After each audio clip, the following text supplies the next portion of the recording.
Collaborations are the need of the hour, and we have to understand that I'm not the smartest fellow in the world, but I sure can pick the smartest colleague. Fostering sustainable and reliable energy solutions through collaborations between startups and academia is a strategic and impactful approach. This partnership can leverage the innovations and agility of the startups with the research capabilities and knowledge base of academia. By fostering a strong collaboration between startups and academia, you can create a dynamic ecosystem that drives innovation, accelerates the development of sustainable energy solutions, and also contribute to the overall growth of the energy sector. To introduce the session, let's have a video and set the theme for the session.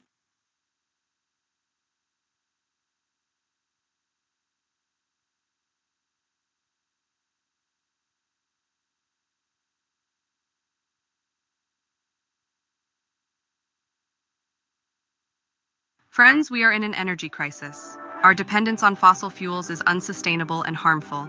However, a new wave of startups is taking the lead in shaping our energy future. Through innovation and creativity, these startups are discovering new ways to harness renewable energy. We are transitioning from traditional energy sources to a greener, more sustainable future. But startups cannot do it alone. They need to collaborate with academia. Universities are hotbeds of research and innovation, providing a foundation for new ideas. Universities play a crucial role in energy research. They help refine the ideas of startups and provide the scientific rigor needed to make these ideas a reality. By joining forces, startups and academia can provide the sustainable and reliable energy solutions we need. Together, they hold the key to our energy future.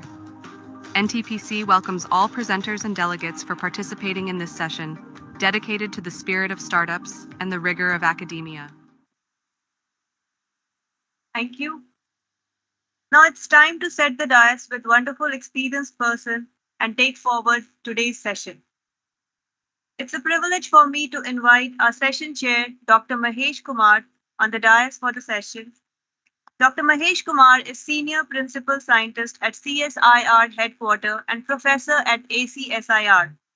Earlier, he worked as Principal Scientist at National Physical Laboratory, New Delhi. His research area work includes carbon technologies, hydrogen technologies, semiconductors, surface science, non-linear spectroscopy, etc. He has many international and national collaborations. He published more than 140 articles in various journals.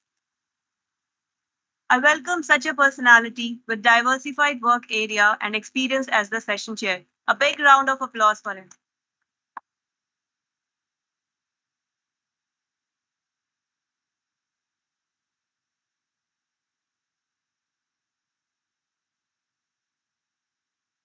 After welcoming the session chair, it's a time to invite another vibrant personality, Dr. Surekha Deshmukh, as the co-chair for the session. Dr. Surekha Deshmukh has over 25 plus years of professional experience in power and energy sector. Her current role is Domain Consultant, TCS Pune. Dr. Surekha is a senior member of IEEE and a chair of IEEE Pune section. She also serves as a member of IEEE's Climate Change Committees. She has published 35 papers till date, including areas like sustainability, climate change, artificial intelligence, data analytics, and many other upcoming areas with lot of opportunity. Dr. Surekha is also awarded with Outstanding Volunteer Award of IEEE India Council 2020 and Women in Power Award 2021. So let's join our hands to welcome on the dais our co-chair for the session, Dr. Surekha Deshmukh.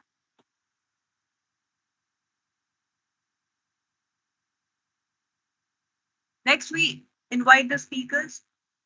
I'm inviting eminent speaker for the session, Dr. Purna Chandra Rao. Dr. Purna Chandra Rao is Chief Scientist, CSIR, NGRI, Hyderabad, former Director, MOES, NCESS. Dr. N. Purna Chandra Rao is a well-known seismologist with over 3.5 decades of research experience, having worked in India and abroad. He is retired as Chief Scientist and ACSIR Professor from the CSIR National Geophysical Research Institute, Hyderabad, where he started the Environmental Seismology Group.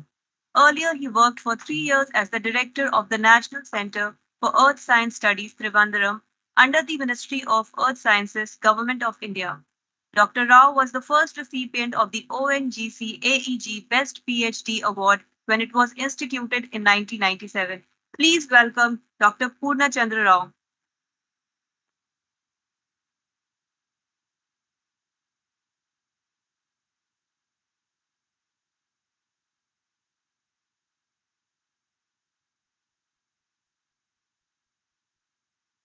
The next distinguished to honor us with his presence is Dr. P. Krishnan Vijayan. Dr. Vijayan is a distinguished scientist, retired as a director, RD and DG, and subsequently worked as a Rajaramanna Fellow at BARC till June 30, 2019. In September 2019, he joined as a senior professor at IIT Jammu.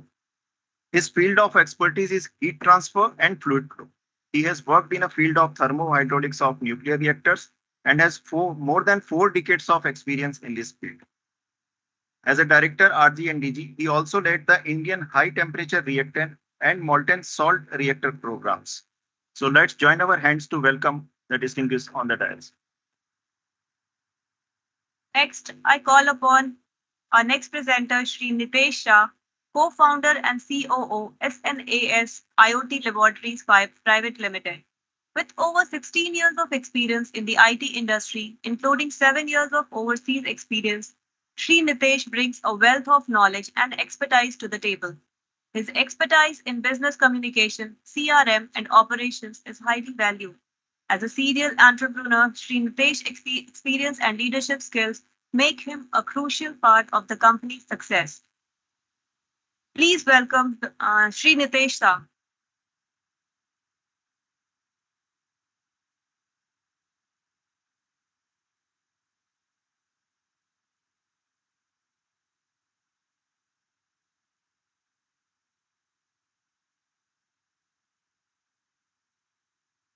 Next is an honor to invite Sri Pradeep Thangappan, who is a founder of Aerostyle Energy Private Limited. Sri Pradeep has a bachelor degree in mechanical engineering. He worked as a director at Unilinon Photonics Private Limited. He was a partner of Creep Enterprises before co-founding of Aerostyle Energy Private Limited. So please join the hands to welcome our guest on the dais, please.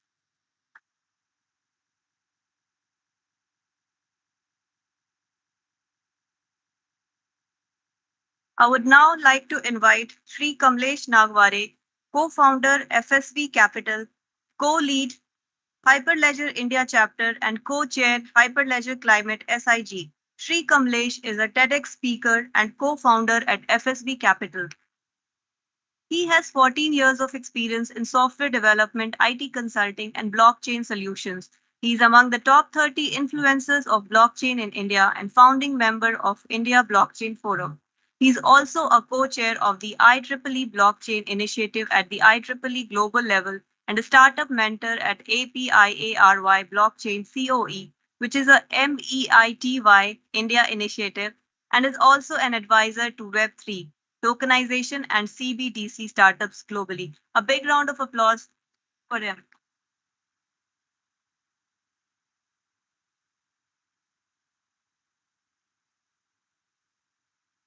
Next, I'd like to invite Sri Prashant Mishra. Sri Prashant Mishra is a mechanical engineer with a postgraduate certificate in energy management and an MS in renewable energy from the University of Oldenburg, Germany. He was Deputy Director at National Productivity Council, New Delhi. Since 2017, he has been project head and CEO of Biot Resource Private Limited. Mr. Desant is specialized in renewable energy technology with a specific area of specialization in energy storage. So let's join our hands to welcome the guest at the dais.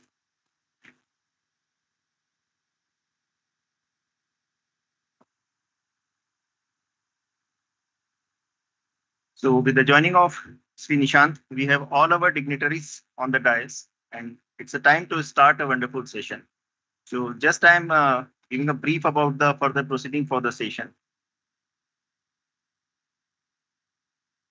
We have the presentations, and The presenter will present their presentations with a time limit of 10 minutes, maybe extended to 2 minutes with the permission of the chair. Right now, to start the session, I invite the chair for the session for these opening remarks to start the session and to set the note for the theme of the session.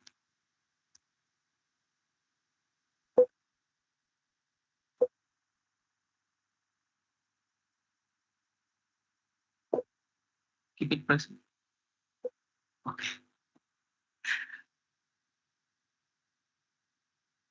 Okay. All right. So good morning, all of you. And I thank the organizers that they have invited so much vast experienced people here for your interaction. And I think this topic of this today's session is very apt and appropriate.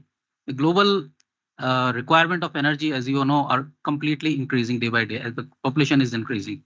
And India is the severe most cases where the population is non-linearly increasing. And we have to find the reliable solutions for the energies. And reliable solutions of energies, not only we cannot do alone, we have to make collaborations. So the collaborations, finding energy, reliable energy solutions and sustainable energy solutions through collaborations is a very apt and appropriate topic for this theme. And I can give an example, like around 7 years back, I was here in Film City for some program, and we have seen a startup which is showing a very small component which is capturing carbon from air. And it was selected like a third position. He was got the third position, and I was there in that CNBC program. After I think 7 years of time, I visited him in Pune. He was a startup at the time. He is now a turnover of more than 10 crores, and he's still working in that carbon capture things. And he has developed a lot of technologies. He's working in the hydrogen technologies. He's developing his own electrolyzers, indigenous electrolyzers, and that's a great example of startup collaboration. So we try to help because at the time I was in NPL, and NPL was it's a meteorological institute. We provided a lot of supports for measuring the carbon capture and emissions through his devices. And he used those data, and he got successful in that business. So that's a great example of collaborations with startups. And startups, they are they have a very limited funds. And as academics and as institutions or national R&D labs, it's our responsibility to help those startups because they cannot open their own R&D setups. And if they try to open their own startups, R&D setups, it will require a huge amount of money, and it will be a duplicacy of the things because the same things which we have an upgraded version. They can purchase like with the limited resources, limited funds, a downgraded version. So that data may not be useful. So in order to get the data, reliable data for their products, developments and designs, we should collaborate with these startups. We should foster these startups. And I can give you a very good example of fostering this startup culture and collaboration with industry and academia, because industry academia collaborations is equally important. Industry have, so basically if we look at the energy solutions, there we have three pillars. One is industry, one is institutes like national R&D labs, and the academics like IITs. All three are working together. So it's my personal views that IITs and universities, they are doing the basic research. The institutes like CSIR and other labs, they are doing some advanced version. And industries are the people who need these solutions. Whether they need it directly from the labs or from the academics, they need the solution, and they need the ready-made solutions. They don't want to invest, they cannot afford to invest money as well as time. They cannot wait for say 5 years of time to get the technologies coming from the institutes and academics.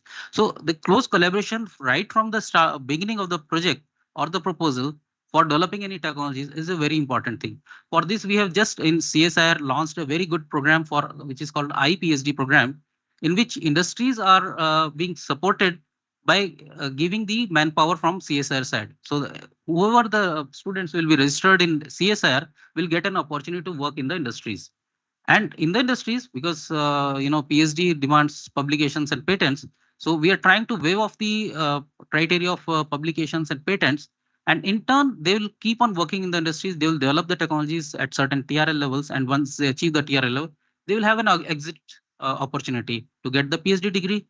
And while exiting, they will also have the opportunity either to join the industry or to have their own startups. So for that, we are arranging some seed funds for them. So that's a very good iPhD program. And also when the industries look at the collaborations with the government R&D labs, in fact, especially, So they we want that the things should go fast as at their pace. And as you know, that government system requires a lot of bureaucracy and a lot of rules and regulations. So we are also developing another program where the industries can fund openly, freely, and the expenditure should be as per their requirement. It should not be as per our rules. So the rules will be separated out from the industry funds. So that will cater and foster a very good, strong industry academia relationship, especially with CSIR. So this is CSIR will be the first to implement this program shortly. By I think by end of March we'll be launching this program. IPSD program is already launched. So these are the two major programs that we have started for establishing the collaborations between the industries, academias, and also this will benefit the startups, because once the students will be encouraged to have their own seed funds, they will definitely be successful in this field. So I think this today's topic is a very appropriate and very apt. And with this, I can finish my thing, and let me hand over the task.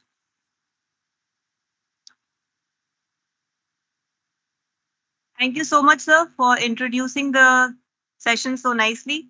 Now I would request Dr. Surekha Deshmukh, our co-chair, to start with the very first presentation, the theme presentation.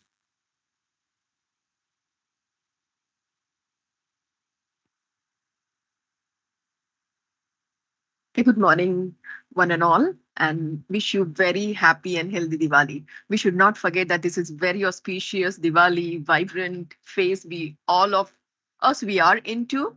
And a big thank you goes to NTPC that in this crucial phase of Diwali, making these many people to come together and talking on very important concern, topic of concern for all of us is absolute credit to NTPC. So first, let's have a round of applause for the organizer for making us come together to discuss, deliberate, talk, and come forward with something tangible, which is certainly going to be helpful and useful, not only for us, but all the generations coming down. Because when we ever talk about, say, net zero, carbon neutrality, and sustainability and climate change, most important factor for all of us to be aware of is that we are the ones who have been seeing the transition in climate. And now the awareness around climate sustainability is at the peak, no doubt about it. And that's one of the reasons we all are searching for some solutions which will help us to go ahead with neutralizing the effects which already is been there in air. And for that matter, generations which are actually needs to see this transition and transformation will be down the line after, say, 10 to 20 years. And that's one of the reasons people of our age, average, say, 50, we are the ones who needs to mobilize and channelize and sensitize youth to work with us, so that whatever technology, advisory, roadmap that we are carving for them, they are the ones who are going to work on that roadmap and achieve what exactly we are going to achieve. So the objective of this particular roundtable, I should call this as, is to discuss on how we can come together so ever as to collaborate and come up with some solutions which are technology supported solutions, so that it will bring some difference in terms of business, difference in terms of impact, difference in terms of outcome. And for that matter, the only success mantra is coming together, working together, and collaboration between diverse stakeholders. Over here, yes, we see the panel which itself represents diverse communities. And that's a kind of a best example saying that, yes, unless until diverse people come together, we cannot build that particular strength. So for setting the context, I just want to touch base on the trend of technology, what's going on as per power and energy sector is concerned, and the major transformation that we all have been witnessing globally, including India also, which starts with digitalization, decarbonization, deregulation, and of course, the fourth dimension also comes into picture, that is de-risking the cyber threats. And every element of this D comes with huge potential of opportunities to collaborate and come up with something which is out of box, which will enhance the existing capabilities. And that's why I just want to run through a couple of slides to just present to you what all is going on in this particular space of, say, digitalization, decarbonization, etc. And of course, I'm a volunteer of IEEE. I've been volunteering for IEEE for more than 23 years. And this volunteering of IEEE has absolutely helped me to be there on the top of understanding technology trend in power and energy sector. And that's one of the reasons the way now we are talking of collaboration, IEEE is being the world's largest professional organization, making members across globe to collaborate with each other, thinking of how technology should advance for humanity. So the tagline of IEEE, which is established in 18th century by Edison, with an objective of advancement in technology specifically for humanity. So now, if we see this particular slide, 1.5 degrees Celsius is the kind of a threshold which is very much well known to all of us. Every nation, every industry, every community talk about monitoring this particular 1.5 degree temperature, where we know where we are at the moment. And this number is a kind of a culmination of research done by more than 100 people from 60 countries under IPCC. And then the outcome of that entire research has come to make globe to accept that, yes, this is what is the threshold. And now, if we really want this trend to go to that neutral phase of stagnating the temperature rise, obviously the main lever for this is energy transition. And when we talk of energy transition, we know fundamentally we really want to go away, in a way possible, from conventional fossil fuel based generation. Now we all are sitting in the premise of NTPC. Imagine how hard and difficult it is going to be for us to debate on how maximum we can penetrate renewable into it. However, world is envisioning to take help of natural resources. Percentage may vary, but global research talks about efforts across globe, across industries to embrace renewable. That is what is the bottom line. And that's why global picture also talks about, if we really want to combat this natural calamity of climate change, we really have to embrace green energy. But while embracing green energy, when we are dependent on natural resources, unless and until we have a handhold with technology, we are not going to achieve any of the targets. And that's one of the reasons when you say technology, it means we have to talk of what are those tools which we have to really leverage so ever as to embark on this particular journey with a kind of a fast tracking. So here, as I have already touched base, these are the basic D dimension that we see in power and energy sector. However, to me, for coming with a background of data and analytics, I strongly see that data analytics is going to play the maximum role and the critical major role in helping all of us.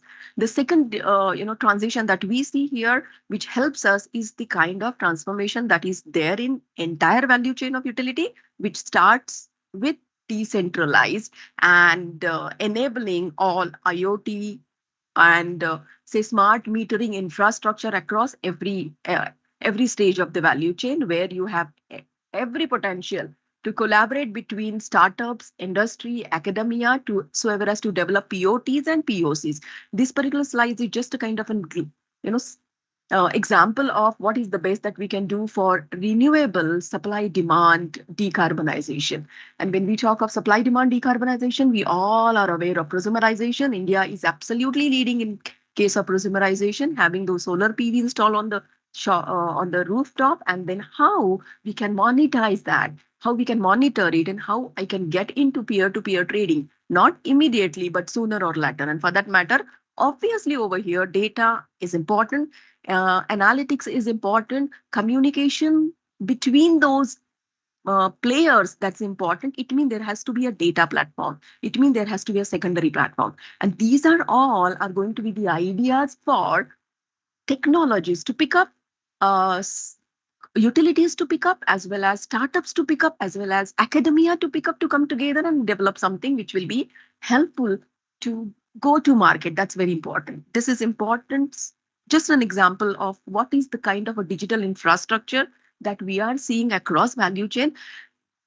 This is a representative slide, But everywhere you will find now we talk about cloud. Every data goes on cloud. So when we say cloud, data goes on cloud, but that's a kind of a data of actual assets. When we talk of power and energy sector, we have transmission lines, towers, assets. We are asset heavy industry, and then asset heavy industry releasing and giving you huge amount of real time data is a treasure for us to actually enhance the operation of value chain, operation of grid, resiliency of grid, security of grid, reliability of grid. And to enhance these operational KPIs, obviously we really need to focus on how the best we can read that data, analyze that data, and then get the intelligent control systems.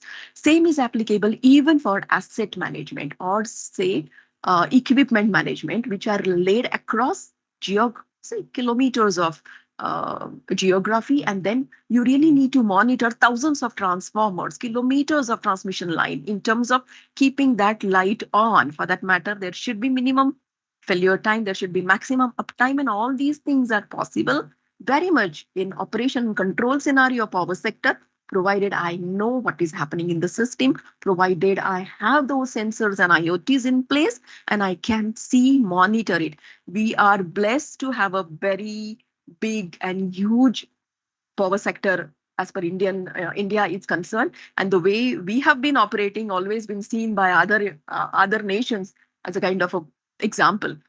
Interesting digital intervention that we have been observing is computer vision, image analytics, which helps us to monitor the assets across using drones and all, and then click those images, get those pictures, analyze them so that you can make those assets to work far more than their own life, which is already in terms of decades. Now, all of us, we are talking about, circular economy, decarbonization.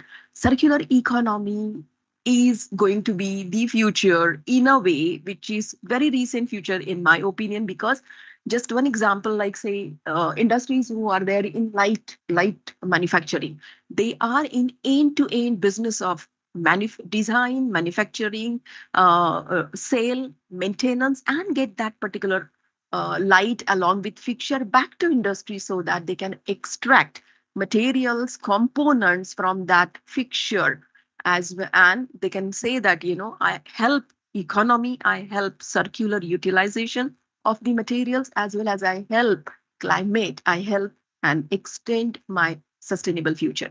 Again, just quick quick view on how I define or how we define sustainability for electricity utility and smart grid. It is something like we always talk about scope 1, scope 2, scope 3 emissions. And yes, I'm very sure NTPC is also computing scope 1, scope 2, scope 3. Every industry, public sector, private sector. And in this case, under sustainability space, there are certain definitions. There are certain parameters that we really need to monitor. One, it's scope 1, scope 2, scope 3. Second one is upstream impact, core impact, and downstream impact. We won't go in much of these. What I'm trying to present to the table is like every terminology which is there, creating opportunity under sustainability and renewable space and the newer and newer technologies, because the lens to look at these has got changed. And now everybody really needs to take care of nature, whatever business that you are into. And then here comes again different kinds of materiality aspects, which are very, very relevant and important. Every materiality aspect, though it is affordability, which is or continuity or say technical operability or enhancement in security or safety, reliability, etc., there is chance for different stakeholders to come together and work together. Now, as we have a blend of panelists over here coming from different backgrounds, I would like to give you example of IEEE. Being a technology community, we have come up with signing an MOU with venture capital, transition venture capital, and the objective of this MOU, which is signed in India this year, is to enable all the startups which are working on niche technologies, deep tech technologies, quantifying, say, data analytics, IoT, blockchain, robotics, specifically for climate change, decarbonization, circular business. Then this is the platform where IEEE will play kind of an unbiased platform to make academia to come together, startups to come together, and then IEEE will provide technology support as well as financial support. So this is how we expect all institutions across India to come up with a kind of a strategic roadmap. Then and then only it's going to happen. Another very important significant contribution of IEEE is its work in climate change. So this year actually we had a global participation. Interestingly, I really want to end with this particular slide where all of us we are aware of COP, which is a conference on climate change. This is in 28th edition this year. This year, Dubai is hosting COP28, and since last year, IEEE was invited to contribute and participate in COP28. This is the second year of IEEE to contribute into COP and attend COP, and I'm very fortunate and I feel proud to be Indian that out of 8 members invited by IEEE, I'm one of them to represent technology as well as all the efforts of India related to net zero targets at COP28. So with this marathon, I just wanted to set up the context, opening a panel for discussions.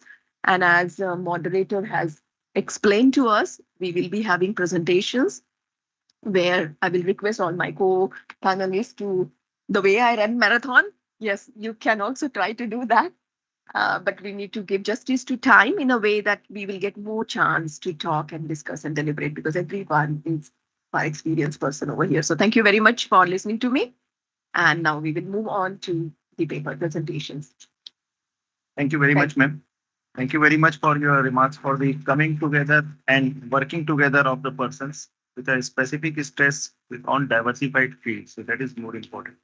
And also you have covered the opportunities available with IEEE. So thanks very much. Thank you very much for this your opening theme presentation, ma'am. Now I would like to request Dr. Purnachandra Rao for his presentation. Oh, sir, you can continue.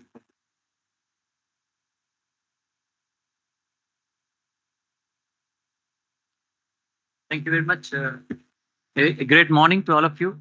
At the outset, I would like to express my thanks to NTPC, Dr. Kakoti and Mr. Sumit Haldar. They have been very kind. I thought I would be out of place, but they've convinced me that I can have something useful to share with all of you. Our honorable chairman and co-chair have already set the ball rolling in very impressive remarks and presentation, both of you. My compliments. So as you can see that when it comes to sustainability, it's not only the climate, but you also have a series of geohazards that bother us. And you all know what happened 2 years back at the Tapavan site of NTPC in Uttarakhand, where we lost precious lives of colleagues because of the flood, which came as a big surprise. Unfortunately, we don't have any reliable early warning system in the country today. And that is the need of the hour. And I'm glad to say that we at CSR, NGRI and NTPC are now working together to build a system that can be helpful to save lives. And I hope we will succeed in the years to come. So today I'm going to introduce to you a new subject, which is called environmental seismology. It just started in the world. And we are the only people in the country who are working on it right now. So in the short time, I would like to introduce you to this subject and to show you the potential of what it is capable of doing. So before I go to environmental seismology, very quickly, I would like to tell you what is earthquake seismology, because this is something which almost everyone knows. So earthquake seismology is the study of earthquakes. So you have an earthquake occurring in the earth. The waves travel through the earth and they're recorded on a seismograph. And the earthquake record, as you can see, it's something like your ECG. And the waves are studied by seismologists. And with that, you can tell the physics of the earthquake source. You can also scan the earth structure, like doctors scan the human body. And you can give details of the earthquake hazard potential at different places. So this in a nutshell, what earthquake seismology is all about. Now, the same seismographs also record landslides. They record any mechanical disturbance in the environment, which includes landslides, avalanches, floods, and so on. But this is something which was not touched upon so far because of various technological limitations. But now with the improvements both in instrumentation technology and communication technology, things have become possible. The whole world is now started to use environmental seismology, and I'll show you in the next few slides what it all means. So environmental seismology is the study of seismic signals generated by environment in the atmosphere, hydrosphere, cryosphere, and solid earth. So these include a series of hazards, as you can see over there. And then there's ambient noise generated by ocean waves, wind, rainfall, and so on. And all this noise actually is now signal, because there are special techniques where you can extract signals out of noise. I can't go into the details, but trust me, noise is now as good as signal. So instead of saying silence, please, we all say more noise, please. So, and then we have traffic, industrial noise, drilling, human movements, and so on. Everything is now being used. You won't believe me, but it's actually true. In a 1 hour talk, I can convince you. So these are all the applications of environment seismology. Before I go to the main issue of today, and that is how do we protect the hydropower projects and many other establishments by using environmental seismology, I want you to appreciate, I have listed at least 10 important applications of this subject. Geohazard monitoring and early warning, monitoring of glaciers. I mean, there are hundreds of glaciers in the Himalaya and there's hardly any study. I was very surprised to see recently, hardly any study of what's going on. And then, I mean, you all know we have what are called GLOFs, glacial lake outburst floods, and we are hardly doing anything. Then modeling of sediment transport and river deposition. I'll not go into that. Groundwater level changes, extremely important. Monitoring of volcanic eruptions. Now we are able to successfully say several hours or even days before. Then critical zones, I don't go into that. Reservoir modeling for oil exploration. That's another important application. Soil characterization and site application is for earthquake hazard. Tracking movement of wild animals. This is a new development again. Even elephants' movements can be tracked and you can advise the wildlife authorities. This is all possible using seismic sensors. So it's a totally new gamut that has come up. Last but not the least, there are strategic applications. You can even track submarines and things like that. Anyway, for today, I'll confine to the first application that's relevant to the energy sector, because, for example, the Himalayan region is full of so many power projects that need protection. Okay, just quickly a few examples. We can now, using seismic data, you can see, for example, in the slide that there is a parameter called dV by V, which is obtained by cross correlation of seismic signals. You can see how the value falls drastically just prior to occurrence of a landslide. So this is for the first time being recognized that such a thing can be used to forecast a landslide. And similarly, as I told you, the volcanic eruptions can be monitored. You see that red line that's going up.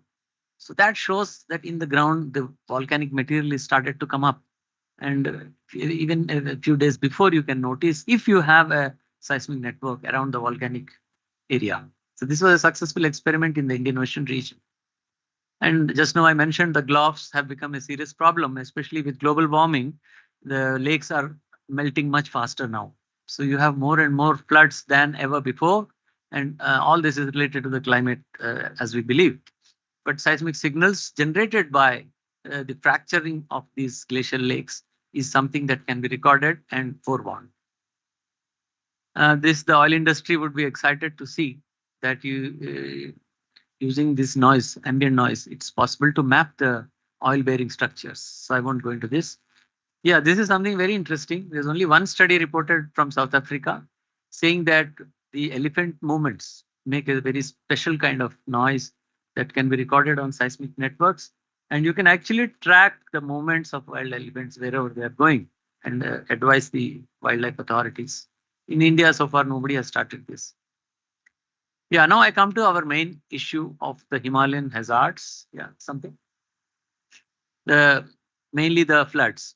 Now, why Himalayan floods are complex? We need to understand that before we can propose any solution. The problem is that each time the flood has a different form. See, we have what are called cascade of hazard events, right? So, for example, if you see the Kedarnath 2013 flood, we had heavy rain, snow melt, and lake burst. And now, if you see some of the other floods in Nepal, Seti, for example, a rockfall initiated a flood because of the debris. Similarly, that 2 years back, what we saw in Tapovan, that flood was a complex cascade of 3 events. You first had a rockfall. The rockfall brought down snow, ice, and water into the nearest river, which flooded. So you had rockfall, you had debris flow, and then you had flood. Now, we know nothing because we don't have sensors there. So, but now, if you have a seismic network, these sequence can be seen in real time, and we have an automatic way of interpreting and giving a warning much in advance. Otherwise, until the flood reaches your doorstep, you are not aware that something like this has started. So that's the problem. So flood is not simple. Each time the causative varies. Now, this is the landslide hazard map of India. You'll Himalayan region. You see, it's all red. In between, it is white only because we don't have data from Nepal. So, but you have the hazard all over, and that is the flood hazard. I was surprised to see that there are hundreds and hundreds of glacier lakes in Himalaya, and very little is being done except using satellite images. Not much work is being done.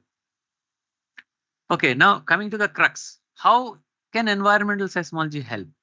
The reason is that each hazard has a different kind of signature. Now you look at the waveforms, the records. So the rockfall looks different from the earthquake and from the debris and from the sediment transport. They all have distinct features. And if you understand a little bit of signal analysis, then we have what is called the frequency domain, where you see the spectral characteristics. You see each event has a different characteristic. So now if we can have an intelligent algorithm that can read into the incoming seismic signals and quickly make out what's happening and deliver an alert. So that is the plan, basically, an automated real-time warning system. And the basis for that is that each of these events looks different. The problem is we don't look at these things. They just get recorded continuously 24/7. Okay, this is the fateful event on 7th February 2021. And we all know the damage that it caused. So I'll not go into that. NTPC is the one that has suffered. So they know very well the importance of what I'm speaking right now. Okay, NGRA has a large network of about 80 seismograph stations in Himalaya, primarily for earthquake monitoring. But this network is not designed for floods and landslides. So we are now planning to establish very local networks which can do the needful. So this is a regional network for earthquakes. For earthquakes, you don't need close-spaced stations. Please understand that. So we are now planning to install stations in very close to rivers and landslide-prone areas. Now, this is the case study of the 7th February event. Fortunately, some of the nearest stations recorded. And for the first time, we could realize that it's possible to record a flood. Now you see that's a textbook example of flood, what you see. The first waveform is rockfall, and then that is followed by the debris flow. Then there's a gap, and then you have the flood waveform. So I will call this a textbook example. So far, nobody has recorded flood with a seismic instrument. So we are now confident that by using these spectral techniques, what I talked about, it's possible to detect floods when they start, not after they reach. There's a big difference between that. As soon as it initiates, we can detect. Technically it's possible, but we need to work on it. It's not simple. So we have also developed techniques to track the movement of flood, because the flood front has a different velocity compared to the river water that's lying ahead. So that contrast can be detected from seismic signals. And we have successfully demonstrated for this particular flood, although it was a post-mortem, I'm sorry about that. But if we had this system in place, I'm sure we could have given at least about 10 to 20 minutes of early warning, or maybe half an hour before the occurrence of the flood. So our boys are actually working on developing new techniques, because see, the important thing is we should be able to identify the event, locate the event, and track the event. So there are three things, because otherwise we know nothing until it comes. So these three things are being worked on, and the aim is to be able to give an automated alert, no human intervention. So it has to happen within a minute. And it is possible. Let me quickly explain why it's possible. The seismic waves, they travel extremely fast. I don't know if you are aware, but it's of the order of a few kilometers per second. And that's pretty fast. Okay. And the seismic sensors, they record automatically 24/7. There's no human intervention. And once recorded, automatically the signals are sent through satellite to the server in the headquarters. And that is speed of light. Okay. So you can imagine starting from the event to the sensor and to the headquarters, it's extremely fast. So even before the flood is beginning to move, we have the information on our computer. The problem is we don't know how to use it. So now we have developed using artificial intelligence and machine learning. We have just started to develop an algorithm which will automatically detect the signals and interpret. That's the challenge. It's not simple, but I think we are able to do. So this work was published in Science, and I think all of you know Science is the #1 journal of the world. And in fact, not one, they took 2 papers from us, one short note and one detailed paper. So I think this is the future. We all need to work on this. And I wish more and more institutes will start working on environmental seismology. So wherever I go, I have given more than 20, 25 lectures so far in the last 1-2 years. And I stress that this is something people should know and start working on.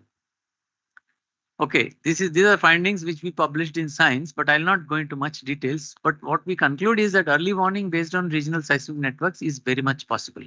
In fact, there was an editorial by the Science editor on our work where he appreciated and highlighted this importance. And on the right side, we are showing you the sensitivity analysis, means how close a network should be in order to be able to record with, there's something called signal to noise ratio. I'm sure as engineers, all of you understand that. So the network deployment is critical if you want to have a signal above the noise threshold. Okay, so we have done that study also, and we have established some, some parameters on how we should deploy in future. So that's the first paper in Science where it was a very short note, and the next one that's a detailed paper. Okay, these are the instruments that we use. So basically, broadband seismic sensor which records the seismic waves in various frequency bands. Recently, we have started using also the infrasonic sensor. This is a new development. Again, in India, nobody is using infrasonic sensor for hazards, except I think DRDO has probably started for avalanche monitoring, but otherwise nobody is doing that. Then you have the radar river gauge, which tells you when there is flood, the river water level changes, and you get real-time information. See, remember, all this is real-time. So it's not like we look at it after half an hour. No, everything automated and real-time. So this gives additional control because the river water level obviously would change when the flood is moving at a certain point.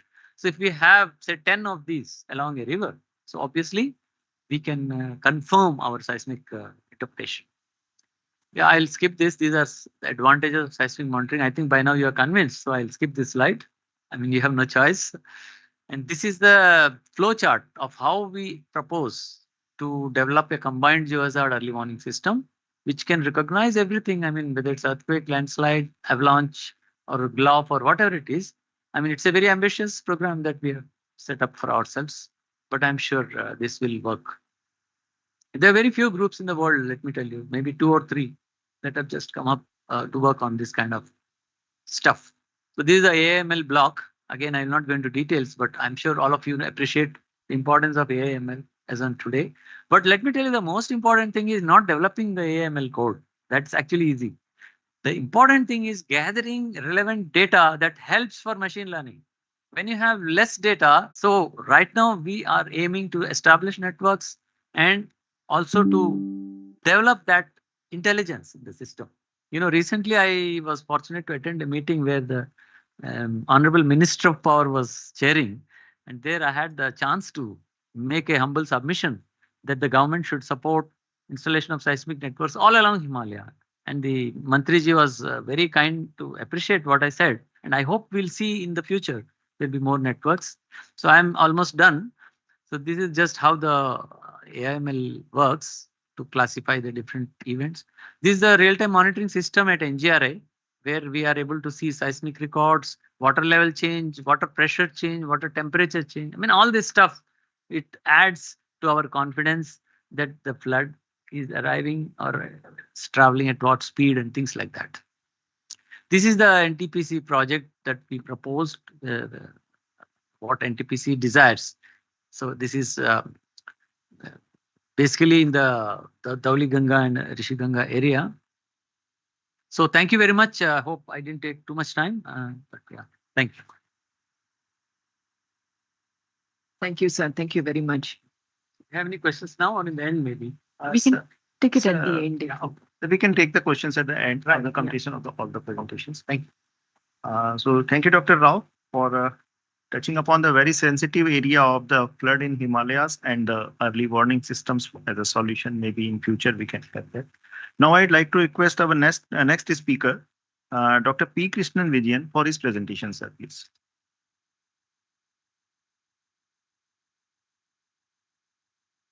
So you can join there or anyway, as you are comfortable.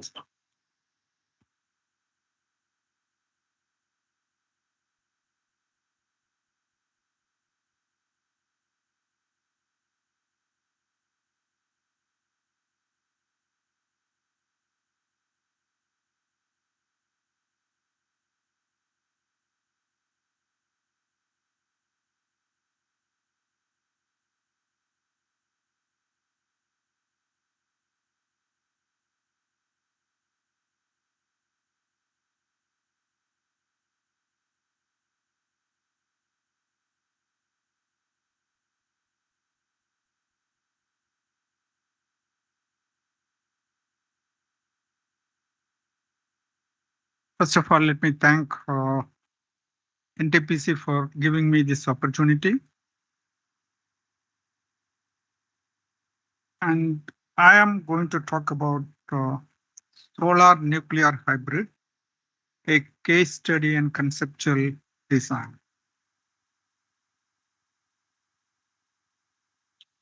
So this is a brief outline of my talk. I will let it unfold as we go ahead. So first of all, I'll just explain what is the rationale for solar nuclear hybrid. If you look back, you will find that there are hybrids with solar plants already proposed, but then most of them are, with natural gas, which is a greenhouse gas generating source. And the problem with solar is, it's no solar energy for 12 hours. And also there is a variation from morning to evening. So one needs to actually have some backup. And in countries like India, where the monsoon is prevalent for few months, you will find the actual maximum capacity that a solar on its own can have is typically 22%. But then nobody can operate at that maximum capacity. So if you assume that the capacity factor is 90%, then solar can give only 20%, which means if you are hybridizing with fossils, the 4/5 of the greenhouse gas generation is still there. So which is the bottom line? Actually, you can have continuous operation with the help of thermal energy storage also. But then if you look at the optical component, are the costliest components in a solar thermal energy system. And therefore, that will increase the cost tremendously. To give a comparison, I have given two plants, the PS10 and PS20, both in Spain. The first one is without any significant storage and it can only operate intermittently. And its cost was just 24 crore per megawatt electric. And when they went for 15 hours storage, then the cost went up to 80.2 crore per megawatt electric, which is tremendously large, even compared with nuclear power. The Indian PHWR 700, that cost was something around 14 crore per megawatt electric. So nuclear is much cheaper. Even if you take the SMR, the SMR being a smaller capacity, they are supposed to have a larger cost per megawatt electric. But even there, see, if you look at the costs that are reported, it goes from say something as low as 18.7 crore per megawatt electric, which is for a boiling water reactor, and something like 20.7 for a sodium cooled fast reactor. And even the new scale plant, which is almost licensed, so it's ready to build. So it's 28.8 crore per megawatt electric. But the one which is operating is actually 44.87 crore per megawatt electric. So the advantage of solar nuclear hybrid is both are non-greenhouse gas generating and therefore do not contribute to global warming. And the decay heat, which is actually being wasted in the current generation of nuclear reactors, could be utilized.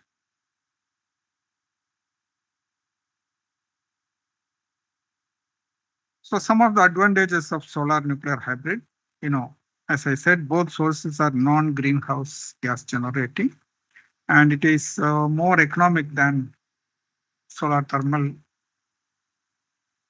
And also, anytime nuclear power can be a backup, so it's on a hot standby mode. And solar has these problems, so not only cloud cover, you can have, say, continuous rains, especially in countries like India, maybe 2 weeks, it's full of rains. And then high-speed wind, so in which case, most of these optical components, they are designed for a certain speed, so they have to be non-operating. And then with the solar nuclear hybrid, it's possible to have base load operation, and therefore, the acceptability of solar power can also be more. And solar or hybrids with solar is not something new. If you look at, as far back as 2010, people were talking about nuclear renewable hybrids. And then there is something called solar nuclear hybrids. So each has its own purpose. See, the nuclear renewable hybrids, they are basically for increasing the power output of a nuclear power plant. And, most of the nuclear power plants like the boiling water reactors or the pressurized water reactors, they only produce what we call saturated steam. And solar actually can produce both saturated as well as superheated steam. And the solar power could be easily used to feed water heating in nuclear power plants and to increase its output. And in addition, things like production of demineralized water, desalined water, using the exhaust steam from the turbine, as well as some solar. So this is actually employed in many countries, in US, in Japan, and even in India. In Kalpakam, we are using this. And solar PV can be used to charge battery as well as, can be a backup power, which is also used in our nuclear power plants, Indian PSWRs they're using. But solar nuclear hybrid, if you have the solar with high temperature, you can even have supercritical carbon dioxide based Brayton cycle, especially if you are using the high temperature gas cooled reactor as one of the reactors for hybridization. And it also enables these plants to be located in desert, where there is no water. And usually when land acquisition for nuclear is an issue, you will get a lot of hue and cry from the public, which can be easily avoided. Now, looking at the options for hybridization with nuclear, so as I said earlier, people were talking about the nuclear renewable hybrids, which is uh, includes solar, wind, as well as liquid fuel generated by gasification of biomass, etc. And then hydrogen production using thermochemical processes. This also, or high temperature electrolysis could also be done with this kind of hybrids. So, whereas the solar nuclear hybrid, the main purpose is to have continuous power generation from solar, which is an intermittent source. And if you look at, there are no concrete proposals on this till as late as 2018. And this paper basically describes conceptual design for a solar nuclear hybrid. And the solar nuclear hybrid can be used many different types of reactors, but the preferred reactor is actually SMR. And the preferred solar power plant is the power tower concept, which most of you may be aware. In fact, there are many concentrated solar power plants, CSP, we call it. It could be linear Fresnel reflector based, or it could be parabolic trough concentrator, parabolic dish, or the power tower concept. But in the power tower concept, there are two designs: the beam up design as well as the beam down design. And the beam up design has become quite popular. You will find many such plants are already operating in US, Spain, and China. The largest is actually the 392 megawatt electric, which is in one power, and it uses natural gas as the factory. And then we in India have a 2 megawatt plant in, run by Atmani, and solar nuclear power plants are also proposed with the power tower.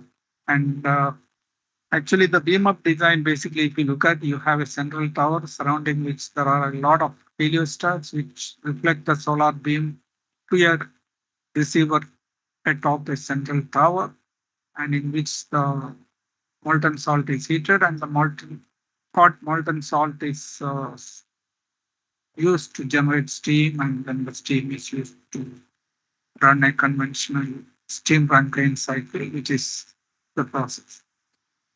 And as I said, there are many plants already operating.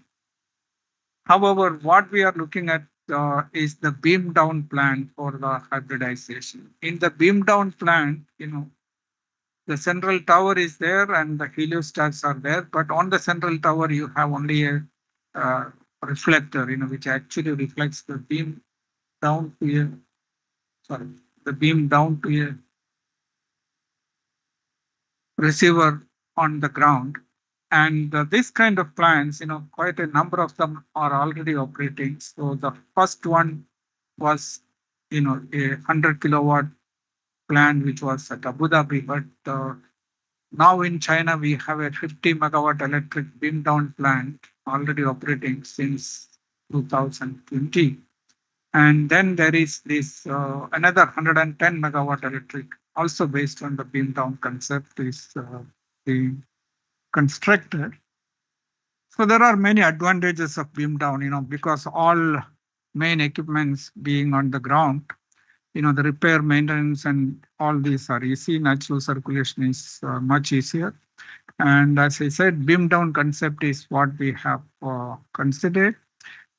And then, if you look at the non-power applications of solar nuclear hybrid, so already hydrogen generation and desalination, etc., we have talked about. If you recall, in the generation 4, there is a concept called VHTR, which is actually a hybrid between a nuclear and a chemical plant, basically to produce hydrogen by a thermochemical process.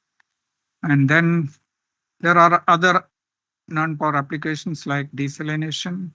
You can have district heating. In chemical industry actually needs several process heat applications, which could be also supplied by this.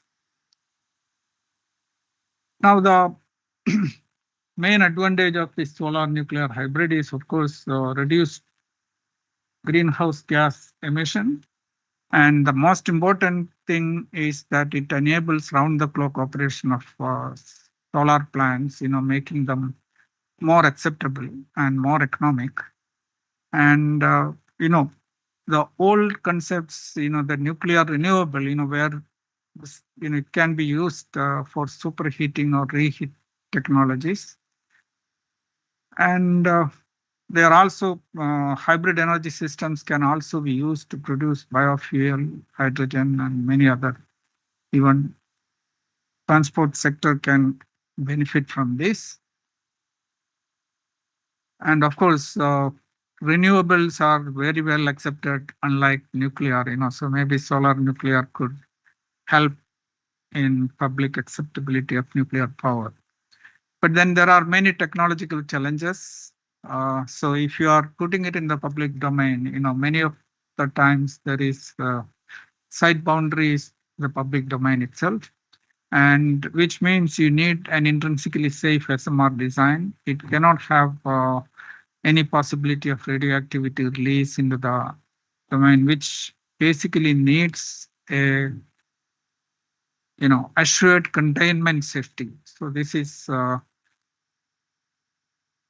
now some of the basics, what I think it is already known. So our main business is to make it continuous power supply. Now we said there are possibilities of solar nuclear hybrids even with PV.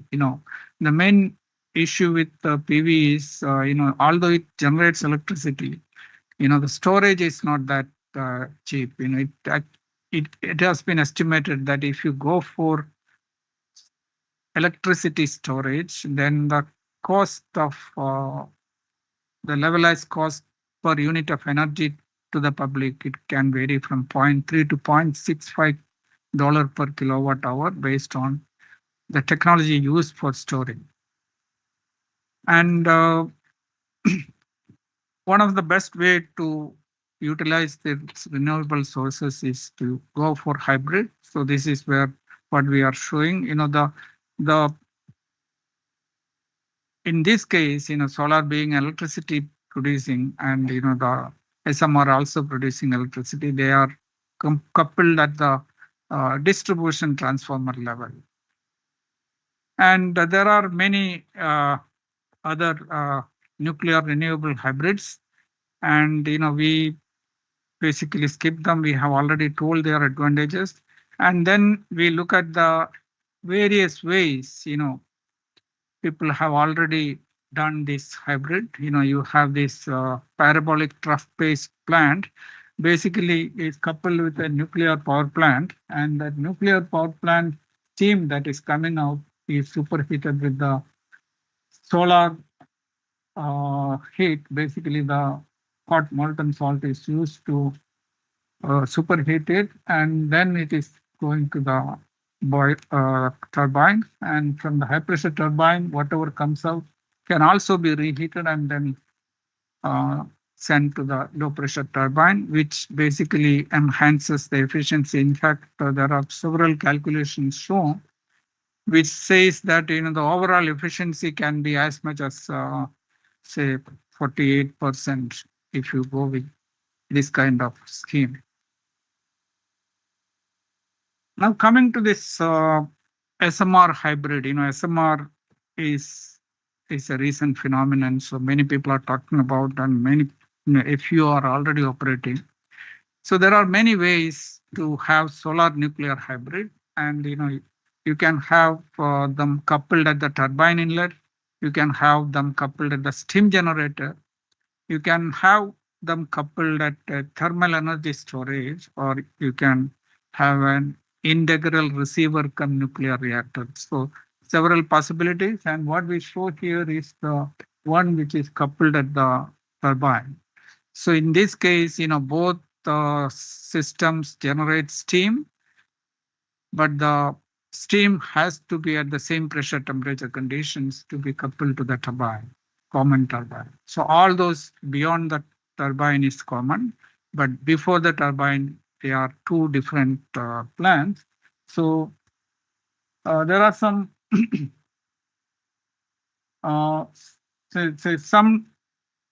only the turbine generator is common. So some reduction in equipment, whereas you will find that separate steam generators are needed, separate the coolants can be different, but they can be same steam conditions. Now this is another way you can couple at the steam generator. So beyond the steam generator, everything is common. So yeah, so just in this case, there are some further reduction in the equipment. And then if we go to what we call that integral receiver cum nuclear reactor, in this case, there is, no molten salt system in the solar power plant, and there is significant reduction in equipment, and you have to have same coolant for both plants, then only you can have this. And to have this, you must have what we call the volumetric absorption of concentrated solar beam, and which requires actually a semi-transparent molten salt. And then here are some of the so what is that SMR is, the integral type SMR, which is common in even the different SMR types which we talk about. And here is again, see, you have the what we call, there is a glass at the top of the containment from which the concentrated solar beam enters the reactor vessel where the molten salt is there, which absorbs it. And below that, you have the nuclear reactor core, and all that circulation is happening naturally with the help of the buoyancy induced flow. And the steam generation is also because of this natural circulation. You have infinite mission time cooling over here with the help of what we call thermosiphon heat transport devices, which is a new concept which is being proposed. And it is also being validated in our case. And this basically shows the reactor along with the solar concentrated beam entering the system. You have a top glass which allows the transparent, which allows the beam to enter, get it absorbed in the molten salt over a certain depth, and then it's circulated passively with the help of induced buoyancy force. The steam generating system is also natural circulation based. Along with it has its own superheater, which can give superheated steam. Looking at the challenges of this, in spite of the numerous advantages, there are several challenges. So first of all is the intrinsic safety, which really needs to be achieved, which means you need to have a containment with assured safety. And there are many first of a kind designs which needs to be validated. And so if you want round the clock operation of solar plants, you can go for this hybridization with fossils or thermal energy systems. But then they have this, with fossils, you can have greenhouse gas reduction only as low as 20%, which is possible with the use of, say, maybe supercritical or ultra supercritical. You can get much larger reduction in greenhouse gas generation. And it's also more economic, so people actually go for that. But then solar nuclear hybrid, if you go for it, it's both the sources are non-greenhouse gas generating, and it is much cheaper than thermal energy storage. Well, the nuclear renewable hybrids are studied for many purposes, which is, feed water heating, superheating, all these said. So SMR is the preferred nuclear option for solar nuclear hybrids. And it's possible to be hybridized with solar PV as well as with solar thermal. And as of now, we have provided a conceptual design of the solar. Thank you.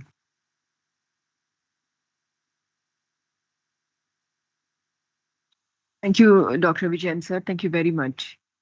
But now I think we have almost 30 minutes only, and we have 4 speakers. We really need to give justice of balancing 4 and 30 minutes. So my request, genuine request to all remaining 4 to keep watch, on a watch and a clock. Thank you. Because we probably may need to vacant this for the next session. Thank you. So on this note of a special request from ma'am, just I am like to invite Sri Nitesh Sir for his presentation. Sir.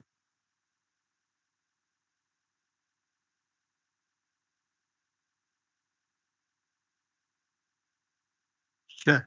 I will keep a watch of it. Thank you, ma'am. So good morning, everyone. This is Nitesh Shah, and I would like to thank NTPC Sumit Haldar sir for inviting.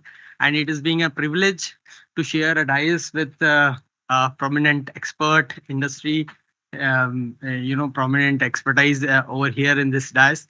So today I will be speaking about innovation in IoT, and mainly it will be of interest to you, Surekha madam, because I will be emphasizing on IEEE standard and what innovation we have brought to the table.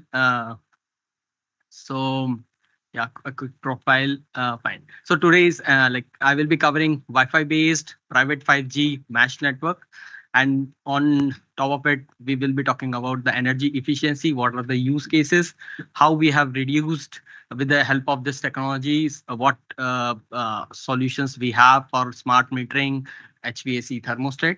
And at last, I will be talking about some sort of asset monitoring, which we'll be doing for with the help of this technology. So we all know Wi-Fi based automation, Internet of Things. All devices are uniquely identified by IP address, and each devices can be accessed through internet, right? So that's where it is prone to data security, cyber security threats, etc. So what we are doing here is we are making our data publicly available and then ensuring its security. So as most of you know about private 5G network, major telecom company like Jio, Vodafone, Airtel are bringing a licensed spectrum to promote private network for distance places, remote areas, ports, etc.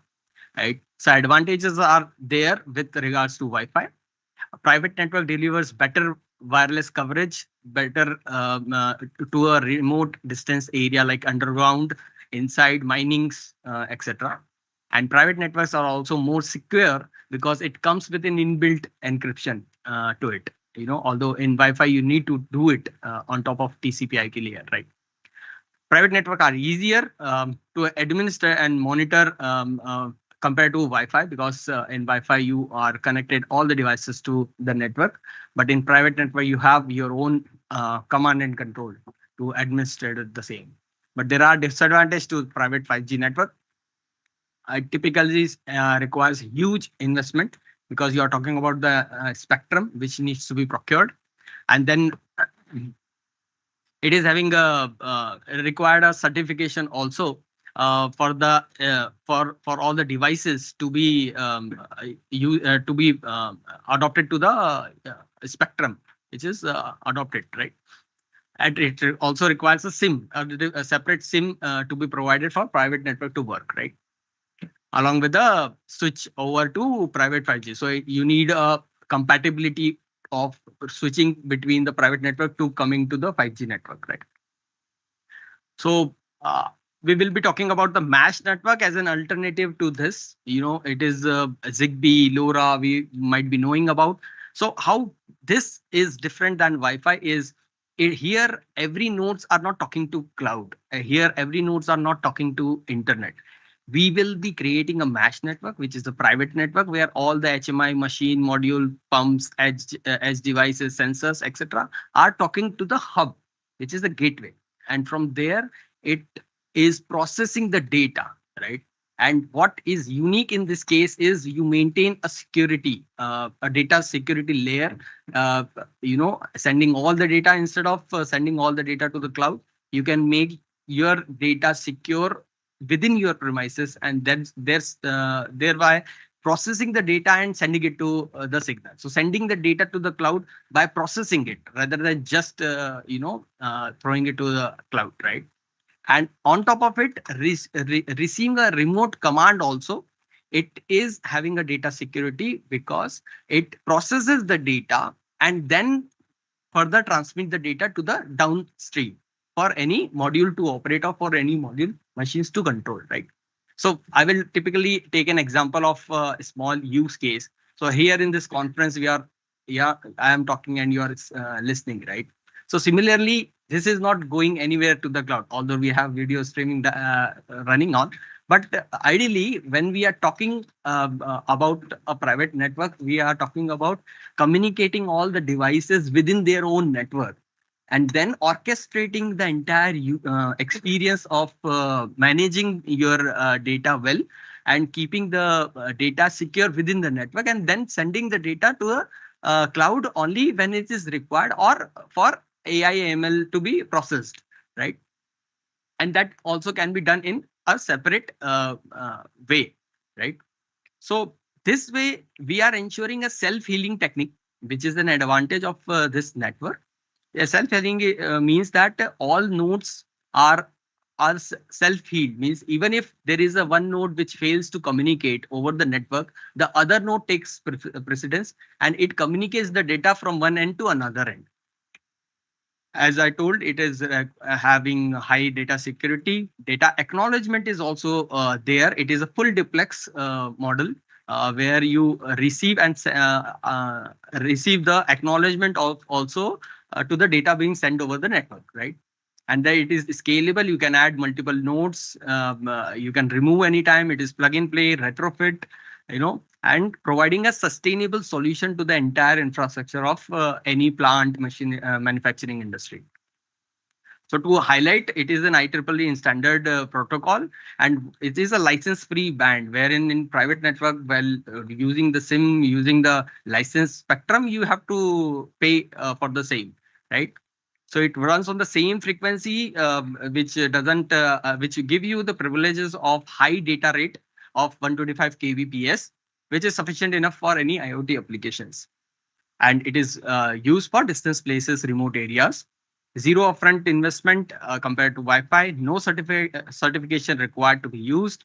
No device compatibility required. Again, you can have your radio module. You can have your module ready to communicate within the network. Although it is to mention, it is very complex to implement a mesh network. Mesh network, which I'm talking over here, is not new to the industry. It is being there since a decade. But what this technology we are bringing to the table is a communication algorithm, which we have written over multiple years of R&D. And that's where we bring to the table of latency achieved can be as fast as 200 milliseconds, which is very much, which is very much significant in bringing the data being collected over the network. And then you have high security, as I told, it comes with an inbuilt 128-bit symmetric encryption key by default, which makes it highly secure and less prone to the cyber security, etc. Like yesterday, I have heard about IEC standard also. So I hope I will be able to learn that as well in more detail. But here what is mentioning is it is highly secured in that regards.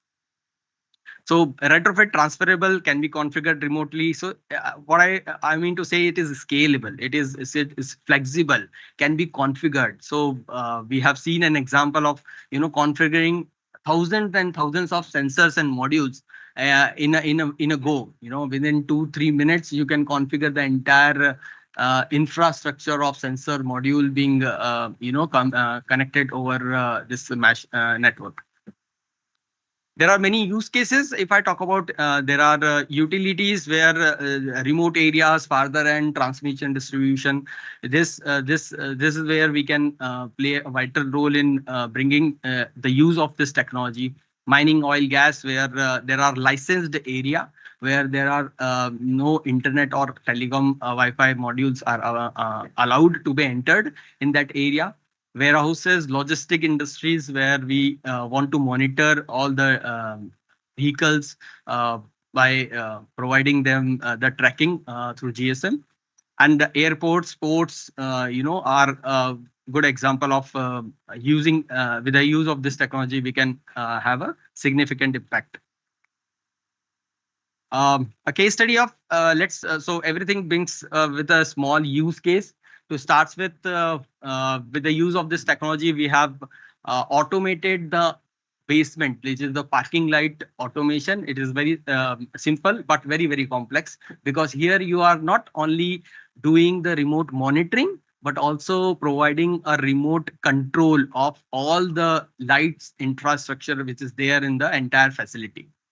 So to give some use cases, we have shown a case study where we have done significant saving of 78%, 63%. In most of the cases, we have achieved 83% of the energy saving also.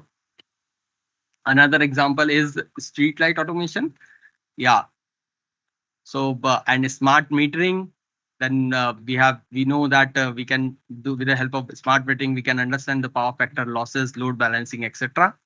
Smart thermostat, if we talk about, we have achieved with the help of this technology, we are able to orchestrate the temperature-based control of HVAC and monitoring the actuator valve. And this is an example of water level monitoring also, where you need to orchestrate the water which is being available, the fresh water which is being available, and you need to distribute across multiple townships. So here, example of mesh network where we are orchestrating the water experience. Asset monitoring is where we are helping circuit breakers, relays, transformers to have a complete monitoring and detecting the early notification, preventive alerts. At last, I will be talking about one of the beautiful example of mesh network, which is a private network, and providing an offline fire and smoke detection system. For Indian Railway, it is they're using a traditional fire and smoke detection system, which is the where there is no possibility of sending a real-time notification to loco pilot and guard, and that's where we are bringing a mesh network, which runs flawlessly without any internet and GSM support, and providing a holistic, visibility of any fire and smoke detection, pre-alarm and post-alarm thing. So here, this is a mesh network where all the nodes communicates with each other, and it gives you the remote monitoring and providing your pre and post-alarm alerts. And it also have the compatibility of adopting to the other wireless radio network also, like LoRa, right? So here we are, not only within the coach, we are doing the fire and smoke detection, but we are also providing an information to the end points of a train, right? So with that, I can conclude my session of saying that with regards to NTPC thermal plant, with the help of this mesh technology, we instead of having a unidirectional, we can have a bidirectional flow of energy where we can bring intelligent and flexible grid, which can be achieved by gaining access to the historical data and understanding the current asset which we are there in the thermal power plant. Thank you for sir.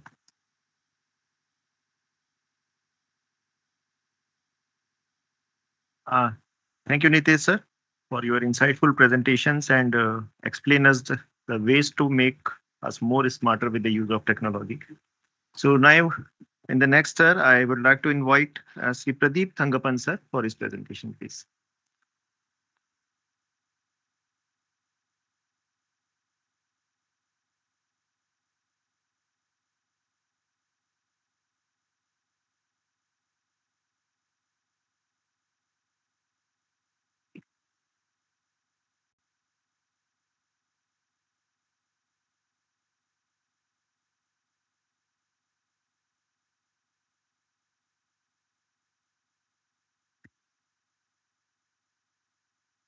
Hello. I would like to thank NTPC and all the organizers and also everyone present here.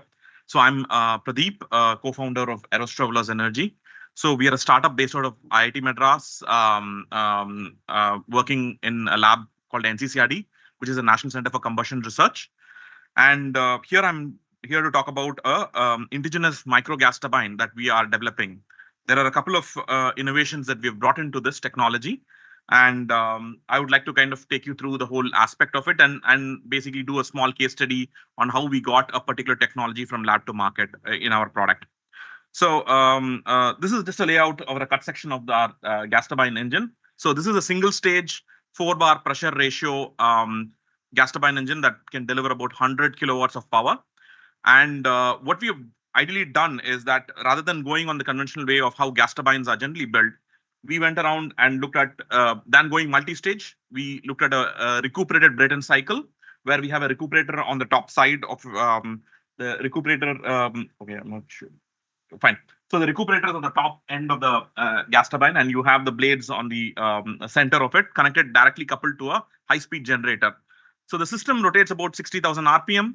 And we do basically the generator also rotates at the same RPM and we do really high frequency power generation at AC and then convert them for basically 3-phase AC and DC. So what it kind of led is basically a wide variety of application that we are able to focus on. One is power generation.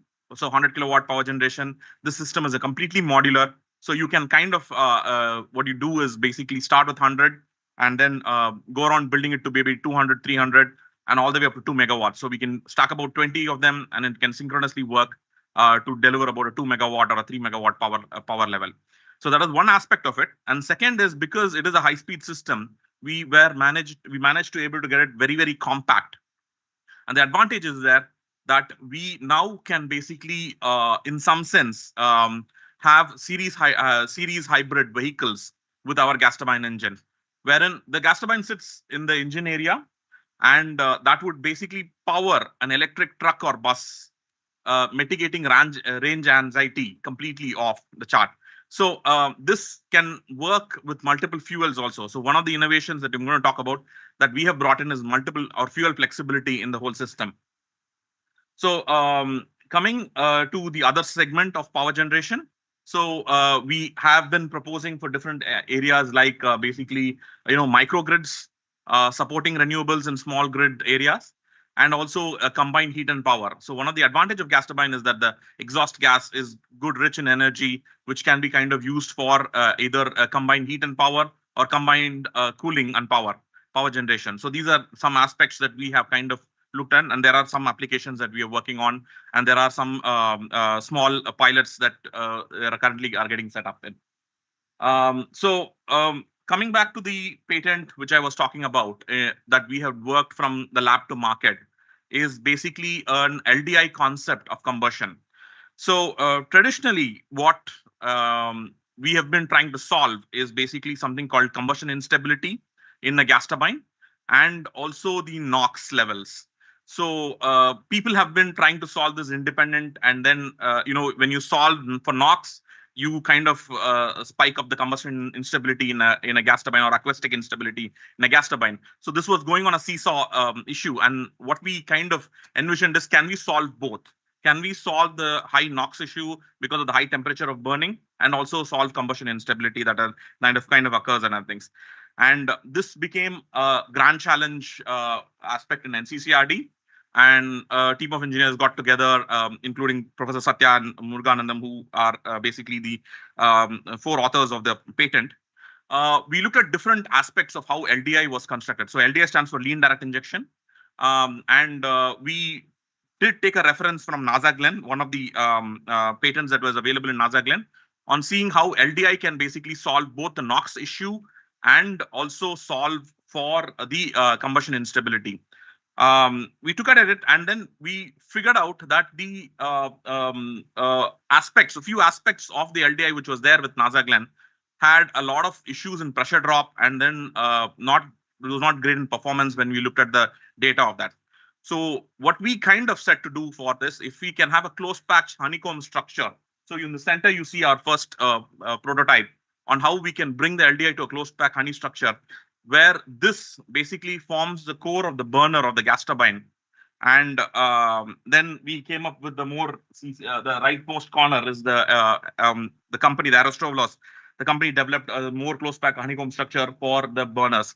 So ideally what we got to do is basically we got to a burner concept. We developed it for basically solving NOx and combustion instability, and came up with a unique design. And surprising to us, there was a huge amount of emission savings that we were able to achieve. And this structure basically also got us, or basically the unique design that we came up with, also gave an additional thing of this can be completely fuel flexible. So we've been working with multiple fuels with this. We have tried it with LPG, natural gas, and hydrogen also, all the way up to hydrogen. And we kind of have established now our product in such a unique way, that we can basically transition from the existing fossil fuels all the way up to renewable hydrogen and ammonia. So this has been a unique insight that we were able to develop and then deploy in our product. So when we look at the old timelines, the research that happened in IIT Madras was somewhere around 2014 all the way up to about 16. We picked up this patent around 2017, incorporated the company around it, building the micro gas turbine. And currently we are deploying few of the prototypes that are currently getting developed by us. And we are looking at basically scale up and commercialization by 2025 to 2026. So these are the overall timelines that we had come up with and other things. So just to emphasize a little more on how the difference between a conventional gas turbine combustor has been developed versus an LDI is that the top portion has the conventional gas turbine combustor, where you have something called a pre-mixed combustion. So ideally, the fuel and the air are mixed prior and then injected on the combustion zone and basically burnt at very, very high temperatures. We took a different approach, and we injected the fuel and the air exactly on the combustor with a distributed flame holding pattern. On the bottom, you can see the flames are much more distributed and flame holdings are occurring. This kind of created complete uniform combustion and also the low emissions that were there. And to basically give you a perspective of how low our emissions were is this chart. So the left side, basically the left side most is encouraging on the current Euro 6 norms that are being approved, and then that is what is in implementation. And you can see all on the right side is from the MGT, stands for micro gas turbine, which is ours. So our test results, you can see the stark drop in how much NOx, unburnt hydrocarbon, and CO for diesel. That is the first one is for diesel, and then for natural gas, and then for hydrogen. So we were able to achieve this steep drop of emission savings without any after treatment system, making it an extremely highly carbon neutral or carbon friendly system that can basically take us from the fossil fuel all the way up to the renewables or net zero and things. yeah, we do have, by burning hydrogen, we do have NOx. We are not exactly net zero, but definitely we can have some urea plants, and then we can improve upon by the time we need to net zero to get this gas turbine also in net zero conditions. In some sense, this can also be a replacement for fuel cells, where we are much more economical than the cost of fuel cells, and we don't need any high value or precious materials going into the system of building micro gas turbines. So some of the images of our LDI combustor, and finally the testing and basically the final design of our combustor that is there. There's a short video. So yeah, just to show you how we started with the combustion and then got to the single stage system.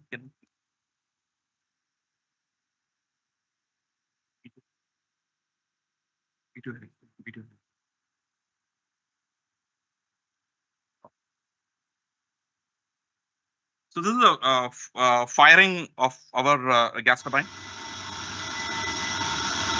This is the initial prototype that we had, the single stage system. So you have flares coming out. You can see a flare, small flare and a pop when we ignited it.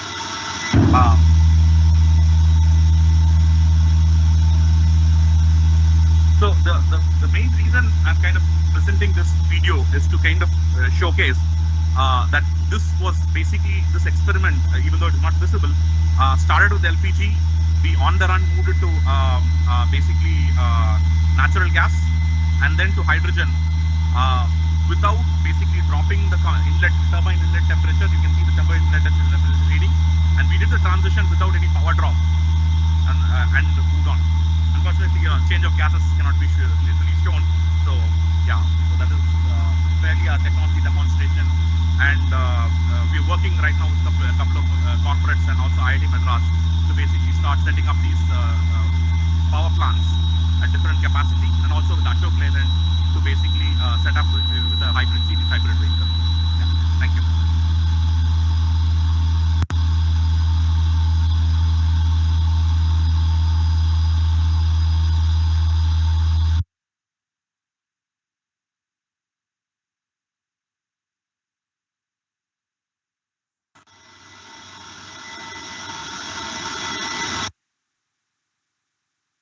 Thank you very much, Pradeep sir, for the energetic presentation. Now, next I like to invite Sri Kamlesh Nagware sir for his presentation, please.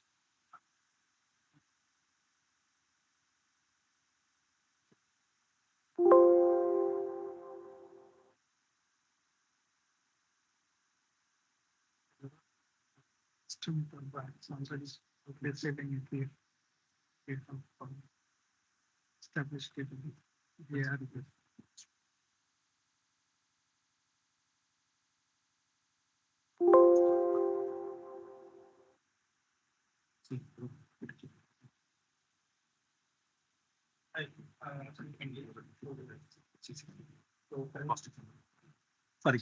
Yeah. Hi, thank you, NTPC, for inviting. I'm Kamlesh Nagware, co-founder of Pacific Capital. So we are venture capital firm for investing in Web3 and green technologies.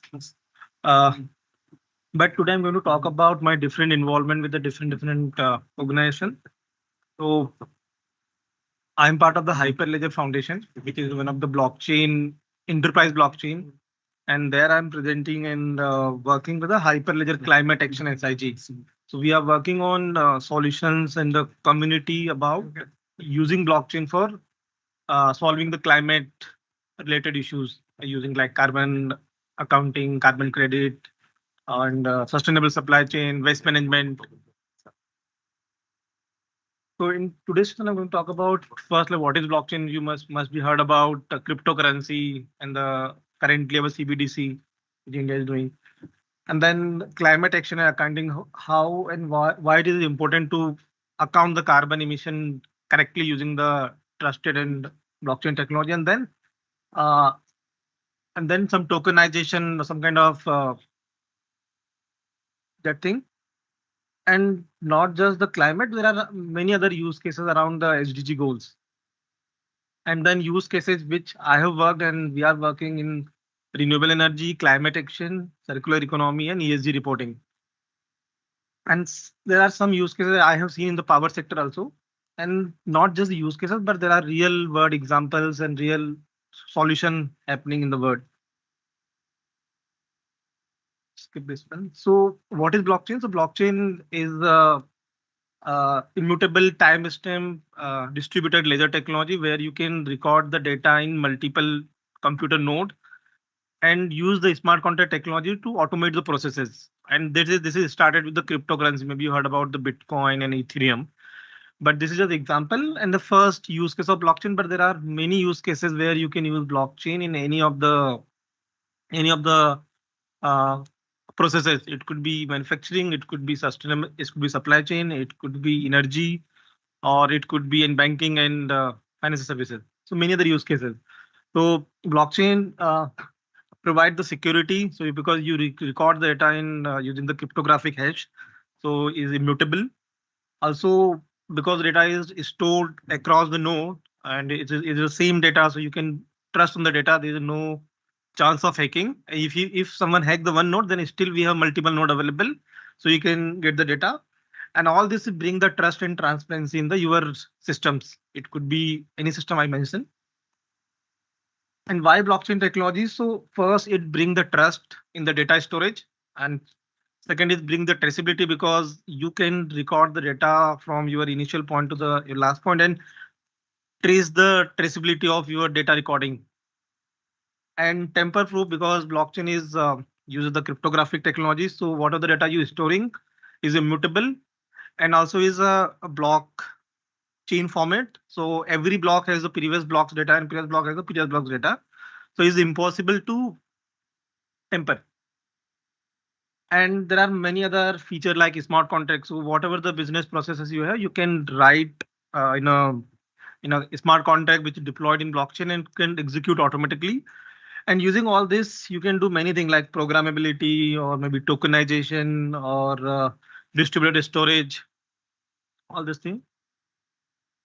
So these are some kind of use cases because let's say suppose you have multiple stakeholder in your business process. You can store the data or share the node across the blockchain network. So it reduce the settlement time. So maybe you heard about the Indian government is RBI actually running the CBDC pilot, central bank digital currency, which is one of the blockchain technology they are using. And also there are many use cases about the tokenization, kind of fractional ownership of the projects or fractional ownership of any asset. So let's say real world asset tokenization kind of examples. So and beyond Bitcoin, there are many use cases across the industry from insurance to healthcare to government to even CBSE started issuing degree certificate on blockchain. IIT Kanpur start certificate on blockchain and NIC working on a couple of solutions already. And there are many use cases across the different sector. So here I'm going to talk about how blockchain is helping climate change, carbon accounting, and renewable energy, sustainable sector and energy sector use cases.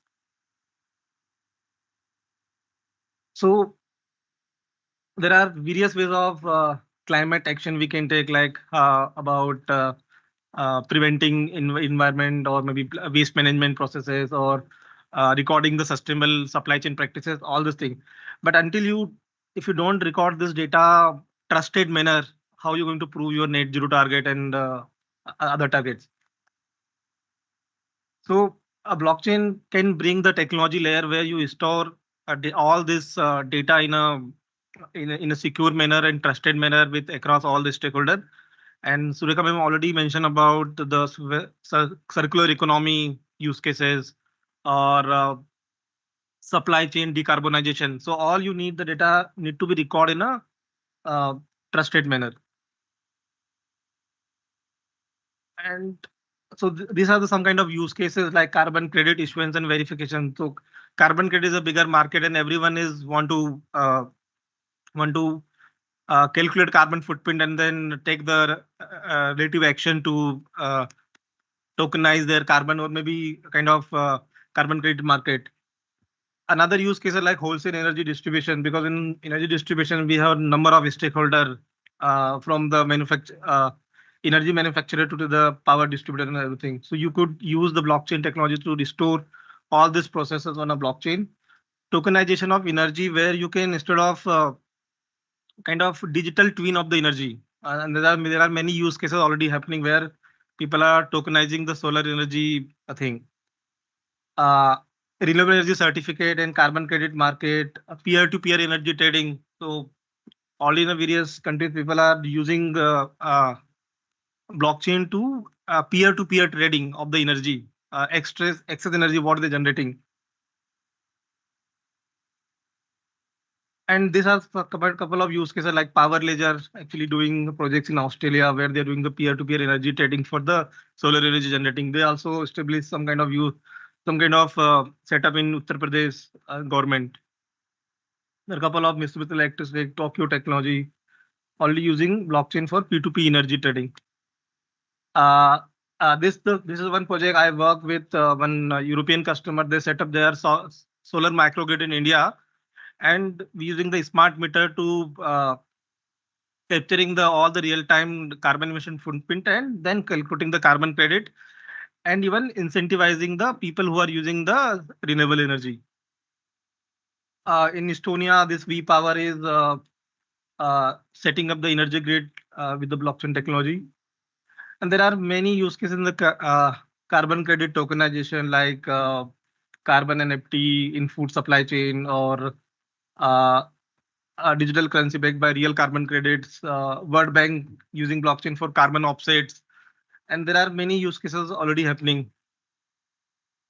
This is the one project I talked about. We are working with one of the customer where we are first using smart meter and all the stakeholder and recording the consumer utility power, carbon credit certifier, all the data, and then tokenizing this data in terms of carbon credit.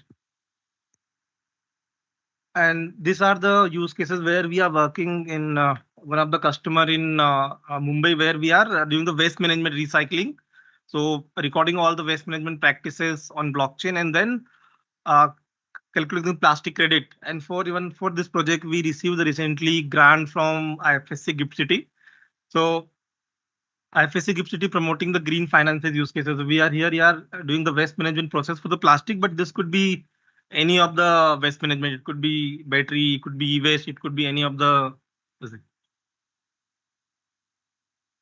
And this is the sustainable supply chain. We're using in supply chain decarbonization use cases. Couple of projects like Aditya Birla uses circular company using maybe use cases in multiple battery recycling, all this thing. And not just the use cases, more than 350 plus projects already using blockchain in the climate change or kind of environmental ESG reporting perspective. And this is what we are doing at the Hyperledger Climate Action, where we are working with global startup and global technology company and the Vera and Gold Standard to define the carbon accelerated reporting and then build solution or help companies to build solution on the Hyperledger technology. So thank you.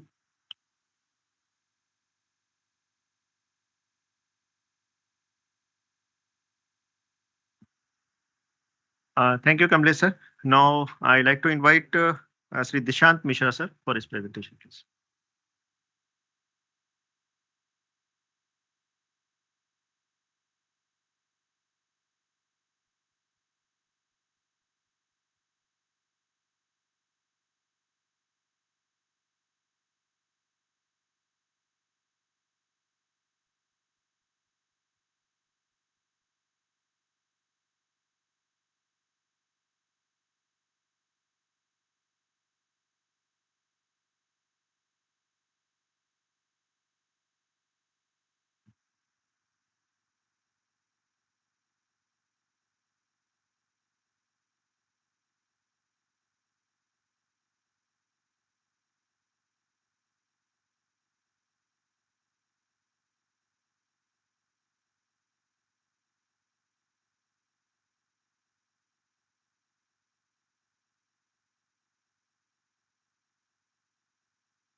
So in the interest of time, I mean, let me start verbally, and when we can set up the slideshow. Made certain changes, and unfortunately we couldn't get it done in the time.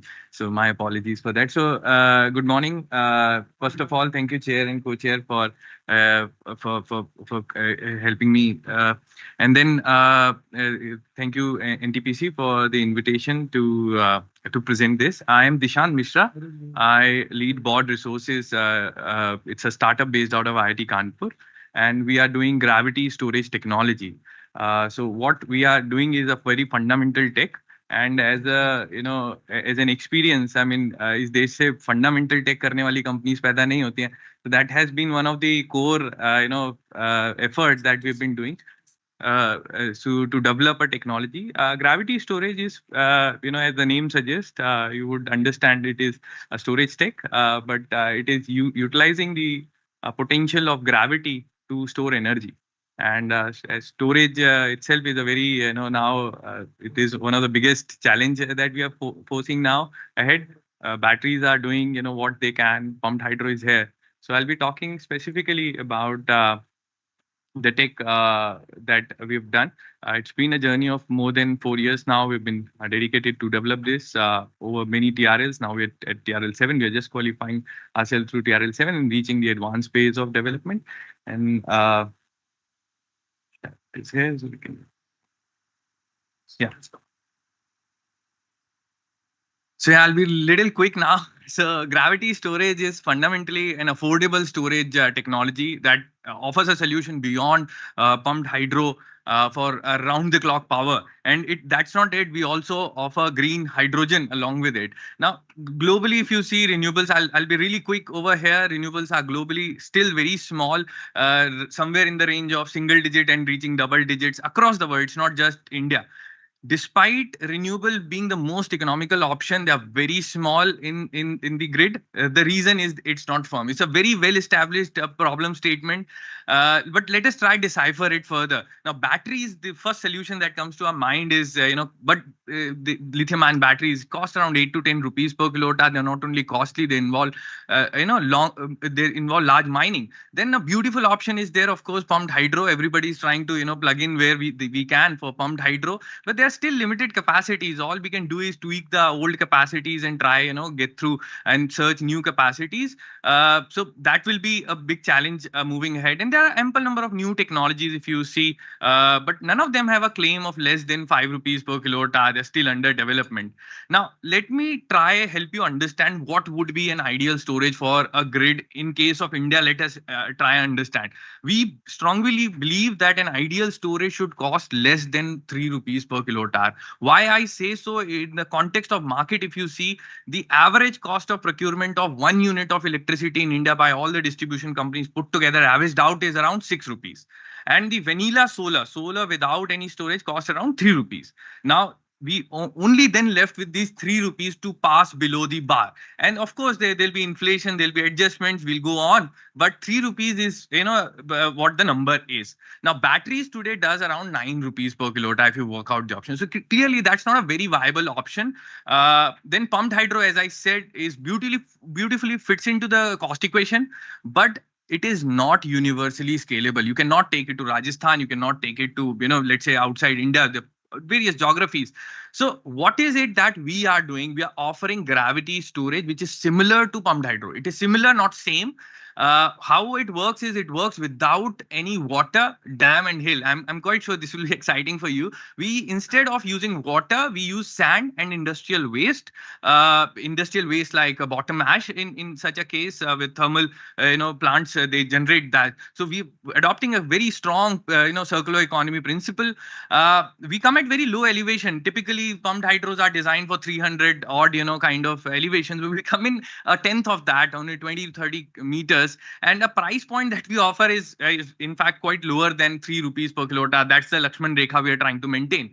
Now, conceptually, this is not something new. We all know about what is, how gravity works. But as a storage concept, if you ride a cycle on an inclined plane, you end up storing an energy. I mean, by just pulling your weight upward, and that distance that you travel in the vertical direction h is known as the gravity potential. The E is equal to mg is a very famous equation. That's what we do in our tech, and that's what pumped hydro also does. And now, how does the tech work? If you see in the context of how we achieve our engineering, there's a bottom station, there's a top station, and between these two, we take the weight from bottom to top and top to bottom, doing the charging in the upward direction of motion and doing discharging when we come down. Now, the beauty of the system is we offer a price point of 1.5 to 3 rupees per kilowatt hour. This is something which will be unique. We are trying to help ourselves become the first company to be a decentralized, offering a less than 3 rupees price point in the storage market. But that's not it. As I said, we offer green hydrogen,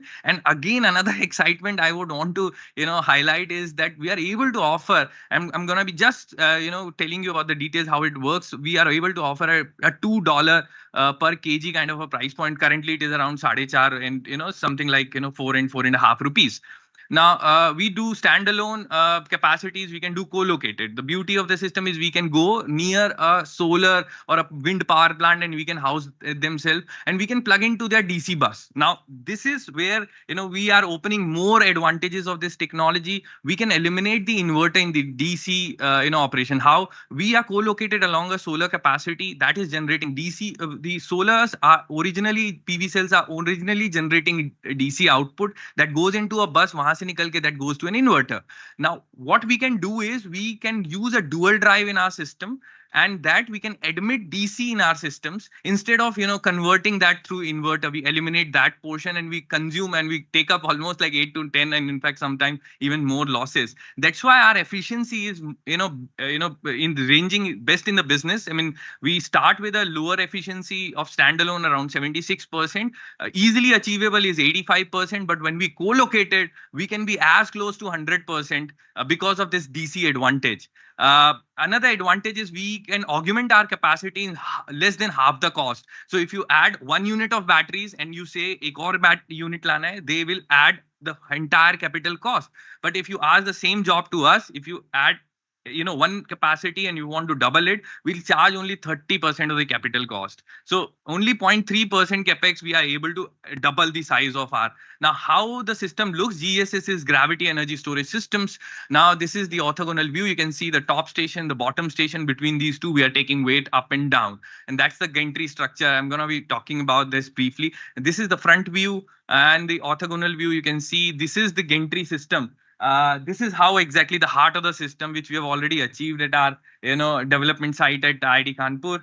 How we prepare the site preparation, we take go to the ground, and at any plain geography, be it Rajasthan or a Middle East or a any flat geography, we can go out there, dig ground for only minus 15 meters. That material we take above, and that will plus 15, the differential is 30. That job is done for the civil site. The site is developed. Minus 15 is as much as just a basement of a mall somewhere around the city. Now, if you compare PHS or batteries with gravity systems, I'll just want your attention on the cost side.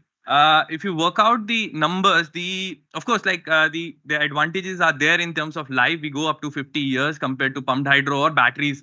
Round trip efficiencies are in fact higher than any of the competitors. Environmental hazard is hardly any, and then toxic content and other advantages. In terms of the capex per kilowatt hour, we range somewhere around 2,500 to 2,500 to a range, which if you compare with pumped hydro would be still the bottom side of the pumped hydro would never be less than 5,000. Best levelized cost, we are able to offer 1.5 rupees. In fact, the bigger plants can go even lower than this, less than 1 rupees per kilowatt hour. But for the safe side, we are betting the initial plants to in the range of 3 rupees, and we will be scaling up. We'll be able to achieve 1.5 rupees without a challenge. Now, just specifically comparing ourselves with pump hydro, we incur less capex. We can be co-located. The head height is, of course, low. we are viable at a much lower ticket size. आप 100 crore का plant में we can be reaching the economic viability compared to pumped hydro, which is required 2,000 odd kind of a investment to make it viable. We consume less land compared to pumped hydro. We have shorter construction tenure. I mean, we are typically able to reach generation online, getting the plant online less than a year time. In fact, to be precise, around 9 to 8 months when a site is, acquired. If you compare gravities, we are not the only company doing gravity around the world. There are around 3 to 4 companies. Energy Vault is a very well known company. They have already, I think, commissioned their first plant in China now, in the month of September. Then there is Gravitricity, and Aris is a US based company. And I'm happy to share we are one Indian flag over there competing among the best in the world. But if you see the last row over here is the levelized cost. The advantage of being in India and looking forward to create a technology for Indian grid, Indian customers has allowed us to reach a price point. These are comparisons. If you bring them all these companies in India, and this will be the price point they'll be competing, that we are looking to offer 1.5 rupees. Our developmental journey has been, so exciting. It's been 4 years now. These are a few of the snaps from the last year, TRL5. Then earlier this year, we were doing TRL6 at IIT Kanpur. Vivek 1 is the name of the module. And recently, we've unveiled the Vivek 2.1. This is the first variant TRL7 design, which we have achieved at Kanpur. And there's been some trials. And in fact, let me share a very important update that we have recently, completed trials for NTPC, including an independent validation. And Mr. Rajan Vashne is, I think, here.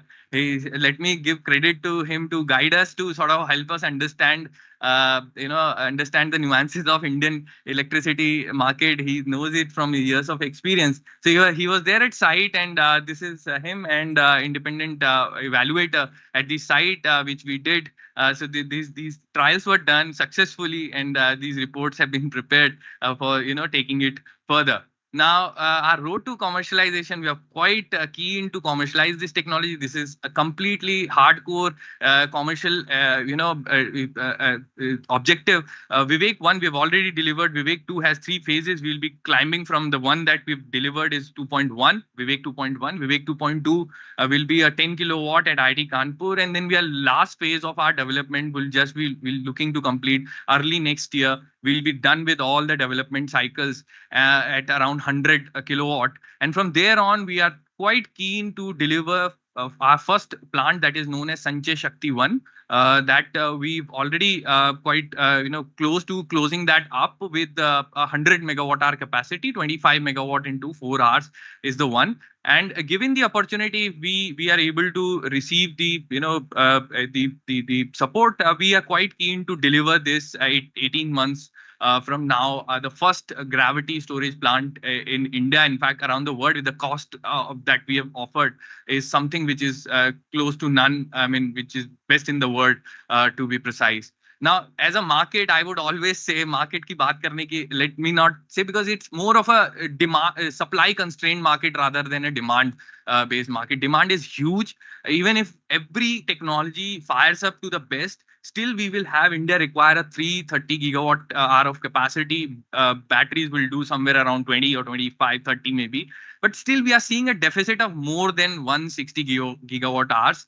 And to reach a 500 gigawatt target of renewable, let me from my I share this concern that whether the storage will be able to supply this part or not, that will be a bigger question rather than the solar. Of course, there will be challenges on the renewable side. So we are quite confident, given this, we scale it rightly, we are able to offer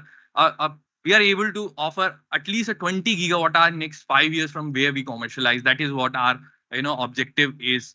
Now, this is a point-to-point comparison of current day pumped hydro capacities that are coming up, current day BESS, and these two columns that these two rows that I've highlighted. This is Purlia, that is already established 2007 pumped hydro in West Bengal. Then Pinnapuram is the Kurnool capacity of Greenco. That is costing around 5696, around 5,000 odd capex per kilowatt hour. But if you compare gravity with that, and of course Sonbhadra, there is a new capacity, iska DPR aa gaya, we've taken the numbers from there. So this is what the number looks like. The smaller plant for us would cost around 9,000 per kilowatt hour. and a bigger capacity would be less than 4,000, just around 4,000 per kilowatt hour. And the levelized cost of less than around 1.8 rupees is what we are projecting. We've taken, comparison head to head, all the parameters we have freezed equal to all, and that is how we made the comparison. But that's not it. As I said, we are able to offer hydrogen from our capacity. The beauty of the system is any storage technology is offering less than 3 rupees price point has a very strong opportunity to offer hydrogen. How? Because solar will, in a traditional projection of how we will generate hydrogen is a two-legged architecture. दिन में solar से पैदा करेंगे बिजली and we energize electrolyzer from that. That's a two-legged traditional architecture. But if you have a very strong price point in terms of the storage, then you are able to offer a three-legged architecture, which pumped hydro, in fact, Greenco has already signed up. So this is the three-legged architecture. In our case, we are able to offer a plant utilization factor of 95% or more technologically, which is traditionally in a two-legged architecture, it is hardly 35%. So आपका electrolyzer सिर्फ 33-35% of the time will be utilized if you plug it into directly into a solar. And if you utilize it along a gravity or a pumped hydro capacity, then you will be able to offer a 95% or 100% capacity, a price point of less than $2 per kilowatt hour. Yeah, so in terms of impact, I can talk about so many things in terms of climate impact, our circular economy principle. Our cement consumption is zero, in fact. So that is what we've been the conscious effort to, eliminate the need of cement in our capacities. We have no mining involved. The other advantages economically, we have most affordable technology. If you work out the numbers, we're proud to take, the fact that we're able to offer that tech is a very low price point. We're 100% domestic production, and we are able to offer, in fact, a very strong export potential to anywhere in the world. The price point that we are able to offer and the quality of production that we are able to deliver from here and install these across the world. And of course, we have various social advantages. Our plants will be located at various rural, places. I mean, be it, let's say, Bundelkhand in UP, Rayalaseema in, Andhra, or maybe, deep Rajasthan or Gujarat, where typically these, so we are coming in co-location with these capacities. It will be a very big win-win for, the local community, and we are able to offer jobs, give them the local population, livelihood at their own places. This is the team. Apart from me, there's Vigya in the core team, then Sanjay, Ravi, and Dr. Gururaj from IIT Kanpur. And then we are very strongly supported by various industrial, expertise on each of the domain. And there's very limited number of people that shown over here. There's a bigger team, in fact, supporting us in the function. But let me just, before I close my, presentation, why I always say this, sometime, reality is stranger than fiction. 10 years back, I completed my master's in Germany studying renewable energy. And one of the module was energy storage. Usme 11 technologies were, featured in our curriculum, and none of the technology were featured are able to, offer. There was no pumped hydro in that, and I don't know why. And there was no gravity storage that we've been working on. So the surprising fact is that 10 years down the line, we are seeing, in fact, Germany has also, now moved on to, look forward to, apart from gas operation, they're now looking to install bigger storage capacities. They're doing pumped hydro as well with Switzerland. So that is the equation that has been the savior now, which is we are seeing. So what we are betting on today on the technology, we should be really understanding that there cannot be a very fixed approach towards solving the big problem, especially in terms of technology. Let's be open to all the various opportunities that exist out there. And the last slide that I have, why we work for, in our company, we have a small ritual. Whenever somebody joins, ek mahina pura hone ke baad, we give them a marker to sign their helmets. And this has been one of our teammate, Ramji Pal, who actually wrote down this. We were discussing about climate change. He's so, engrossed into that what we have lost, in fact, the लड़ाई चल रही है वो तो अब 2 degree बचाने की चल रही है, but जो खो के आए हैं वो 0 डिग्री जब बचा सकते थे. So that has been the message over here. This is one of the signature ceremony we did. We took that snapshot that 0 is, what we have lost. Yeah, so thank you so much. And let me also give credit to the affiliations that I have, IIT Kanpur and IIT Delhi. Apart from it, PFC and Engineers India have been supporting us in the development. There are other associations that are not shown over here. Yeah, thank you so much. Thanks a lot, thanks a lot, this answer. Now at the end of the presentations, I request our respected chair to brief the session so that the learning of the session we take us. So, well, thank you very much to all the speakers and all the listeners that they have listened carefully. And I think many of you have some doubts and questions also. We may take 1 or 2 questions maximum because of the limit of the time. If somebody has any questions, then after that we can proceed with the.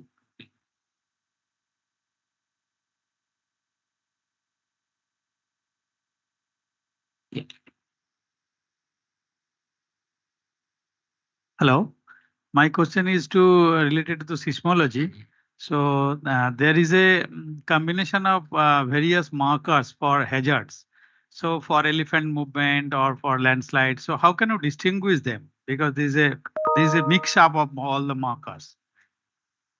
Yeah, that's a good question. So basically, every event has a characteristic signature in time domain as well as in the frequency domain. So when we talk of frequency domain, there are certain frequencies in which the signals are emitted. For example, the elephant movement would have a low frequency compared to the movement of a cheetah, for example. Okay. So since elephant is the largest animal, its signature is distinct from all other animals. That's why elephant. I cannot promise for a deer or a lion because they would mix up and become noise. Can they be quantified by correlation, taking cross correlation or? Yeah, but actually one has to do a long study. It's not very simple, and signals are weak. See, earthquake signals are very strong. Large earthquakes are very clearly recorded. But these are very small movements. You need to have sensors close, and you have to do a lot of signal processing to extract the signal. So there are some techniques. I didn't go into the details. So similarly, landslide has its own characteristic. Not only the frequency. If you look at the spectrum, the Fourier spectrum, the trend of the spectrum is distinct for each event. So that's how we can recognize, and using artificial intelligence, we extract and give the early warning automatically. The feature extraction, right? Yeah, right. You can take one last question. I have one query to Dr. Vijay. This regarding the solar nuclear combination. Is it expected that the SMR will power up and cyclically do power up, power down as the solar comes into picture on a daily basis? Yeah, actually, I said nuclear is on hot standby, and in the daytime, because it is the same integral receiver, it's always hot and it is always flowing. So the only thing is you have to just increase or decrease the power. So the control is needed. That's as you said. Yes, you have to have that control. That's all, and that's well known. Yeah. Nuclear, as we know, is basically used as a baseload stations without much of flexing done up and down. So is it going to be a bigger challenge for the SMR design? There are nuclear power plants, load following ones designed. So SMR is flexible enough. Actually, there are many different ways they are talking about. This control is one. And, you can also have SMR being a small one. You can have multiple modules at one place. And, depending upon the demand, you can add or delete modules to meet that. No. Thank you, Dr. Vijay. So I think we should thank all the speakers for their wonderful talks and enlightening knowledge. So at the beginning, we were searching for the sustainable solutions for green energy. And at the end, we found that all the 7 technologies which have been come up, including the IEEE. I couldn't believe that IEEE is doing such a good work in digital decarbonization. We were looking at the IEEE just for publications and conferences and all, but really came to know that I am very much enlightened that they are doing so much great work, including the BRC, which is developing this SMR, micro SMR, which can be stacked up as he said. The NGRI people, they are working on the seismology, and they are all the startups, upcoming startups like Nishant and these people, they are coming up such a nice technology which can be directly implemented, and we should have some support system for really implementing these technologies for if we have to go for the greener environment. And we really appreciate, like if I have to go formally to introduce what everybody has said, that so starting from the NGRI, the seismology mapping is a very important aspect, and it will save a lot of money, time, and life as well. Life is more important. He has given a lot of examples. So in the this upcoming like race of generating more and more energy, we are trying to play with the environment. So in order to play with the environment, we have to safely play with the environment. We have to create such an environment that life are not lost. Money can be lost, it can be affordable, but life is very important. Each and every life is important, whether it's a human life or animal life, plant life, all lives are important, and they are contributing to the environment. Dr. Vijayan has said about the micro SMR design. It's a wonderful. In fact, I've read about SMR, micro SMR designs, and CSR is also working on the SMR technologies, and that can be integrated with the these nuclear power plants that we can jointly work together. And a lot of startups can also work on the design of different SMR designs, because we need a lot of SMR processes to generate green hydrogen, and utilizing this hydrogen into generating the green energy. And also, I would like to have a comment, like if we can integrate the power storage with the like battery, like gravity batteries, RFBs, then we can have a, like, it can be a part of the circular economy and circular utilization. Dr. Surekha said circular utilization is also very important aspect. Not only the circular economy, circular utilization is also important, because we should not afford to we cannot afford to waste our energy resources. Energy resources are limited. And Nitesh has very nicely explained about the IoT integration. IoT integration will save a lot of time, lot of efforts, lot of duplication, and we can also have a like archival data along with us, and we can utilize all this data in real time. We don't have to depend on the like generating new and new data every time. So that's a wonderful integration of IoT with different deep technologies, and they can all lead to the decarbonization and lead to the greener environment.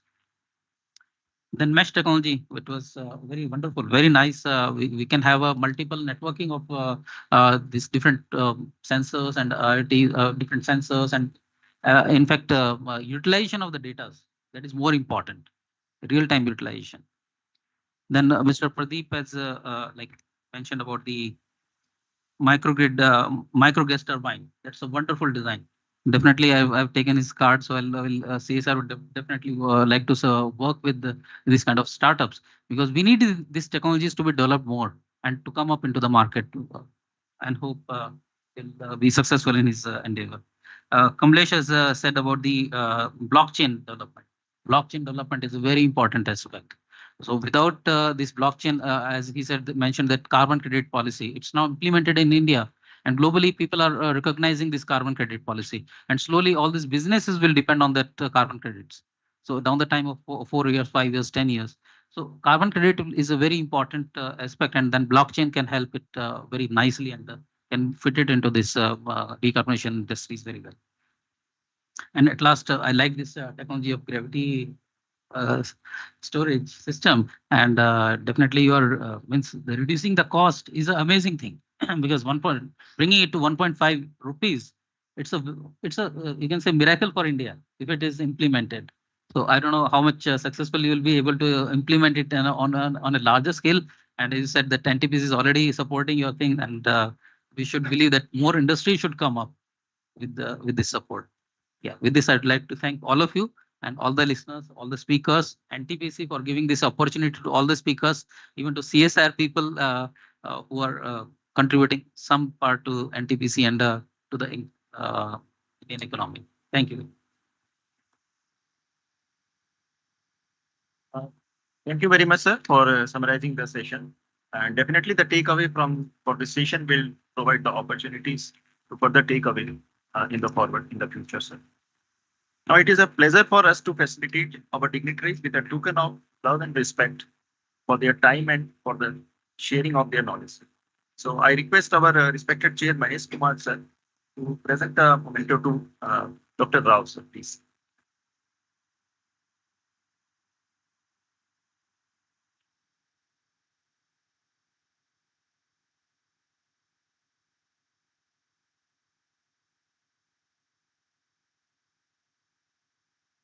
Now I request Mahesh sir to present the mentor to PK Vijayan sir.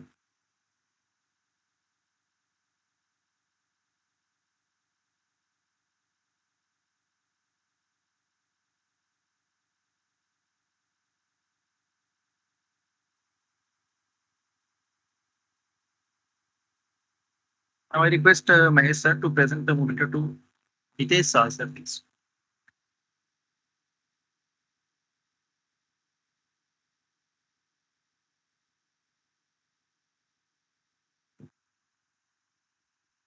Now I request Mahesh sir to present mentor to Pradeep Tangapan sir, please.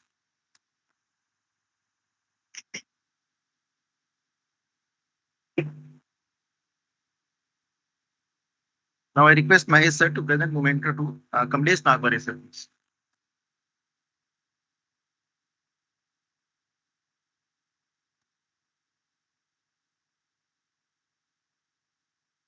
I request again Mahesh sir to present mentor to Disha Mishra sir, please.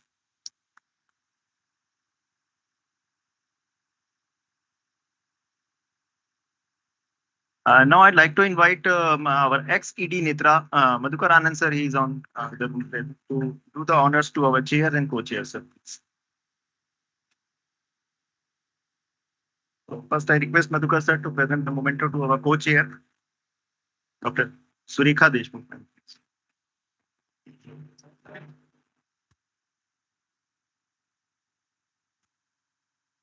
Now I request Madhukar sir to please present the memento to our respected chair, Dr. Mahesh Kumar sir.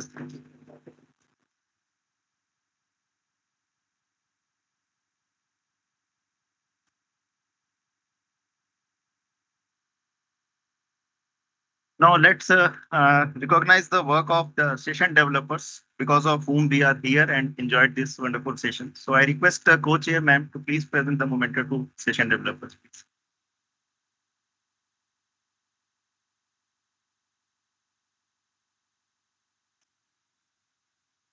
Please join Sumit sir.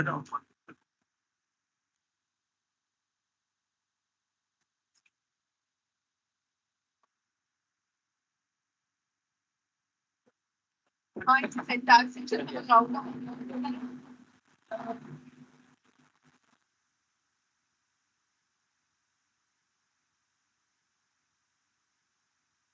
We can have a group photo to take the memories of the session with us. Thank you. Thank you.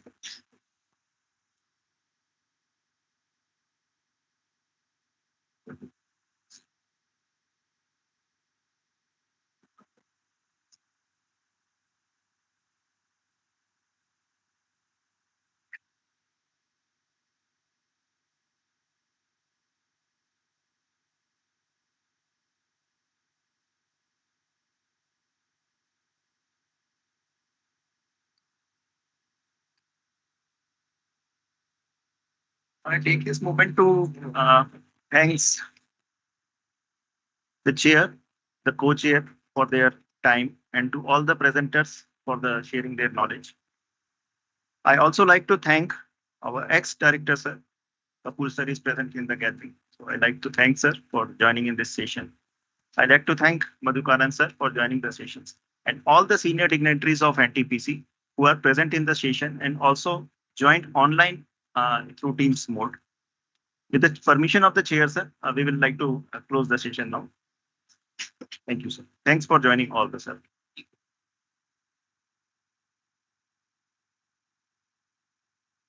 We may join for high tea just outside the hall before the start of the next session, sir. Thank you. Very good.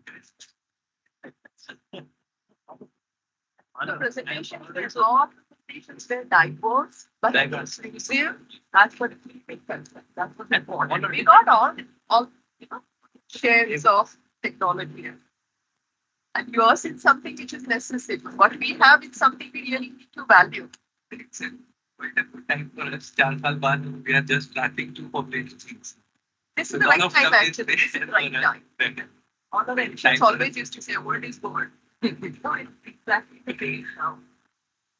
I also like this English narrative. Yeah, that's very nice.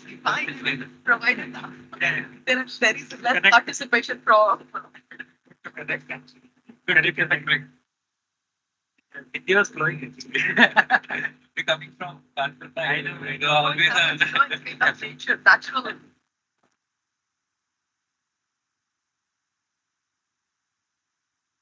Just keep my.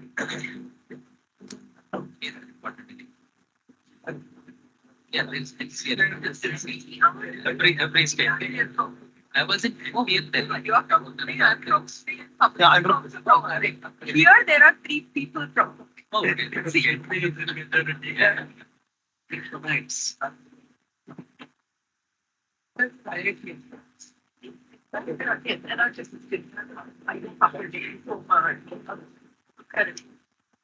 think negotiations coming. I think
निकाल रहे अक्सर अबे मत कर तू मत कर भाई छोड़ दे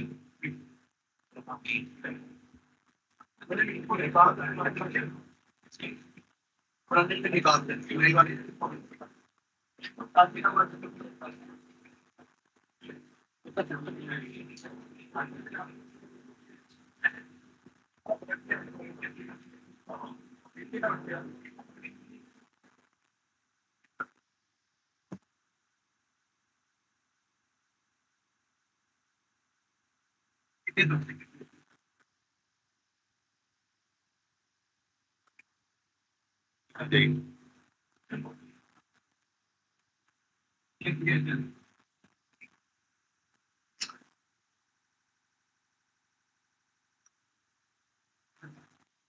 ये यहाँ लगाइए वो भी आई थिंक नहीं इसमें चेयर है ना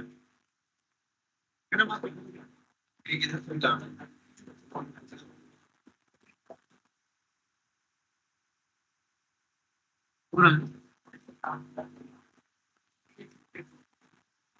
The greatest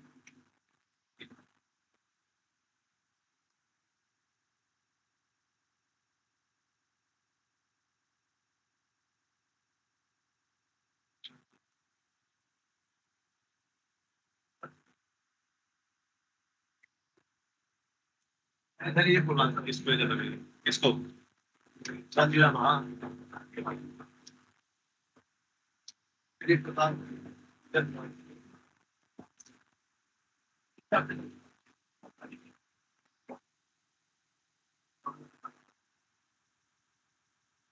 पर एक खाली पांच मोड़ा है करना खाली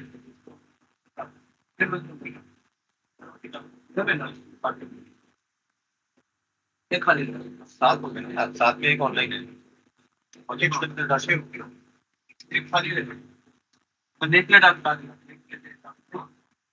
नेम प्लेट उधर डलवा दे उधर रेट में खाली रहेगी यही बंदा है जो बात पे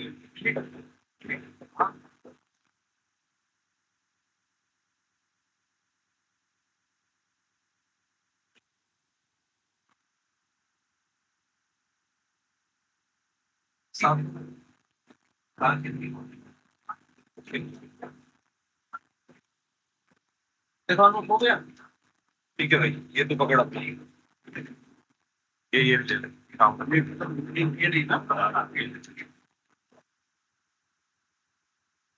Hello.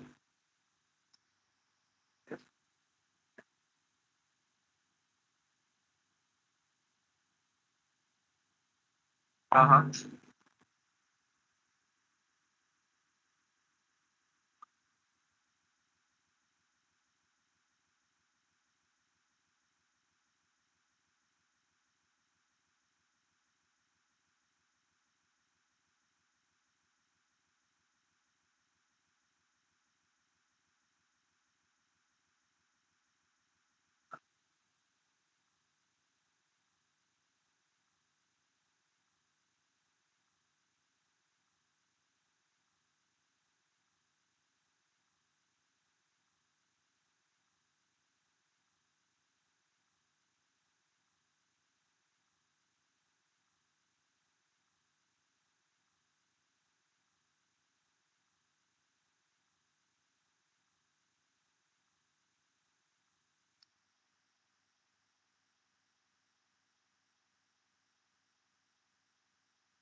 Good afternoon, everyone.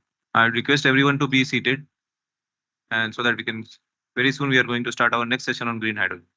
Thank you.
Good afternoon, everyone.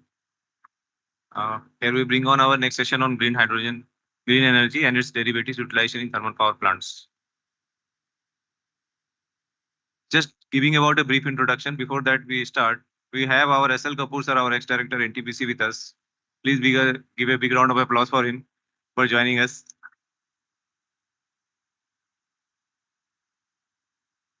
Let me set the theme for this presentation. We welcome you all on the session of green hydrogen and its derivative utilization in thermal power plant and other venues. Green hydrogen, as we all know, is a versatile energy carrier that can be applied to decarbonize a wide range of sectors. It can be used directly or in the form of its derivatives like e-methanol, e-ammonia, or e-fuels to replace fossil fuels, coal or gas. India has set its sight on becoming energy independent by 2047 and achieving net zero by 2070.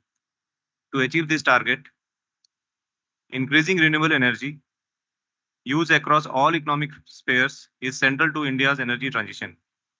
Green energy is considered a promising alternative for enabling this transition. Hydrogen can be utilized for long duration storage for renewable energy, replacement of fossil fuels in industry, clean transportation, and potentially also for decentralized power generation, aviation, and marine transport. With this, let me invite our session members.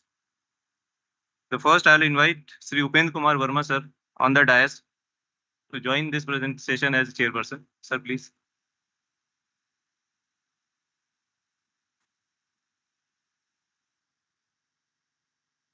Sri Upendra Kumar Verma, sir, is BE in Mechanical Engineering and MTech in Nuclear Engineering from IIT Kanpur. He has 31 years of experience in the Technology Division of Engineers India Limited,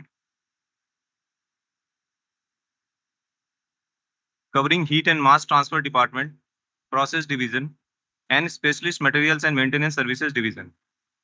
During this period, he has worked both in India and abroad for process design of various facilities in fertilizer plants, coal, pet coke, lignite gasification, renewable energy, refineries, petrochemicals, and power plants. He has contributed in various projects from concept to commissioning, including basic design, detail engineering, feasibility studies, licensor selection, etc. Sri Verma sir is spearheading various initiatives in Engineering India Limited on green energy and hydrogen ammonia, and is currently designated as Executive Director Technical at Engineers India Limited. Sir, I personally welcome you with diversified work area and share your rich knowledge amongst us. Thank you. Thank you, sir. Now we invite Shri Pradeepta Kumar Mishra, Executive Director, Fuel NTPC, as co-session chair for this particular session. Shri Mishra is an electrical engineering graduate, joined NTPC in year 1986. He has rich and varied work experience of about 37 years in NTPC in different capacities prior to assuming the charge as Executive Director, Fuel Management and Fuel Transport. He has worked at various locations like Vindhyachal, Simadri, Dadri, NCR headquarters, Gadarwara, and TBF. Presently, his primary responsibilities include making major corporate decisions, managing the overall fuel supply for all NTPC stations, acting as the main point of communication between the board of directors of NTPC and corporate operations. He is a visionary leader who is ensuring fuel availability, affordability, and security for all generating stations. Shri Mishra is also on the board of director of NML, NTPC Mining Limited. We welcome you, sir. Our next speaker is an experienced faculty with vast knowledge, Mr. Arvind Kumar Chandiram, sir. He is Associate Professor at Department of Chemical Engineering at IIT Madras.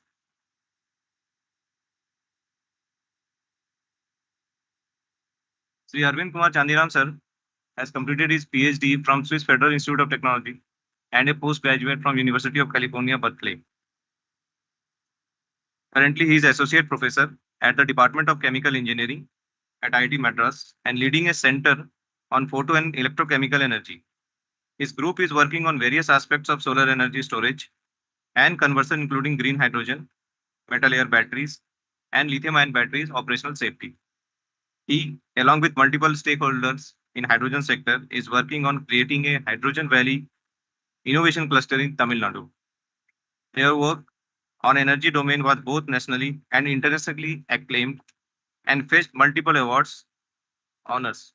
Naming a few is IESA Researcher of the Year, India, Rising Stars in Energy and Fuels by American Chemical Society, USA, Emerging Investigator by Chemical Communications, Royal Society of Chemistry, UK, INSA Medal for Young Scientist, NASI Young Scientist Platinum Jubilee Award, and SERB Technology Transition Award. Sir, I welcome you on the dais for sharing your valuable information and the rich knowledge that you are having with us. Thank you.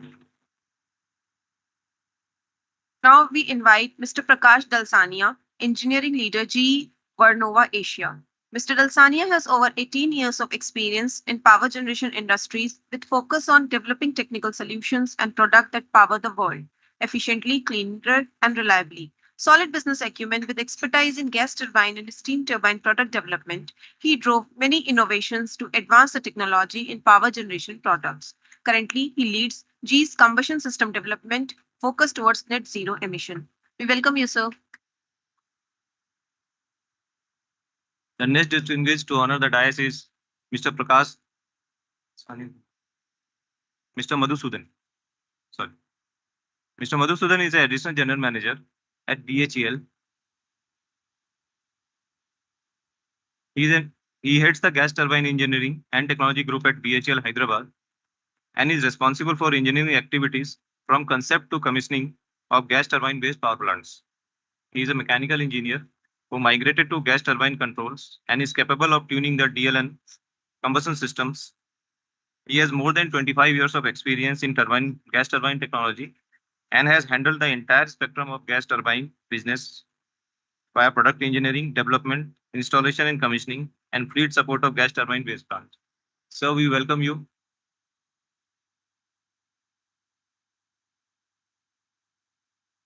Now we invite Mr. Leo Shumli. Mr. Shumli will join us virtually. Mr. Shumli is a high-level energy and environment business expert who brings more than 20 years of experience in environmental and energy sector. Mr. Shumli is board member to DOR Group since 2015 and is leading DOR Motors activities to promote methanol as clean alternative fuel. During 2004, Mr. Shumli was the economic consultant to the Minister of Environmental Protection of Israel, the late Professor Yehudit Nau. And since 2005, he has been supplying diverse services to a wide range of clientele in Israel in the environment and energy sector. He has also served as a former member in Energy Committee of the Israeli Standardization Institute. Mr. Shumli is a highly sought-after lecturer on energy and environmental issues. He holds a BA in Economics with honors, LLB from University of Haifa, and MSc in Finance from Tel Aviv University. We welcome you, sir.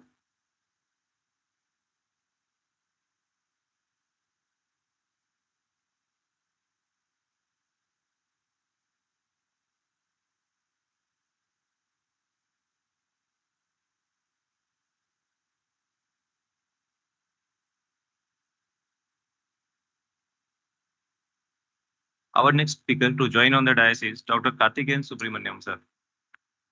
He is a domain lead at Fuel Cell and Advanced Power Train Fuel Cell PD Ashok Leland Technical Center, Chennai. Dr. Karthikeyan sir is currently responsible for engineering activities related to fuel cell system integration on commercial vehicles. He has completed his doctorate degree in field of automotive technology and is capable of designing, development, and calibration of fuel cell system. Some of his professional accomplishments include the successful implementation of a 28-ton fuel cell electric truck, as well as a 9-meter bus for high altitude application that is more than 3,000 meters for the first time in Indian market for the fuel cell centric vehicles. And the design of a modular after treatment system for Ashok Leland diesel/CNG truck or bus applications. He has more than 17 years of experience in automobile technology and has published 35 papers in international journals and 2 patents in the field of EGR mixing unit and exhaust aspirator design. It's a pleasure to have Dr. Karthikeyan sir with us for this session.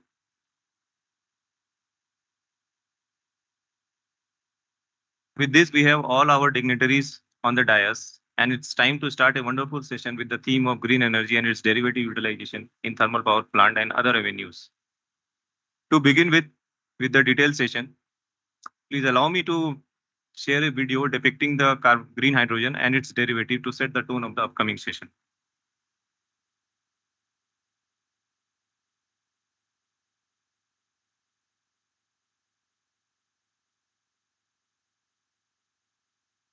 The greatest challenge that humanity faces in the 21st century is the climate change.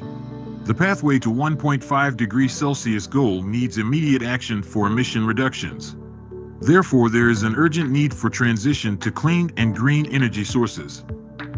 India has pledged to achieve net zero emissions by 2070 and plans to add 500 gigawatt of non-fossil based capacity by 2030. The generation mix will make a significant shift with this massive increase in renewables. The changing generation mix requires system flexibility, sources with fast ramp rates, quick start facilities, energy storage, and systems which can provide grid stability. Green hydrogen and its derivatives can play a key role for addressing some of these challenges. NTPC, one of the biggest power utilities in the world, is exploring possibilities that green hydrogen can provide for renewable integration. Considering challenges of hydrogen storage and transportation, NTPC is also exploring the possibility of using hydrogen derivatives for decarbonization. Utilization areas include blending with PNG, use in fuel cells, transport sector, feedstock for fertilizer industry, replacement of HDO and LDO in coal plants, and alternate fuel in gas turbines. In the transition from coal to renewables, gas power plants can play a key role in bridging the gap for a sustainable energy future. Gas power plants emit considerably less CO2 emissions and can be a low-carbon backup solution for peak energy demand. They also provide quick startup and ramping capabilities, which allow seamless integration of intermittent renewable energy sources. Gas power plants can quickly respond to changes in electricity demand, handle intermittency of renewables, thereby ensuring a stable and resilient grid. India has 25 gigawatt of gas-based installed capacity. However, the overall PLF of gas plants in year 2022 to 23 was only 12%. The major reasons for low PLF of gas plants are less availability of domestic gas and high prices of imported RLNG. NTPC is exploring possibility of hydrogen co-firing and methanol firing in gas turbines. Also, use of methanol in coal plants and as fuel for DG sets is being explored. Use of gas plants for energy transition can accelerate the integration of renewable technologies. It allows us to meet our energy needs, reduces our dependency on coal, and paves a way for cleaner and sustainable future. As we embark on a path to a carbon-neutral world, gas power plants and hydrogen will play a crucial role for energy transition. Use of hydrogen and its derivatives in energy sector can be a bridge for future powered by renewable energy. Together, let's harness the power of these fuels for a brighter and cleaner future. So, before starting the presentations, I would like to brief you on certain rules that for each presenter, 10 minutes will be given, and around 10 minutes a buzzer will ring so that it can be finished in time. And question answers will be taken after all presentations are done. Audience may please share their questions on the slip to the ushers. They will be taken on the spot. These presentations are over. Thank you. And with this, we invite our first presenter for the session.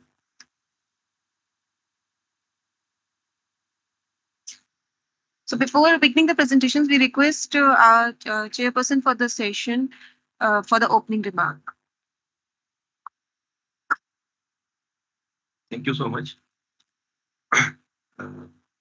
Very good afternoon to all of you. So we are a bit late for the session, but we try to make up the time and we try to finish in time, maybe a little extra. First of all, I thank NTPC for giving Engineers India to chair the session. Thank my co-chair, Mishra, as well as my co-presenters present on the dais, and the one is available on the web. So the topic of today's session, green hydrogen and its derivatives utilization, is very much relevant. How it is given its importance as or has acquired this status is because of the net zero, which we have to, as a country, we have to achieve that target of net zero by 2070. as declared in the COP26 summit. So in order to achieve that net zero, what is the way? I mean, the next step is to reduce that carbon molecule. But we are a country which is intensive to carbon utilization in terms of coal and all. So reduce that carbon, how to reduce that carbon footprint or carbon utilization? The way is green hydrogen. Green, why? Because we have to source it from the renewables, like wind or solar or like that renewable energy also. So that's the way to go for the carbon neutral. So once we switch over to this, how to switch over to this hydrogen, green hydrogen, that entire value chain is there, right from production till end utilization. So in this session, what I'm finding, all such kind of presentations are there, right from basics of green hydrogen production till the end use. There are numerous challenges actually. Once we handle nitrogen, it's not easy to handle nitrogen as such. It has got so many safety aspects to it. So all these things are well captured in today's presentations. At the same time, when we go for green hydrogen, the other aspect is the efficiency of conversion. When we convert this renewable to hydrogen, we already lose around 30 to 50% of the energy directly.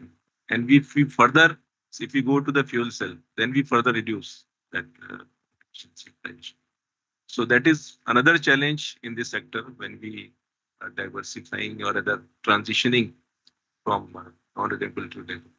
That's a challenge to be met.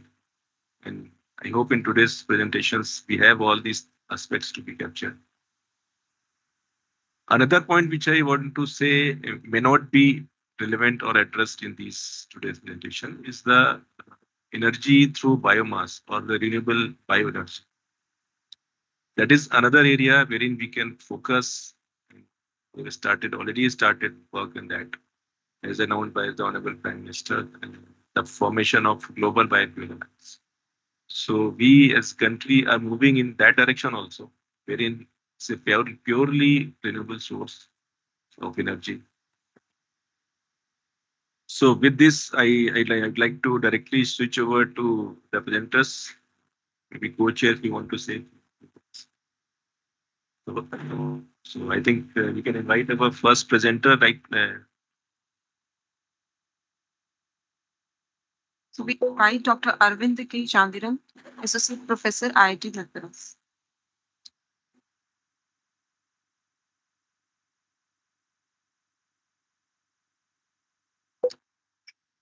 So presenter to please limit your presentations to within the time limit announced by the for their 10-11 minutes.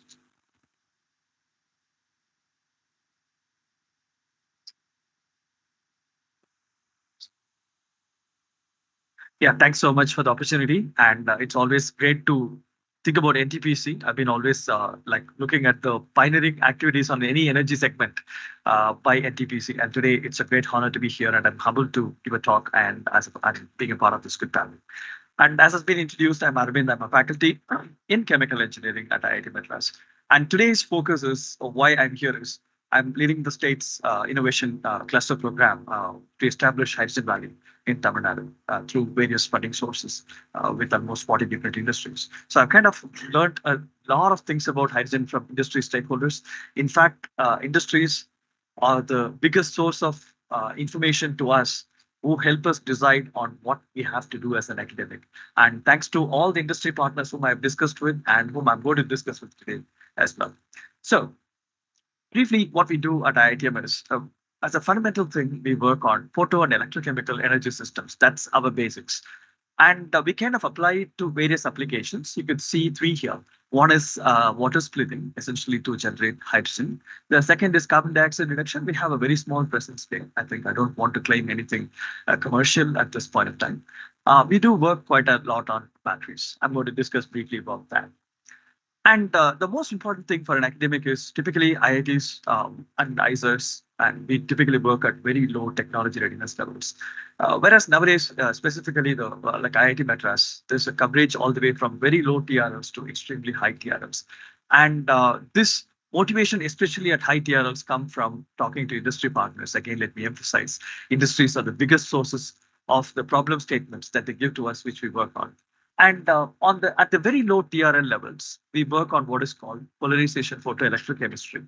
And I'm not going to talk anything more beyond this because that's my curiosity-driven research and it stops there. Let's go to the technology readiness level 3 and 4.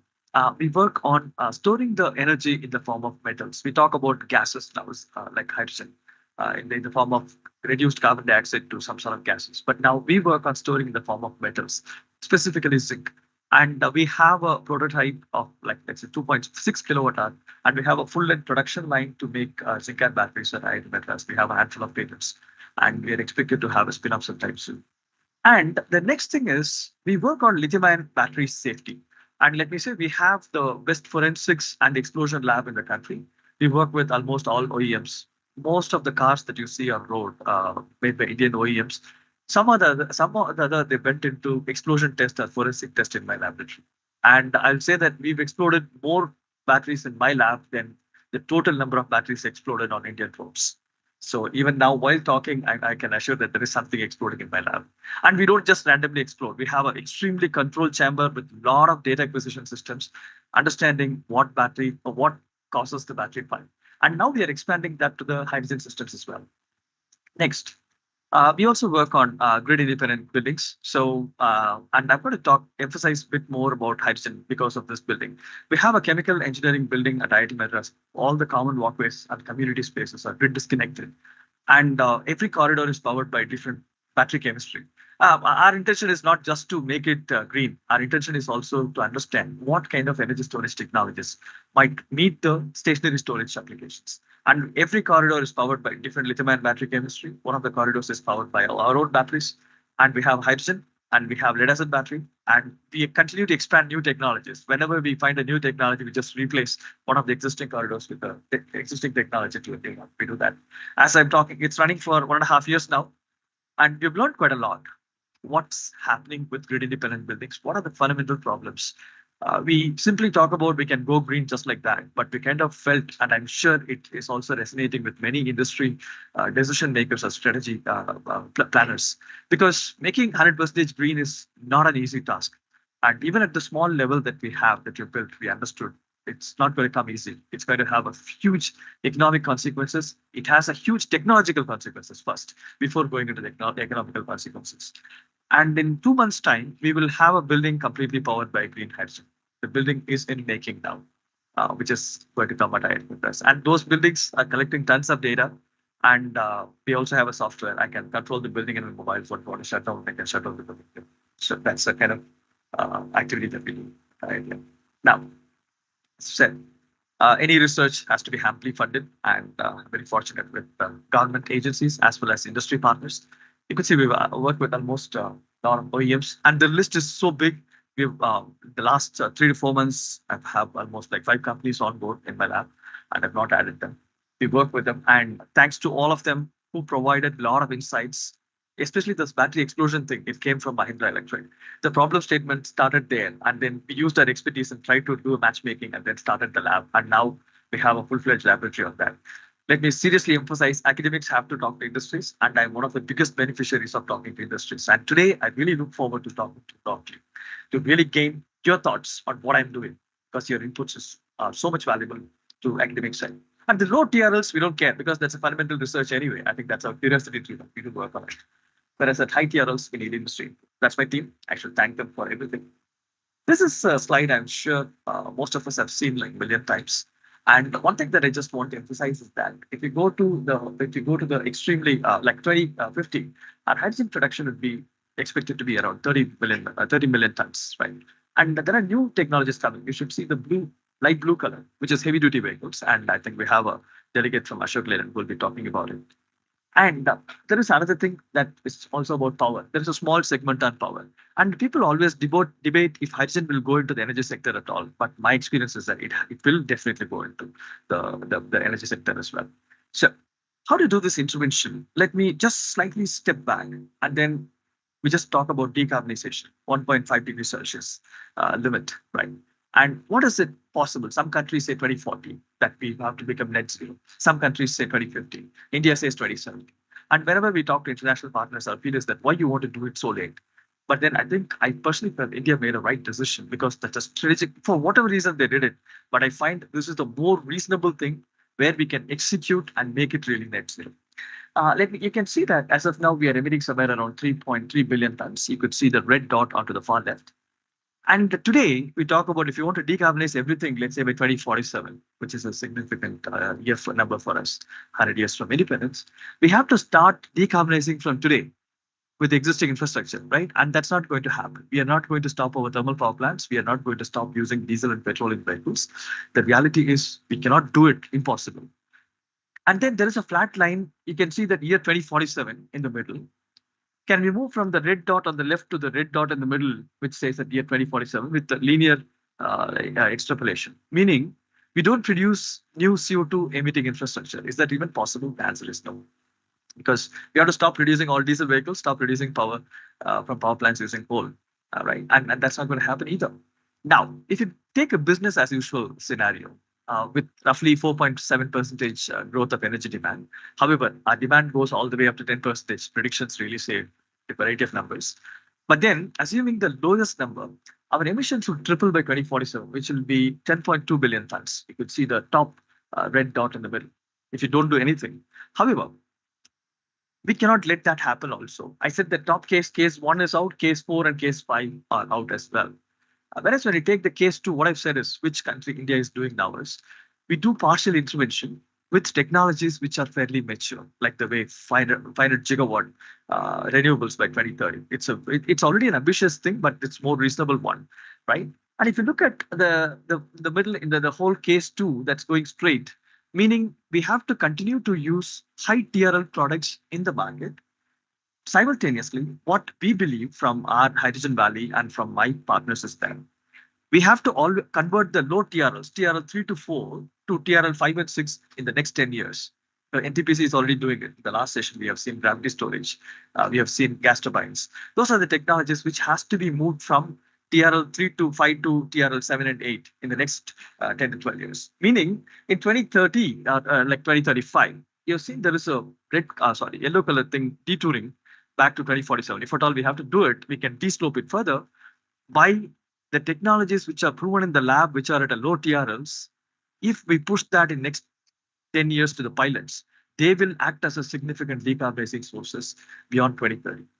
So I think NTPC is a pioneer in really funding all those early stage technologies, and thanks to NTPC and companies alike who are really into this business. And I strongly believe case 2 and case 3 are going to be the more reasonable scenario. By the time in 2047, let's say in 25 years, 24 years, we will have a lot more technologies which are at pilots now, will become real commercially viable products, and they will take over and eventually contribute to the decarbonization business. I'll take another 2 minutes and then stop. Now,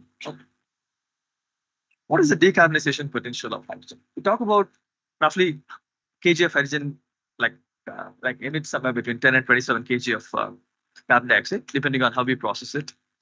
And even if we take, let's say 10, like on average 20 tons of carbon dioxide per ton of hydrogen, today we are emitting somewhere around 100 million tons. Even on the very, very lowest estimate, we are emitting 50 million tons of carbon dioxide, and it contributes to 1.5 to 3% of total emissions. So hydrogen, supposedly the green ones, when you go for SMR process, we are emitting, we are contaminating the world heavily, and we have to go to electrolysis.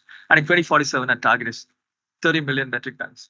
And if we go all green by 30 million metric tons, our emission saving would be somewhere around 5.8%. And this is not based on the today's emissions. I think we just saying in 2047, whatever emissions that we will have, in that we will have 5.8% emission cut maximum. But the minimum will be half of it, somewhere around 2.7 to 5.8% emission cut is what we are targeting. Big number. And we always attribute all the blame to thermal power plants. We always attribute all the blame to steel industries. But the thing is that the gas production companies, refineries, whichever makes hydrogen, also do emit. I think there's sometimes we have to accept the reality. This is what is happening. Now, let's take a case of steel. Steel is a biggest player. And sometimes I think in India, we kind of really underestimated the kind of emissions steel do give. Roughly 1 ton of steel produces 1.85 tons of carbon dioxide. India is producing somewhere around 120 million tons to 150 million tons today. And that contributes to somewhere around, if we, by 2030, our plans are based on the Ministry of Steel report. We are planning that's around 300 million tons. That's the projections that where we want to grow from 150 today to 300. If all these things have to be converted to green, I'm putting up a hypothetical case scenario. If all the steel production goes to direct reduction of iron ore using hydrogen, right? Then our emission saving in 2030 would be already 11.6% from steel industries. That's enormous amount. That's enormous. We're talking really a big number there, steel industries. Right? And so the whole thing, if in 2050, if the 30 million metric tons of hydrogen from the green sources will eventually reduce somewhere around 5 to 6%. And so hydrogen has a huge role in the decarbonization segment. Definitely, I think that's undeniable. And I'm not talking here any technology. I'm just talking pure numbers, which are already there, which are proven by many institutes like NTPC, NITI Aayog, and lot of other places. Power segment. Power segment today we are consuming roughly 1,600 to 2,000 terawatt-hour, including vehicle segment, and assuming again 4.7% growth. But then it grows all the way up to 11%. In the years we are seeing it, we have taken the very modest number. 2047, our energy requirement to triple. That's like 6,000 terawatt-hour. That's our energy requirement, right? And I'm sure NTPC can correct me all these projections. I just took a linear 4.7%, but I don't think it's always linear. It can be different for just easy comparison. Assuming if out of that 6,000, 3,000 terawatt-hour comes from renewables, just a case, and out of which you direct use half and then store and use another half. And we're still talking about 1,500 terawatt-hour storage per day, and that accounts for 4.1 terawatt-hour energy storage requirement per day. 4.1 terawatt-hour energy storage requirement is what we are talking about. That's humongous. And almost all the lithium-ion battery manufacturers in the world have to supply only to India if this target has to be met, right? And this is where I strongly believe many technologies are going to contribute to this phenomenal that energy storage thing, not just electrochemical, hydro, gravity, like everything, hydrogen, everything is going to come into play. And if someone says there's only one technology which is going to really take up all these things, I'm sure we should really rule that out. We cannot go with one technology for this 4.1 terawatt-hour requirement. But that's the kind of thing. This is a grid independent building I talked about. When you go 100% grid, this is one of the corridor data. You could see that on the left, I'm just going to come here.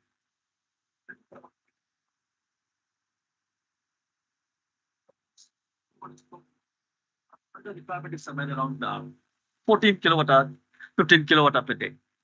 Now, if you go to October, you can see that already it has gone down. This is the real data. I'm not taking any asset. Actual data we are taking. Again, in October, last year was October. 3 days, Spain, rainfall, and it was no sun. And then we had to shut the thing down. It's a honest confession. We failed. When you go to 100% green, we couldn't find an energy source. We have batteries, we have everything. We couldn't find energy source. And now in Chennai, it's raining. Schools are like holidays were declared for schools. And again, today it's dark. Because we planned for September. And then in October, November, I mean, the solar installations are based on September radiance. In May, we do a huge curtailment. In December, we have a huge deficit, right? And especially when it rains continuously. This is very bad. Yes. I should have finished by now. Thanks. And so hydrogen is going to play a huge role. I'm going to skip this part. Hydrogen is going to play a huge role in this whole energy storage segment. Because if you want to avoid the curtailment in May, if you want to store all the way down to November and December, no batteries can do. It's only you can store it in the form of gases that you can do. No other option. And there are upcoming technologies like what you're developing, storing in the form of metals, but that's forever. And I'm heading this Hydrogen Valley program for the state where I have 40+ companies. This is revamped now, all the way from refineries to the utilization segment with MSMEs to large companies. And what you're trying to do is we're kind of addressing one question. What is the technological or policy hurdle that's preventing companies from going into the green segment, green hydrogen segment? And based on that, we find test rig validation centers, skill development. Those are the 3 major activities that we'll be doing. If someone is interested, I'd be very happy to discuss more about it.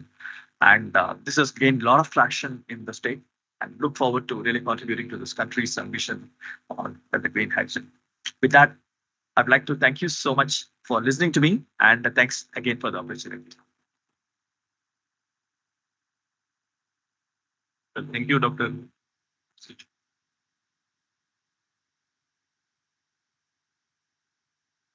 There's some change in the presentation schedule. So now we'll be first taking up with Mr. Dior Shumli because he has some other assignments. So we'll connecting with Mr. Dior Shumli, CEO Dior Motors, for his presentation. Thank you. Do you hear me? Yes. Yes, we can.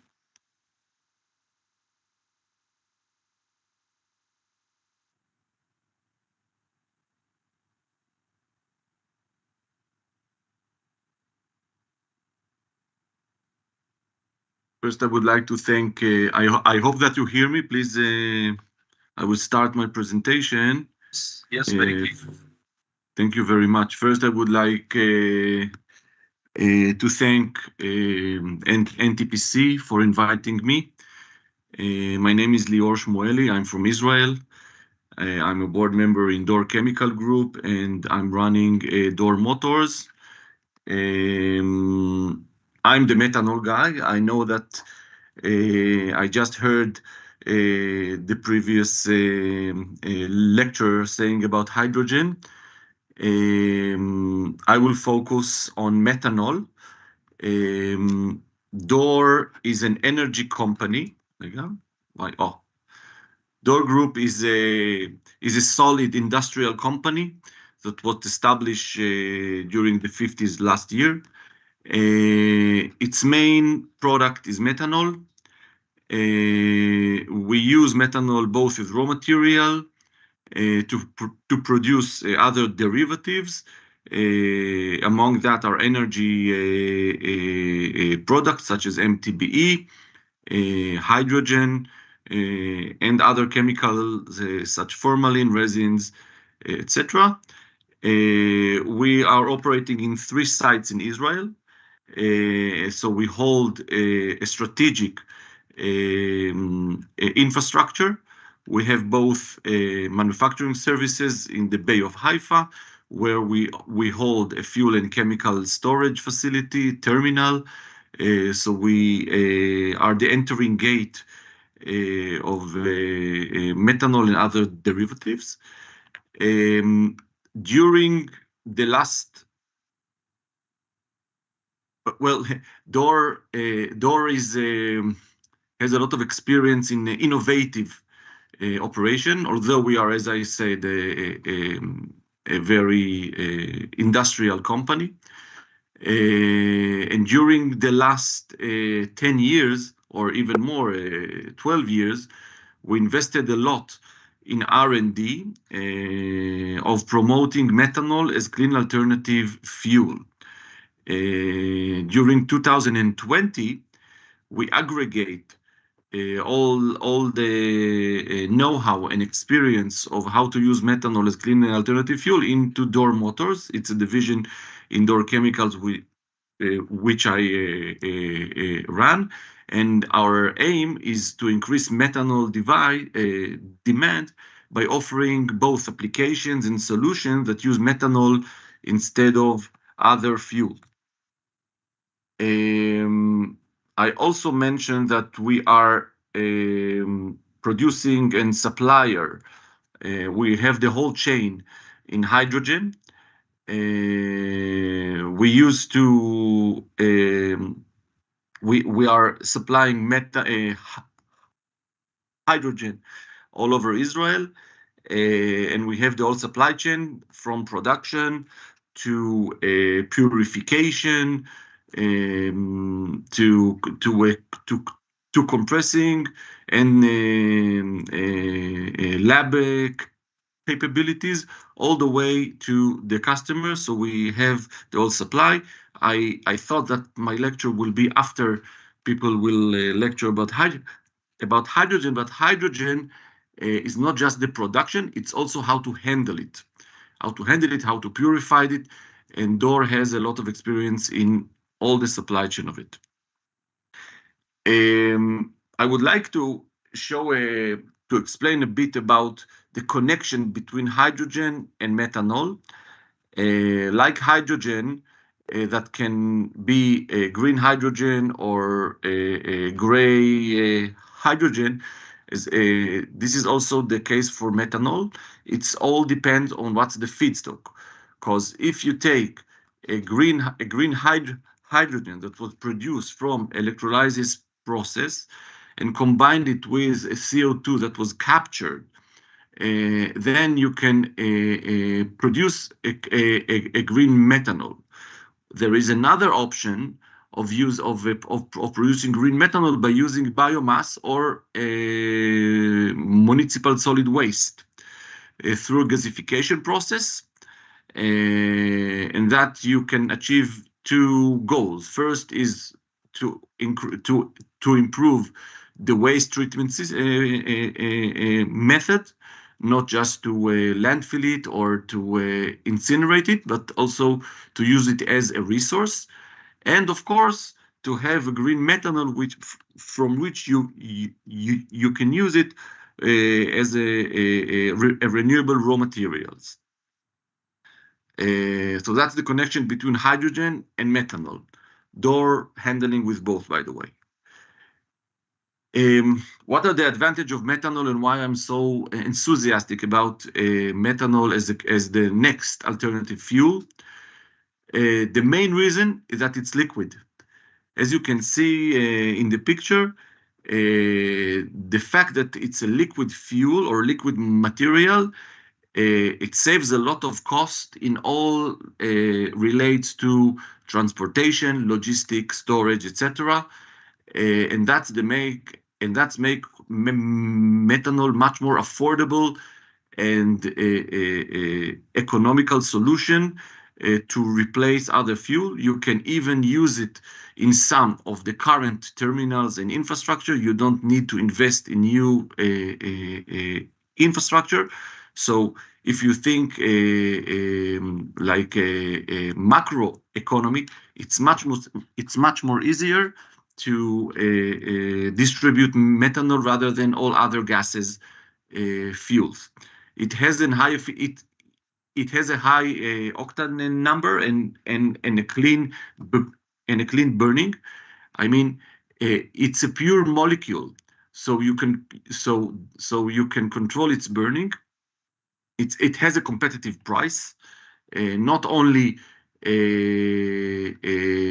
by liters, but also based on energetic content. I mean, each liter of methanol is half the density of energy density of a regular fuel. So you need 2 liters of methanol instead of 1 liter of diesel fuel, for example. However, if you are looking for the total cost of energy, then you can save cost even with that energy density.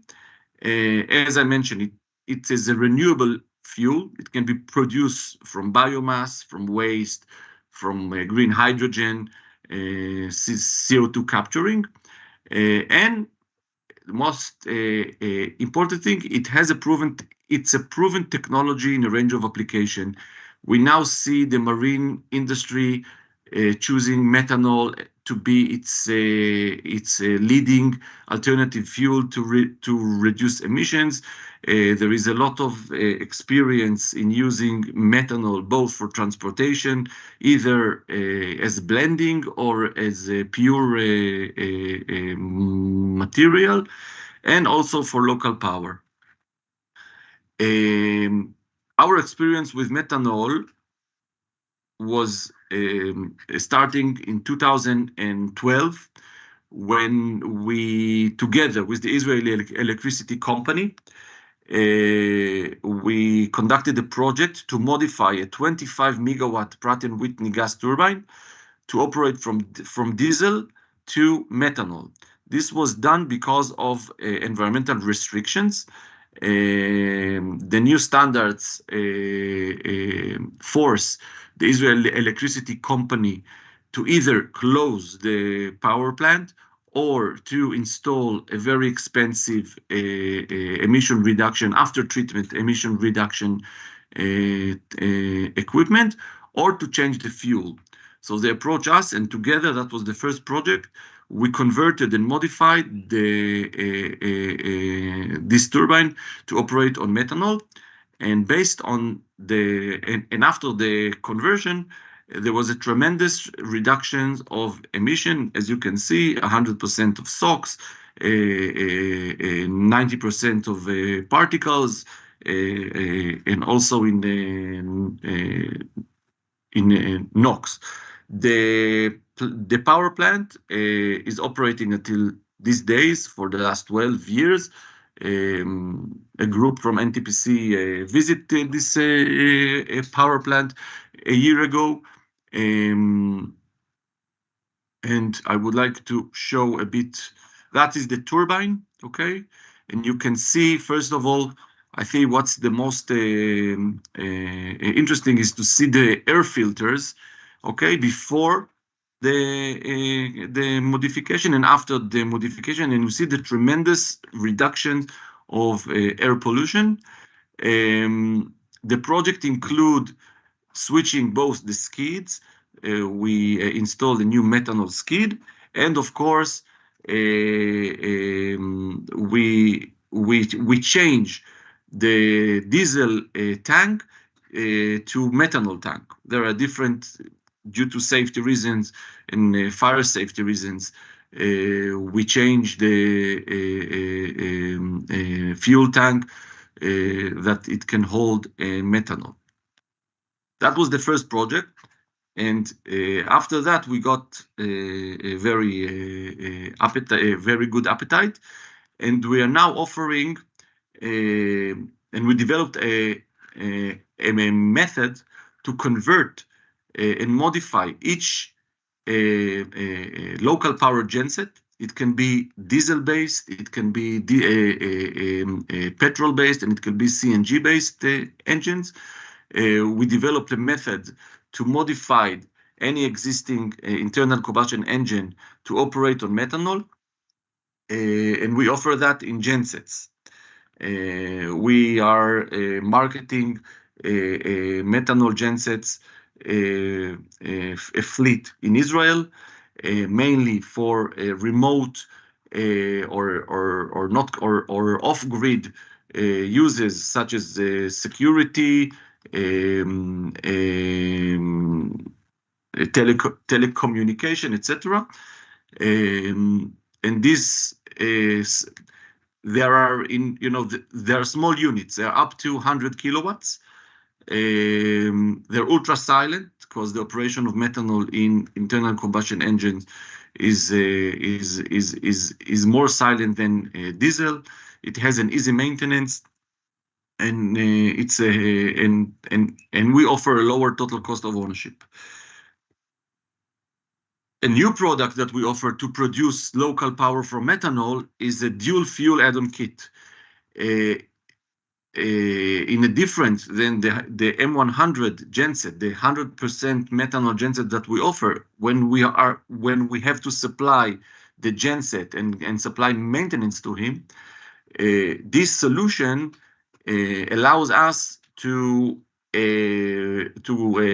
go to client and to install an add-on kit on their own diesel genset. They don't need to buy a new genset. We don't need to buy a new genset. It's like a kit that we add on any existing diesel engine.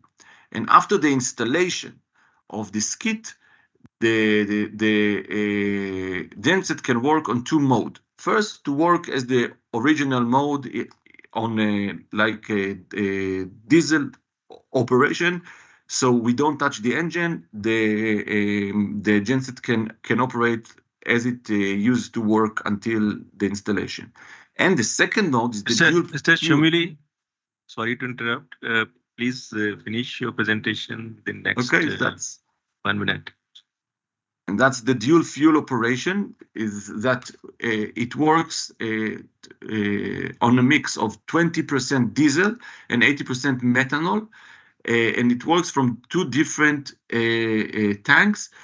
it's not a blend. The mix is done in the engine itself, and that's a very cost-sufficient solution that help to introduce methanol and to reduce both operation cost and emissions. So it has its own control system that was developed by us that control the fuel supply of both diesel and methanol on each operation. So what we are doing is that we offer solutions and packages that increase the use of methanol as clean alternative fuel for local power, mainly for genset, but also on a large-scale power plant. It can be gas turbines, steam boilers, etc.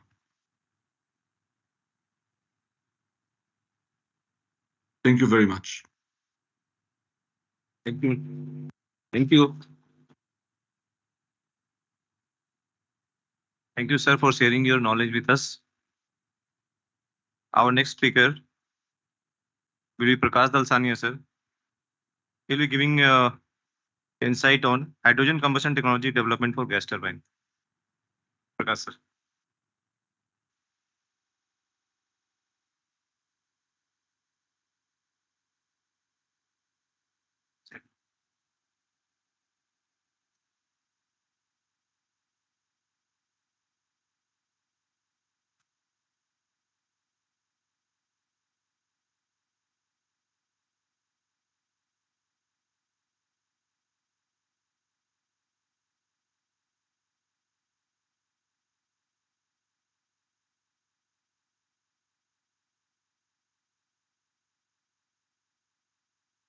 Good afternoon, everyone. I would like to first thank NTPC for organizing this energy summit, which is very apt at this point of time. And I'll giving the opportunity for me to share our views on the decarbonization pathways. I know we are approaching towards the lunchtime, so we'll not take much time. We'll expedite and complete the presentations within the due time. Okay, so as this summit is about the sustainable and reliable energy mix, we as a General Electric firmly believe that the gas turbine, which can burn the efficient hydrogen, will play a critical role in providing round-the-clock green energy, as the theme of this session is over here. With that, myself is Prakash Dalsania. I lead GE's gas turbine combustion development for the green fuels. And today I'll talk about the hydrogen combustion technology for the gas turbine. As we all know, that world emits around 34 gigawatt of carbon in today's world. And India, in particularly, contributes towards 2.6 gigawatt of CO2 in today's environment. And in that, the power generations is contributing around 35 to 40% of the CO2 emissions. And that's the exactly reason the technology is going to play a key role in reducing the carbon emissions in short term to the near term, as well as get to us towards the net zero path in long term. GE Vernova, with his scale and breadth, is uniquely positioned to provide the wide portfolio which can help the world in this energy transition domain and reach towards the net zero emissions point of view. And in today's presentations, GE has a wide portfolio in terms of the various products, but we'll focus more about the gas turbine technology development. And as we focus more about the gas turbine technology development in order to reduce the carbon emissions, there are two major pathways. One, we can reduce the post-combustion with the help of CCUS, and the another one is we can use that green fuels in the pre-combustion stage. And these sessions will be more focused about how we can burn the hydrogen in the gas turbine and produce the green energy. Hydrogen as a fuel has a different characteristics compared to the natural gas, methane, right? The hydrogen has a high flame temperature, which has a potential to increase the NOx. That's the number one. The second one, the hydrogen flame speed is significantly higher than the natural gas. For example, 10x is higher than natural gas, which requires the different combustion system. Third one is more about the hydrogen fuel density, which needs that larger volume to produce the same amount of energy. So these are the changes are needed to burn the hydrogen blend with the natural gas as well as the 100% in the gas power plant. However, this is nothing new. We have the significant experience in burning the hydrogen in the gas turbine and successfully demonstrated at various plants across the world as well as in India. As we look a little bit more deeper into the combustion science point of view, right, there are two major combustion technologies. One is the diffusion combustion technologies, which provides the very stable combustion, which can take that wide variety of the fuels. And G has that MNQC, multi-nozzle quiet combustion system, which can take right now itself the 100% hydrogen we can burn in this combustion system. However, due to higher flame temperature, due to the diffusion flame, it produces the higher NOx and it requires the diluent, and which is not an efficient way to generate the green power. The second one is the premix flame, which is nothing but the DLN technology, dry low NOx technology, where diluent doesn't require, and there is a fuel and air mixture homogeneously burns, and it produces the kind of lighter flame over there and less NOx in the system. This premix combustion system can burn the hydrogen up to 50% at this stage.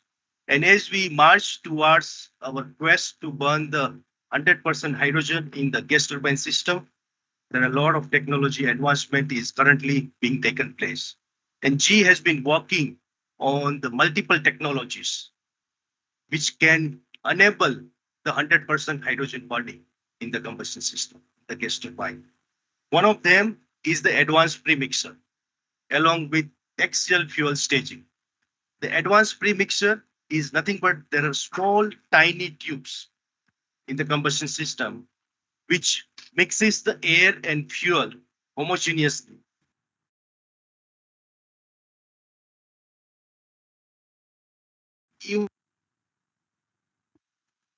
Along with the AFS, the axial fuel staging, which helps the combustions to take place along the length of the combustion system, which also further homogenize the combustion which takes place into the overall gas turbine.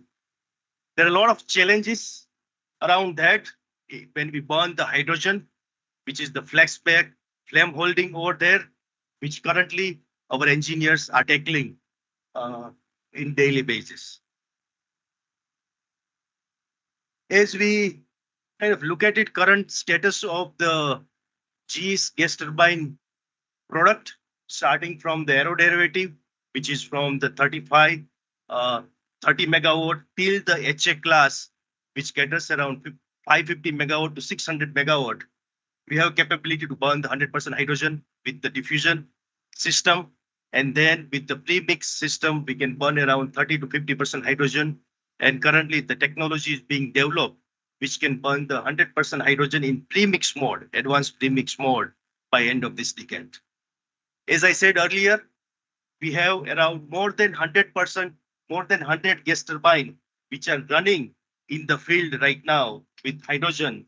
And it has over around 8 million hours has been accumulated on the hydrogen operation over there.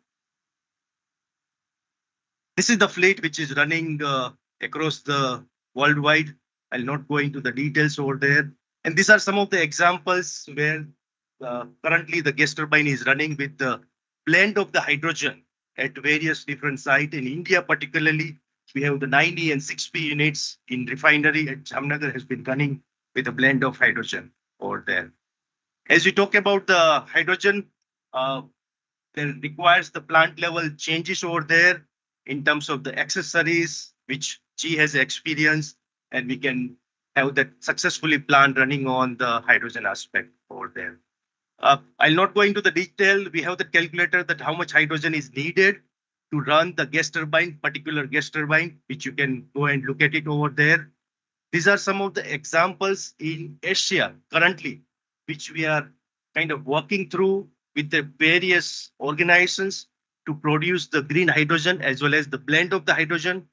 With in India, we have signed that MOU with NTPC for the hydrogen co-firing at the Kawash plant.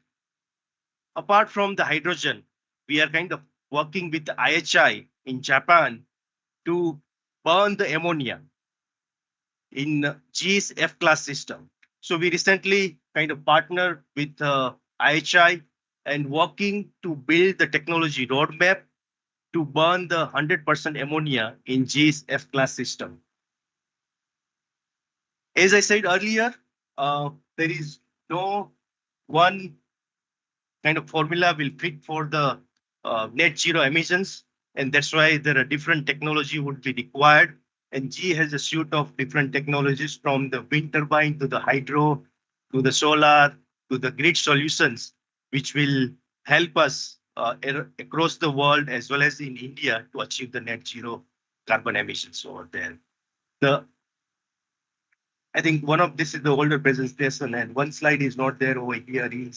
I wanted to kind of touch base is on the round the clock energy, right? As we kind of talked about in the morning session as well as this session over here, that how the renewable energy and the gas turbine can complement to produce the round the clock green energy.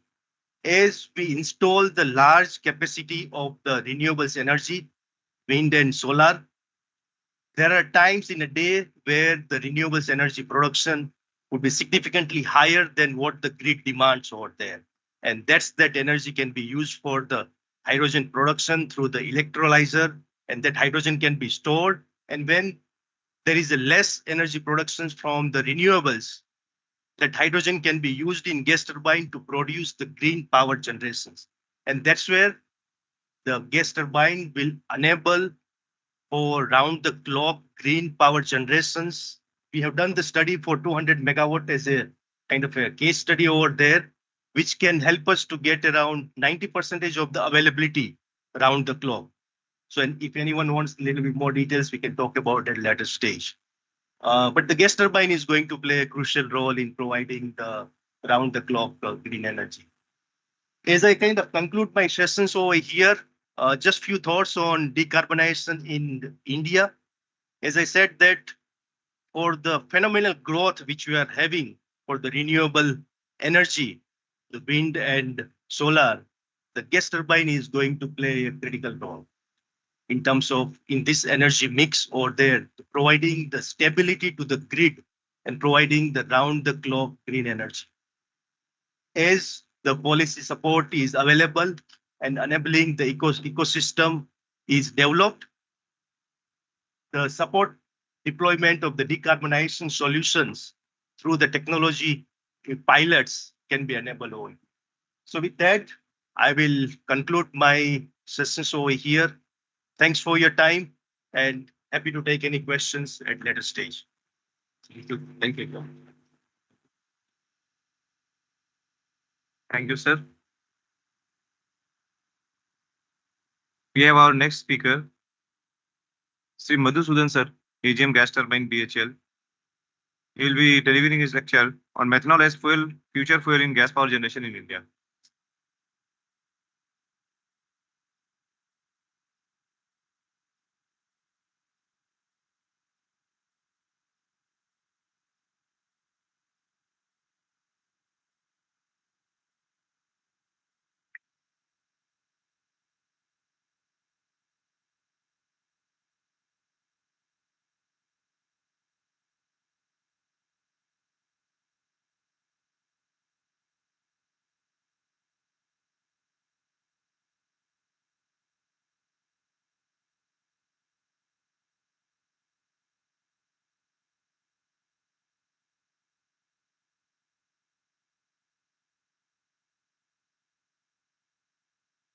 respected chair, respected co-chair, my co-presenters, respected delegates.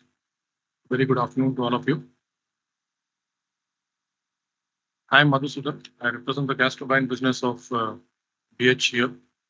And with our technology partner, General Electric, we have been providing the gas turbine technology in India for the past 3.5 decades.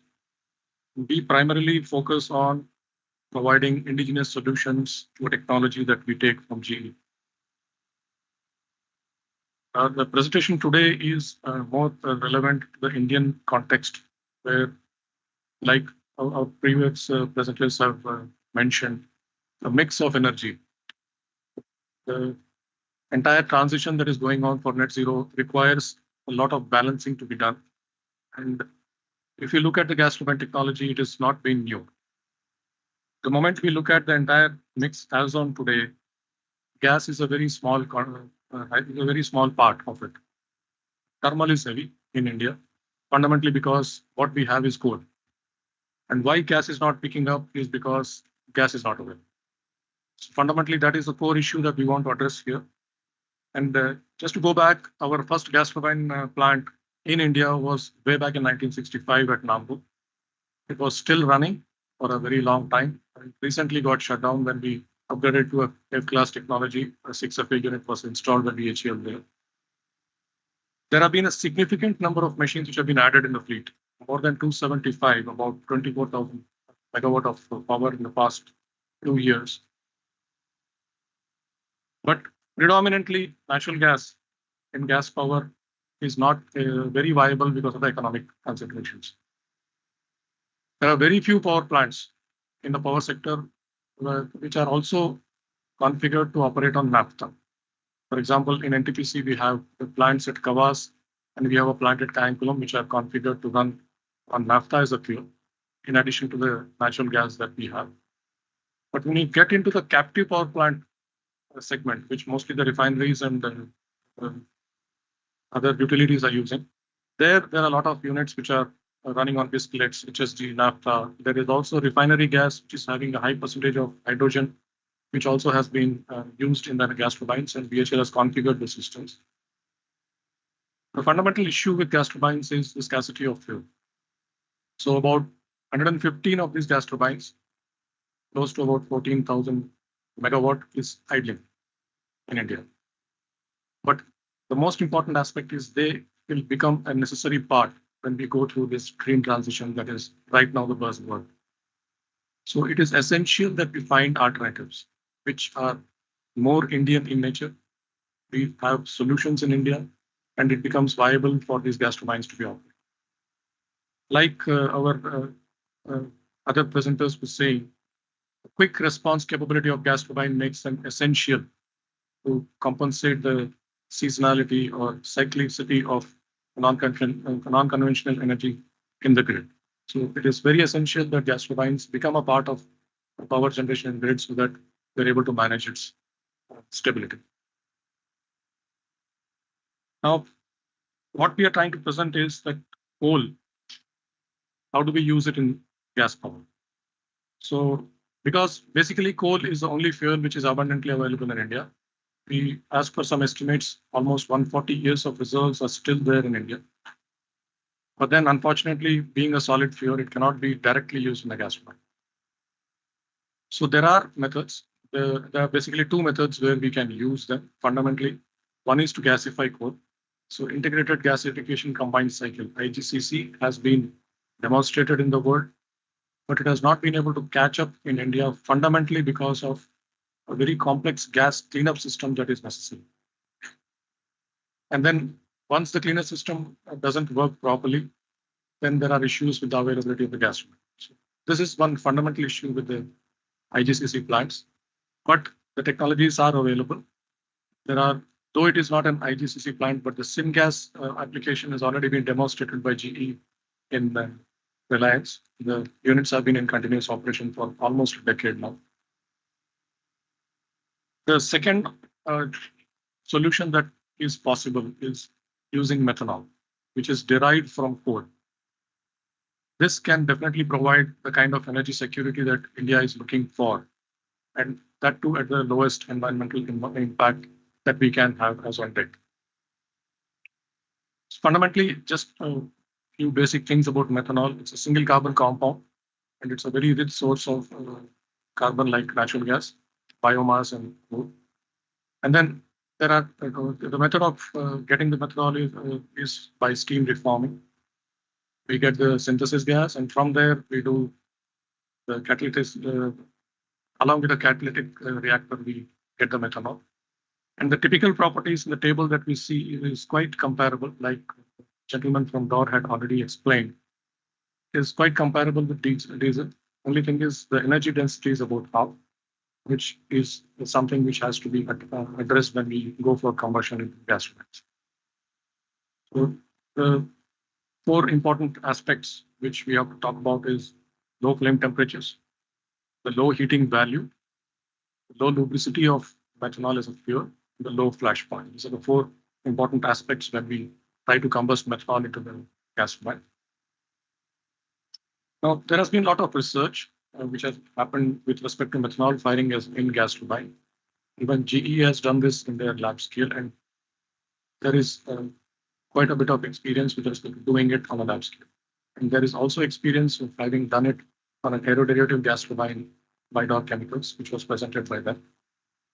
But then one very important, 3 important considerations which we had mentioned in the previous slide. What do they actually give us as an offtake?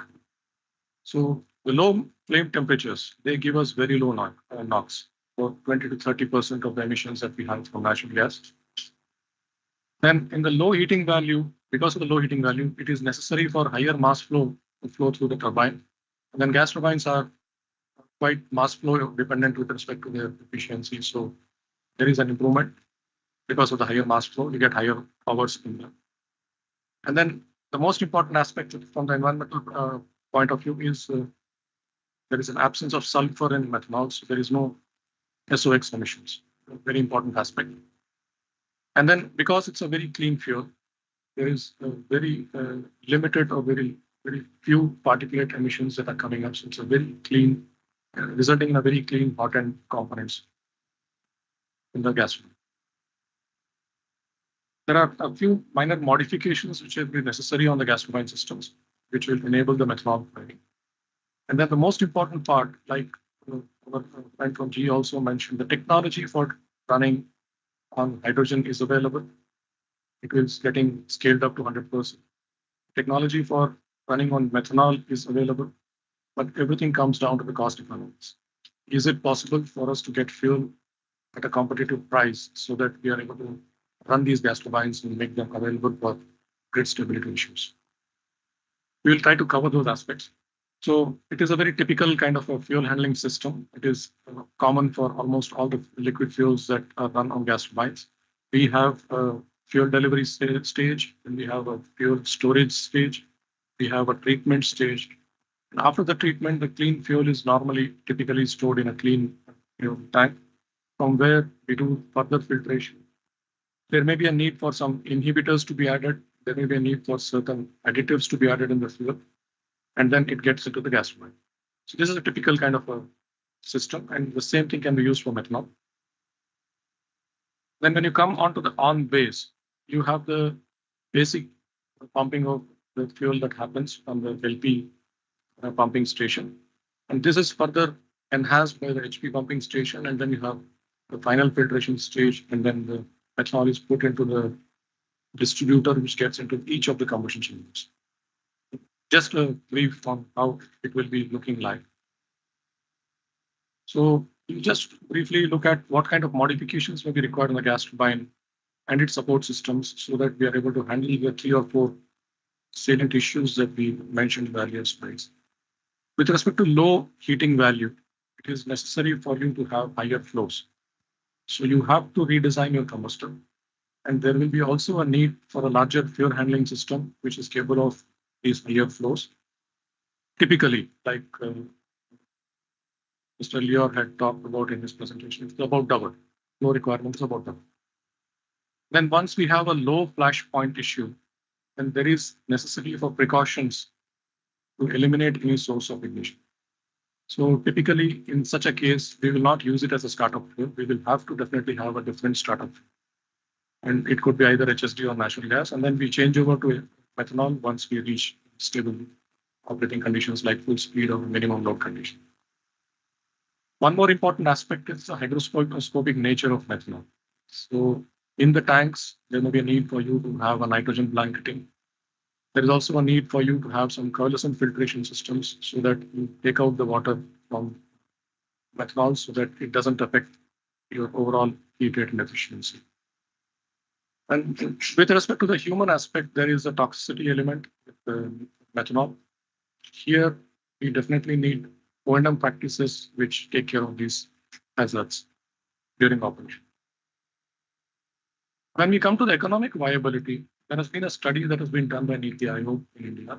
Fundamental issue why we have methanol at very high cost in India is it is either imported or it is being produced by using natural gas as a feedstock, which as it is a very costly.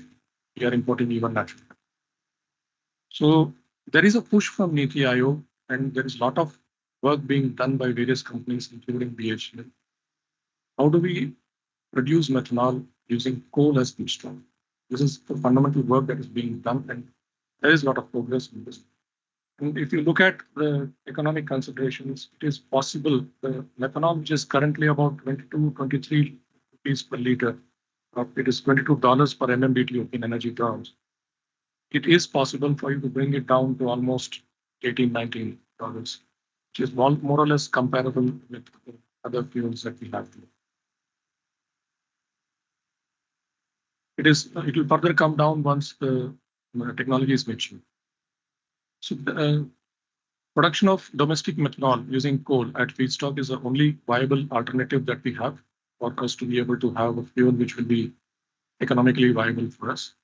Fundamentally because we have abundant reserves, and secondarily because coal will be slowly getting phased down. It may not be phased out, but it will eventually have to be phased down for the net zero concentrations that we have.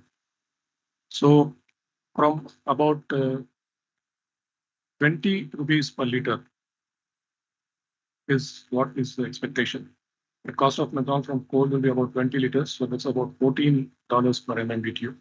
So power generation using this fuel will definitely be in comparison, and it will also be a domestic fuel. It is not an imported fuel, so there is an energy security angle also to this. Then with methanol, there are spin-off benefits. There are chemicals. You can produce DME, there are olefins, there are acetic acid. And I'm happy to know that NTPC had presented that they're already working on a pilot project for generating their own internal methanol. So I think we are in perfect space for us to be dovetailing with each other's requirements, and then we'll be able to bring back or revive the gas turbine so that it comes into the grid as it is likely required. Now, when we go to the on-site implementation part for the methanol firing, we typically want to do it on 2 phases. It has to be a machine which is having naphtha as a fuel already, so that the systems which are already there can be straight away used. We would prefer a non-DLN combustor so that the system changes required are very minimal. And then if water injection systems are already available, so NOx emission reductions can also be demonstrated. Typically, what we do is we will establish methanol firing using the existing systems. And since the flow requirement is double, we will not be able to reach the full load of the machine. We will be limited in the load to about 40-50% of the full load. And then once this proof of concept is done, the phase 2 would be to engineer and then do it on a full scale at full load capacity. So coming to conclusion, the cost economics along with the energy security concerns is making it prudent that we should consider methanol as a future fuel for gas turbine power, gas power generation in India. And then as the contribution from renewables is increasing, grid balancing becomes a very critical thing, and a quick response of gas turbines makes them the perfect engine for giving this grid stability. And then we as BHEL, along with our partner General Electric, are ready. We are geared up, and we will be able to provide these solutions in India. Thank you.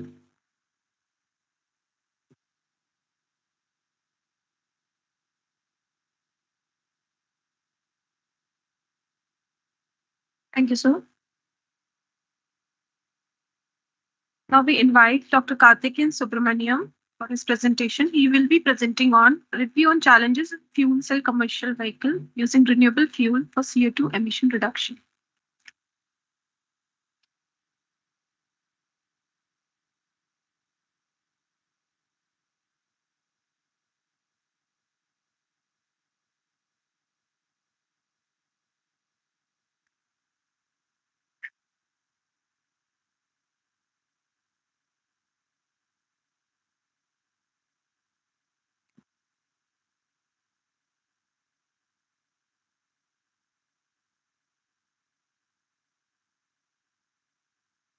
So good afternoon. I'm Dr. Karthikeyan from Ashok Leyland. So my presentation is on review on fuel cell electric vehicle using renewable fuel for CO2 emission reduction. Normally, we know that the global energy consumption is keep on increasing day by day because of growing population and the rising standards of our living. Because of that, we are going with the more luxurious cars and the transport, everything is getting changed up. So the CO2 emission is keep growing day by day. And as a result, there is a pressing need to go with alternative fuels in order to reduce global warming, the CO2 emissions, and other things. But the challenge here, in order to use a renewable fuel is lies not only to use the fuel alone, we have to use a technology which is very much efficient for the customers and users. So that's what are the challenges associated in it and how we are going to address those challenges. Those things we are just going to review today. And this is one of this from one of the journal we have taken. So here we can see CO2 emissions from different sectors, and from transport sectors we can take around. I mean overall it is 22, and if you go deep down, we can see around in 40% more in passengers as well as 34% in commercial sectors. So the vehicle is giving more CO2 emissions. So we are going to discuss how to mitigate this. So what is the technology which can address all these challenges? So the one technology what we found out for the upcoming future is the fuel cell technology. The fuel cell, there are different technology in it, but we are going to discuss more about proton exchange membrane fuel cell. Why the proton exchange fuel cell is very much efficient when compared with diesel engines, especially the efficiency when we compared with these type of technologies around 50 to 60%, whereas in case of IC engines is between 30 to 35. So in order to have better efficiency, as I said in the first slide, we need to go with a better technology in order to use a alternative fuel also. So and other thing is, what are the challenges if I go with hydrogen fuel? One is it is associated with current fuel quality which is being developed. And second is when we are going with hydrogen, the storage of the hydrogen on the vehicle also plays a major role because it has a very high calorific value and more safety have to be provided for the passengers. So safety features also will play a role.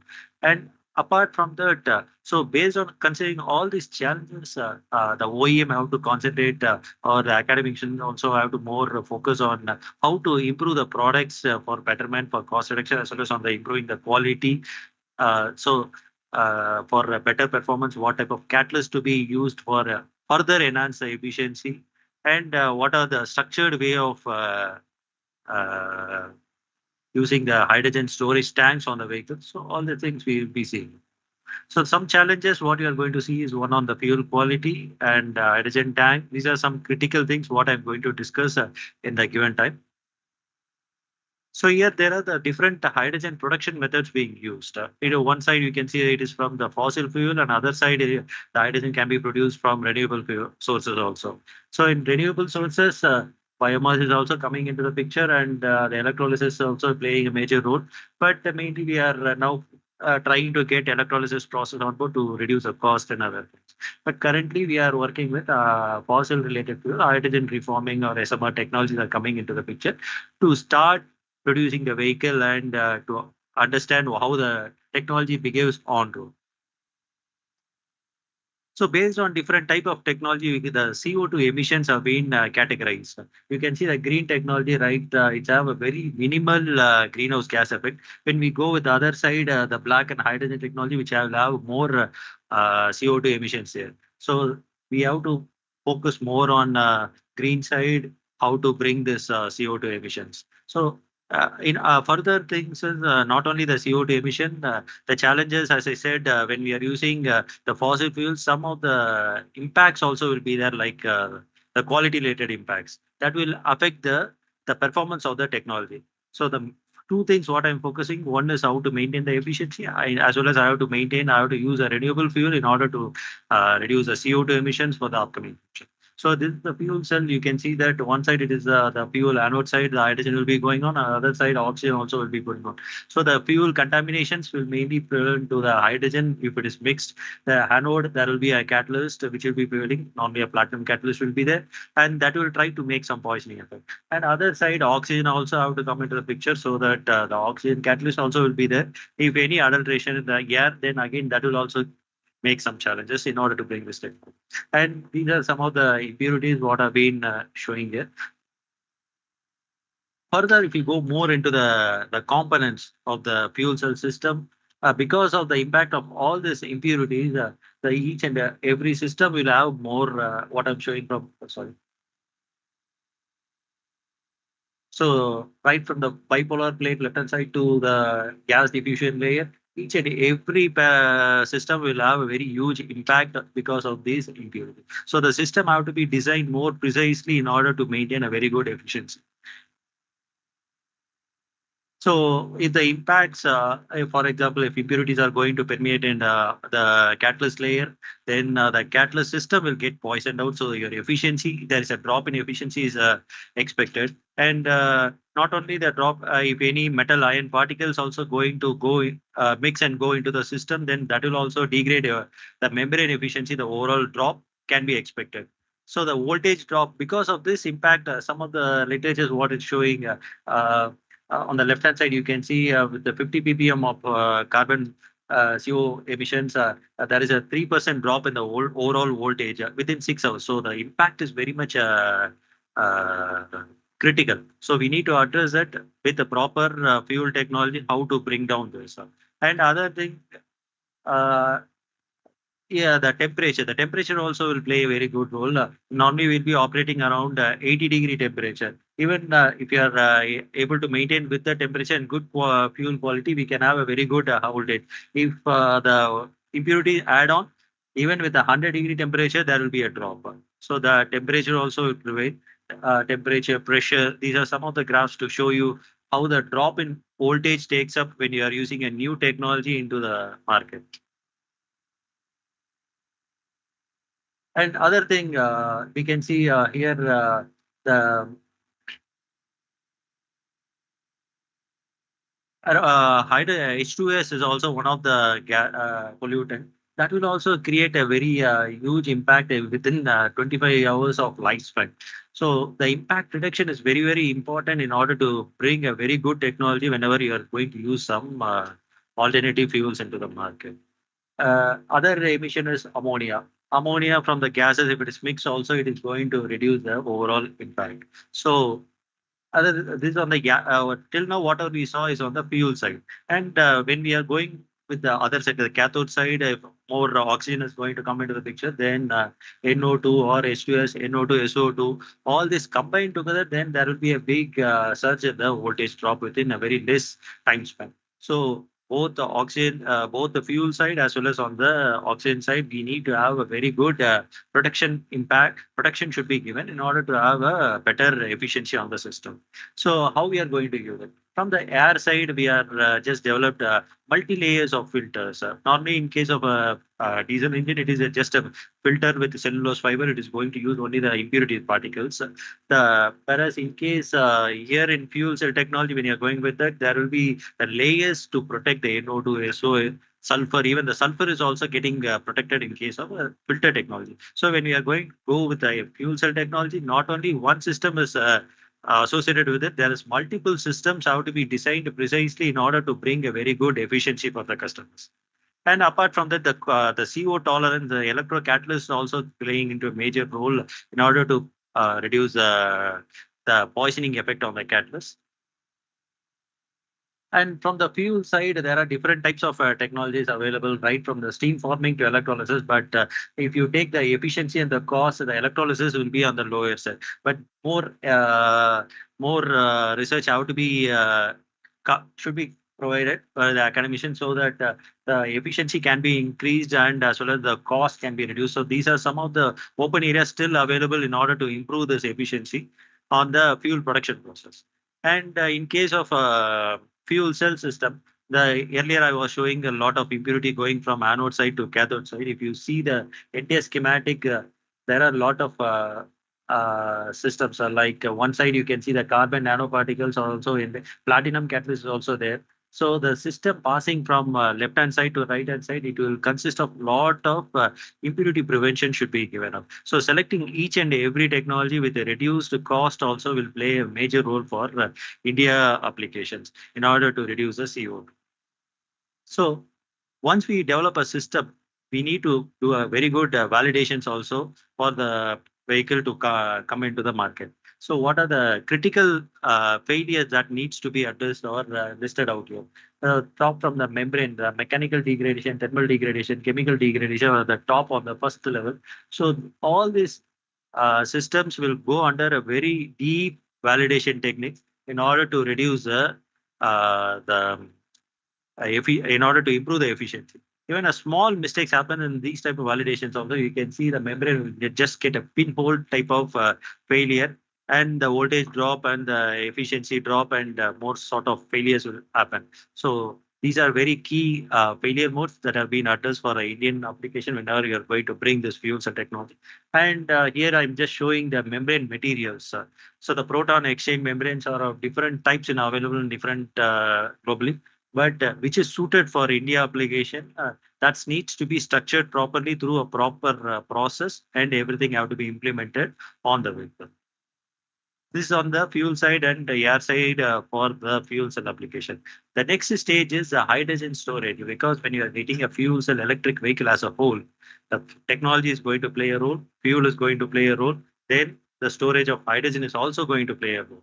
Considering the heating value, you can see the hydrogen is having a very high heating value. So it has to be stored properly in order to avoid any explosions or any safety related things. So there are different technology being used, but currently we are working with the compressed gas, which is globally found to be very much validated technology, and more advanced products also playing into the picture. So the next level is how to what type of tanks to be used for the vehicle. There are different type 1, type 2, type 3. So here you can see, since I told you it is a safety critical issue, so we need to take always a carbon reinforced system that is very much precise in terms of type 4 system in order to use a storage level up to 700 bar. But for India application, currently we are working with the 350. In future, we'll be going with the 700 bar in order to reduce the filling time for the passengers. So when we are going with such type of technology, more design evaluations have to be given in the structural part also. Okay. Apart from design consideration, the critical things what we need to take into account for designing the fuel tank is, one is the effect of temperature. When we just fill the system, how fast we can fill it, whether we have to do in a slow down manner or it has to go in a faster manner. So the fueling temperature, how to be maintained, the strategy have to be processed properly for India application. Second is how much pressure a tank can be withstanding, and what is the filling rate, and what is the inlet temperature to be maintained during the filling, and what type of strategies, whether fast filling or slow filling or intermediate filling. All these things will play a very major role in design consideration for the hydrogen technology, what we are to bring it on the vehicle for reducing the CO2 emissions. So here another critical thing is the size selection for the tank also will play a major role. Whenever we are using a very lesser L by D ratio, we can have a uniform distribution, which I'm showing in cylinder B. And apart from that, the storage of the tank also will play a major role, because if any accident or anything happens, so how the gas have to vent, how precisely it should go to the atmosphere. So considering all these things, the beginning the cabin on the top side, placing the tank also, which is more with a very less pros and cons. So that is a role for India application. And apart from that, the different technology, I mean, the different validations also involved in getting the tank for the market. So we are covering all these tests in which the burst pressure test will play a major role in order to have the safety criticals for the system. And overall, I'll try to summarize the system. So from the fuel point, different fuel technologies we have seen. Still, the electrolysis process have to be taken more care in order to reduce cost as well as improve the efficiency. And from the air side, the multi-layer systems play a a major role. And there are two types of technology. One on the fuel cell or low temperature, high temperature. Currently, considering the major advancement in the system, we are going with low temperature PEM, which is operating around 80-degree temperature. And apart from that, the tank between type 1 to type 4, we are working with the type 4 with the proper control technology will also help in bringing the fuel cell electric vehicle with betterment for CO2 emission reduction. So overall, considering all this design criteria points and other safety critical things, the successful commercialization of bringing a new technology with using a hydrogen fuel for reducing the CO2 can be accomplished for the near future. Thank you.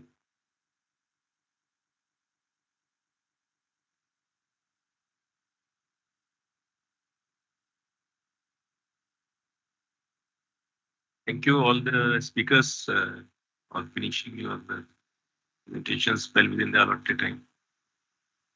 I request my co-chair to. Yeah, please. Any questions? Question answer. Yeah. Please address your name as well as to the presenter. Please go ahead. Go ahead.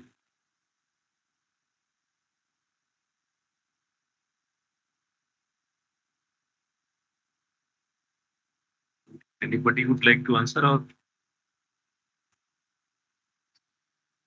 I'll give a bit of answer for that, sir. It's already in existence and it's being done. It's running from California to Texas already. So it's been in operation for very long.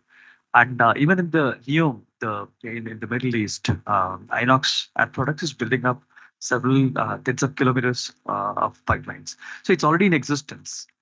It's not a new thing. And that's also been transported at extremely high pressures. And in refineries, typically we see it's been pumped around like maximum of 15-20 bar within the systems. Whereas when you go to these kind of large pipelines, they are pumped at extremely high pressures. I'll give another example, which is already existing in the country in one of the Sipcot industrial estates in Tamil Nadu. So one of the big gas manufacturers, they are shipping it out to multiple companies around. And already there are like 1.5 kilometer to 2 kilometer pipelines running from the gas producing industry to a glass manufacturer to another solar cell manufacturer. So it's been running already. It's already existing. The only problem people are looking into is, can we replace or can we repurpose the natural gas pipelines to hydrogen in order not to invest in the new pipelines. So it's been portrayed always as there is no technology for pipelines available, but it's not that. It's more about retrofitting or repurposing the existing natural gas pipelines to hydrogen is what is the problem that's existing. I would like to add, the major challenge is the material of line carrying hydrogen in it, because there are some HICs issues with hydrogen induced corrosion. So as far as our country is concerned, we are still in the process of finalizing the percentage of hydrogen, how much maximum it can be mixed in existing materials. Of course, within refinery, it runs maybe 500 or so meters.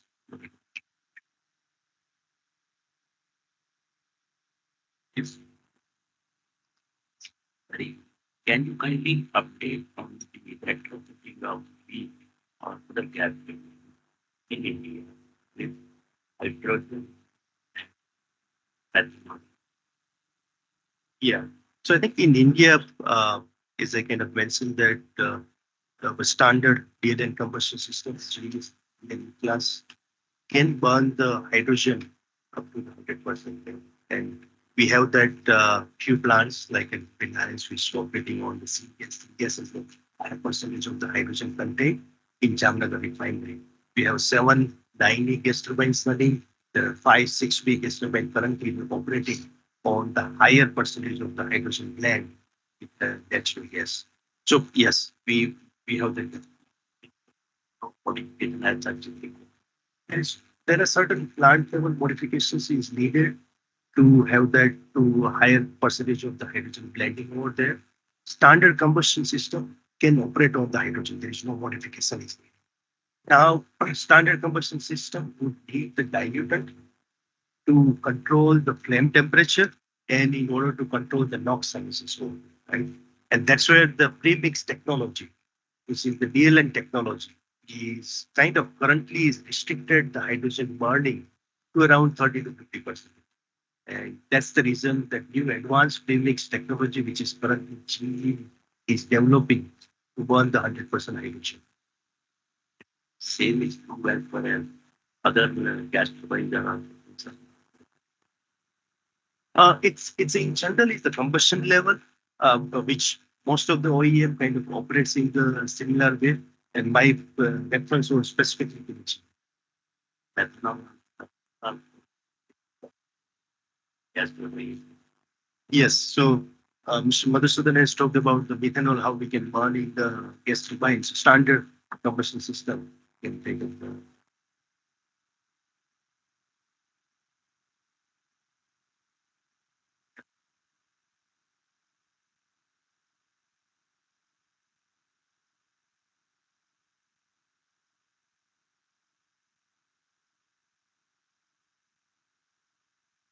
Yes, the existing systems may not be enough for you to reach full load. You'll be restricted with the load. So there will be some eventual modifications required, but as such a machine which is already having naphtha as a fuel will be able to take methanol.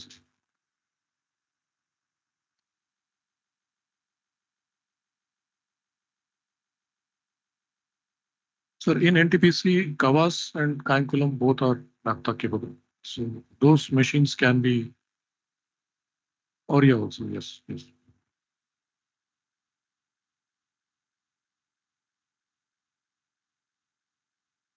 Yeah, please go ahead. Go ahead. It's a role that we were talking about. It changes in the combustor also for the 100% loading. Changing the combustor. Yes, sir. See, the fuel capacity of the combustor that we have will definitely have a limitation. So we will have a requirement of a larger fuel nozzle to carry the higher fuel. And when you have having more liquid, you will also have that much of automation requirement because it's a liquid fuel that we're talking about. So both these things will require a minor modification on the combustor also eventually. Yes. That is for the full loads. Yes, ma'am. Yes, ma'am. Yes, ma'am. Can I have another question on that? Yes, ma'am. See, methanol is not a fully green one. It still produces carbon dioxide. See, like in Delhi, in the 90s and 2000, they switched most of the vehicle to CNG, thinking that the pollution will reduce. But the vehicle population exploded, and it didn't achieve the goal. So can the same thing happen in the case of methanol, switching to methanol, because it is not a completely green thing? So to answer your question, sir, the intent of trying to run the gas turbines on methanol is not reduction of carbon. It's fundamentally to bring gas turbines into the energy mix and then to bring them with a fuel which is indigenous, coal-based methanol. So when we do that, we are having energy security point number one, which is the target. And then we are also able to compensate for the cyclicity of the renewables that we have. And gas turbines are the best suited for when you compare with any other existing technologies for evening out these ups and downs on the grid. I'm sure NTPC will be able to corroborate this. With the renewables now, maintaining the grid is definitely a very big challenge they are facing. And gas turbines are not able to help because they are capable, but they're not able to help fundamentally because fuel is very costly. This is where methanol comes into the picture, sir. I agree with you that with respect to decarbonization, we may not be doing much, but with respect to NOx reduction, there'll be a lot of benefits from methanol because NOx is very less and SOx is zero. So these are the two things we'll get from methanol.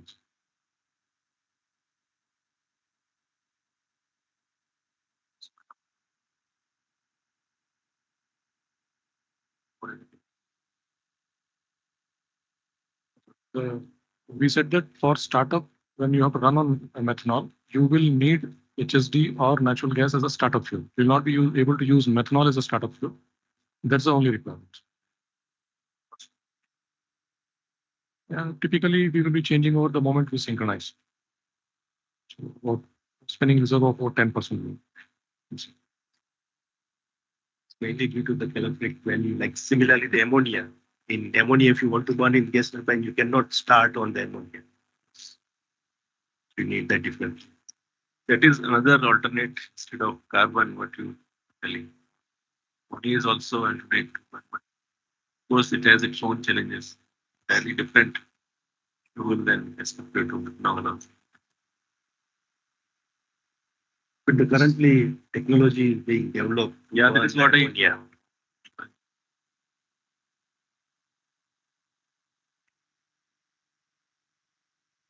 Yeah, SOx will be there. Handling is not. It's a I mean, easier energy carrier. Is why where the ammonia comes. You can handle it in the form of gas, in the form of hydrogen. Hardly minus 33 is the temperature. It's into so see, we are now when we are going for green hydrogen, that green ammonia is the only way to carry. It cannot be rather challenging to carry hydrogen, pure hydrogen itself. It's not like pipeline still. So ammonia is another alternative, and we have sufficient when we developed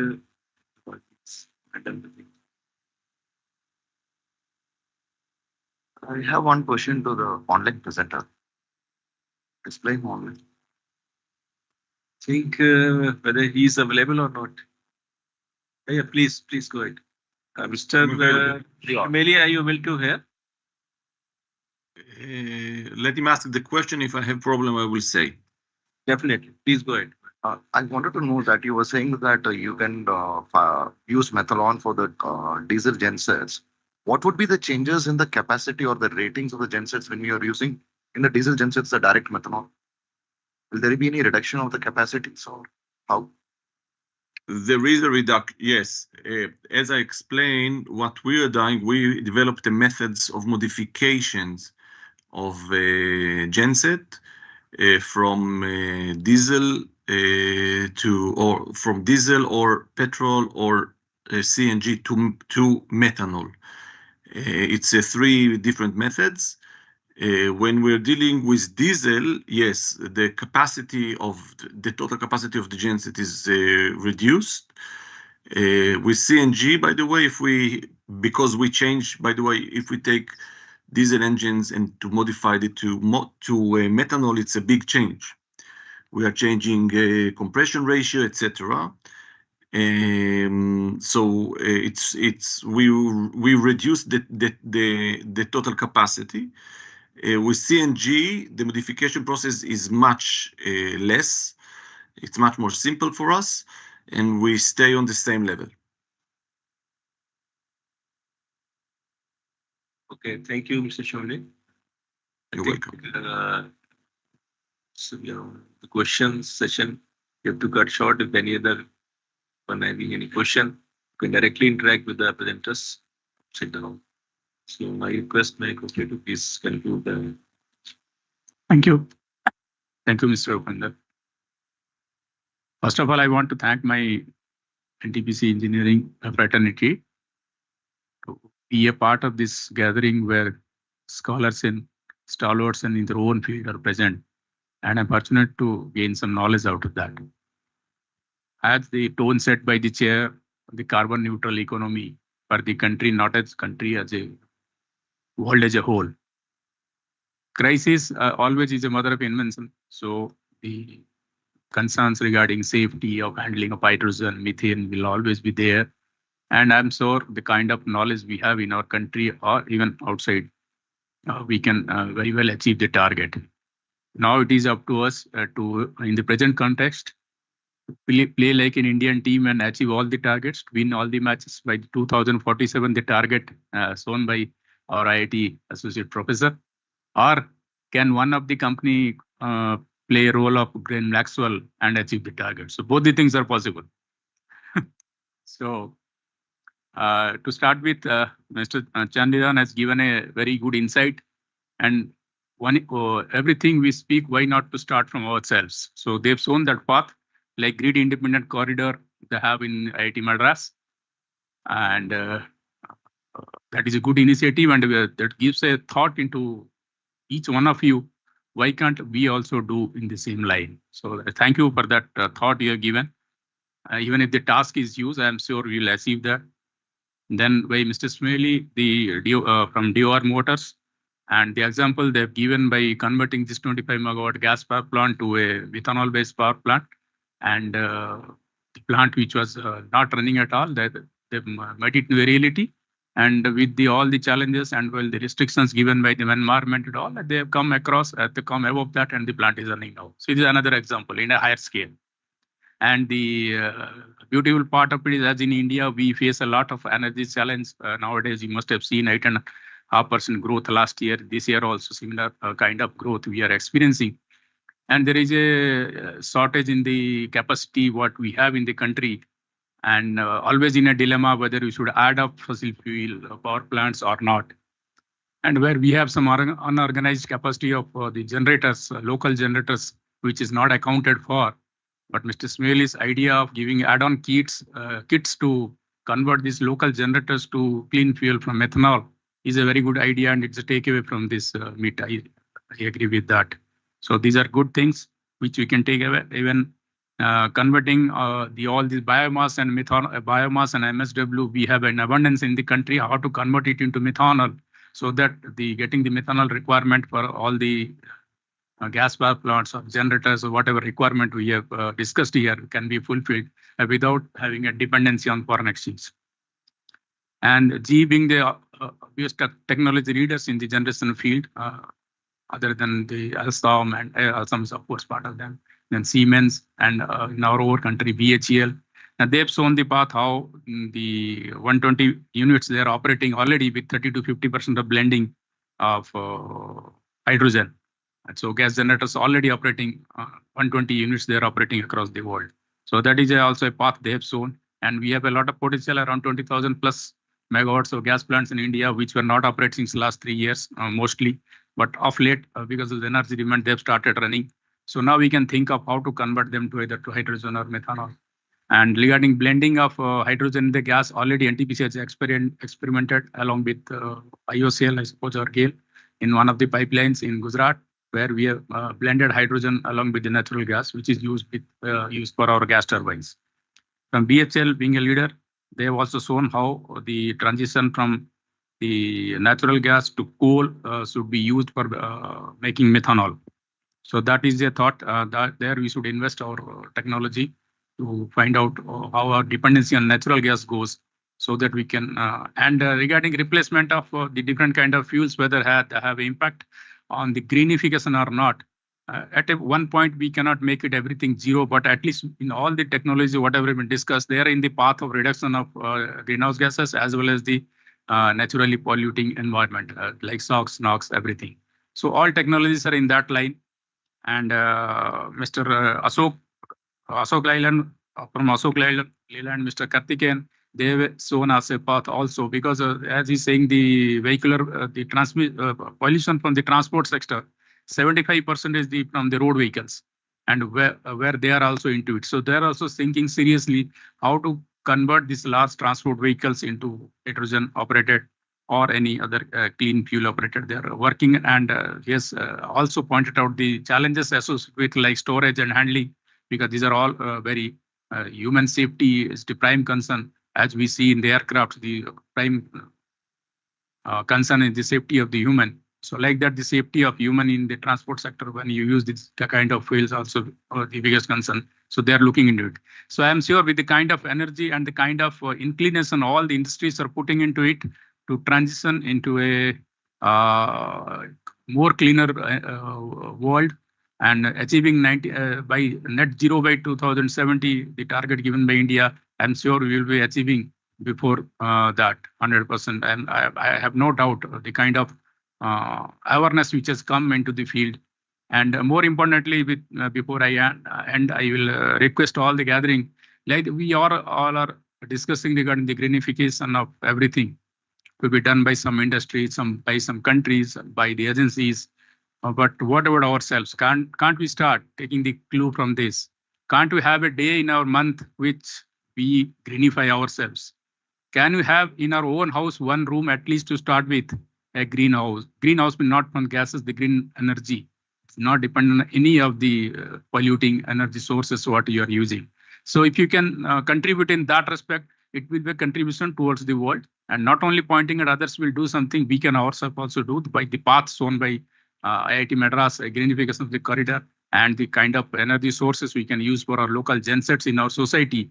Even NCR, because the government guideline, they have changed to CNG and all, but further taking it forward towards methanol and hydrogen. And as you all know, NTPC has already started operating hydrogen fuel buses in Ladakh for the clean environment. So everybody can join in that. And I thank you everyone for all the participants for listening, and all the presenters giving a thought and the kind of innovation the company, so that we can take this country as well as the world forward. Thank you. Thank you so much. Thank you very much. Thank you, sir. Now we request our session chair to kindly felicitate our presenters. First, I'll invite Dr. Arvind K. Chandiran, IIT Madras.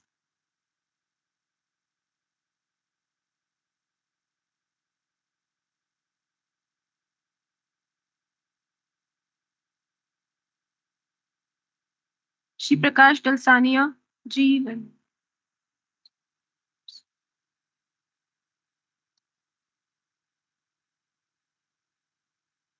Shri Madhusudan, BHL Hyderabad.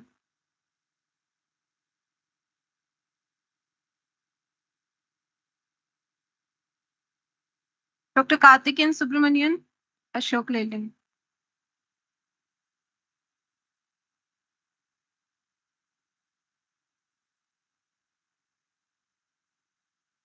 On behalf of Mr. Laya Shamali, I request Sunil Mishra sir to kindly collect his memento. We'll make sure that it reaches them.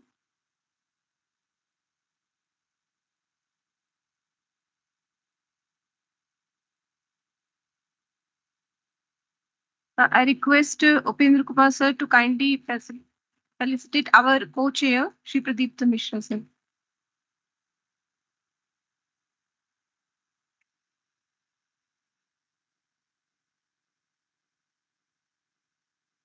May I now request Sri Pradipta Mishra sir to facilitate this session developer, Sunil Kumar Mishra sir.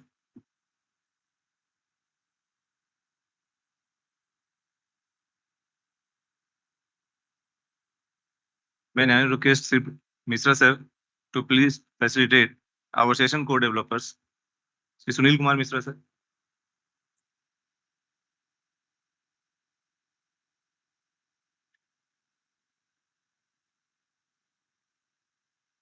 Sri S.K. Lal sir.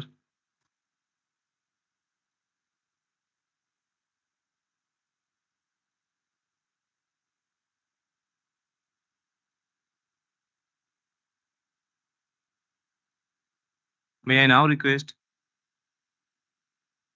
our ex-director NTPC, CSL Kapoor sir, to facilitate the chairman of this session. Kapoor sir.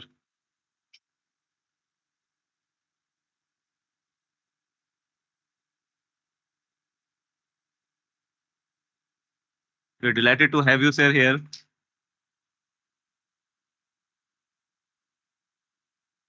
May I now request all the dignitaries to please be present on the dais for a group photo.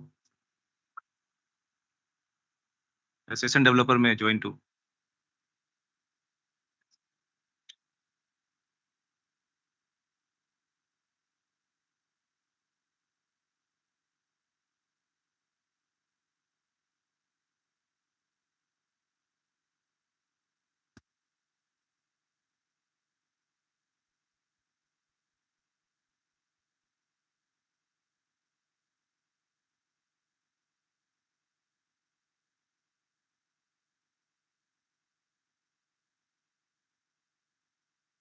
With this, we came to an end of this session. I request everyone present on this room to please join us for a networking dinner, networking lunch, sorry, just outside this hall. After that, we have another session. Thank you. And lunch timing, sir, has been cut short as we are running late. So we request you all to kindly wind up the lunch in 20 minutes.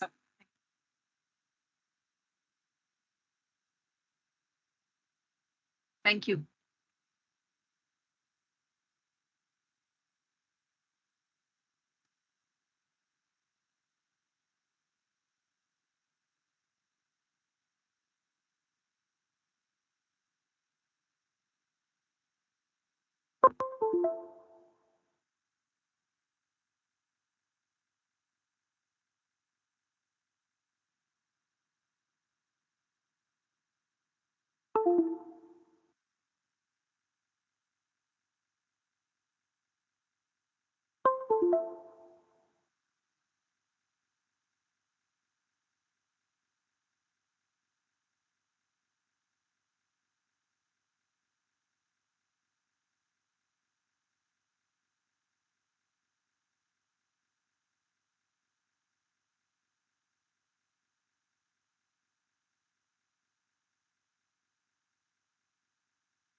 Okay, it looks like I'm got my mic going.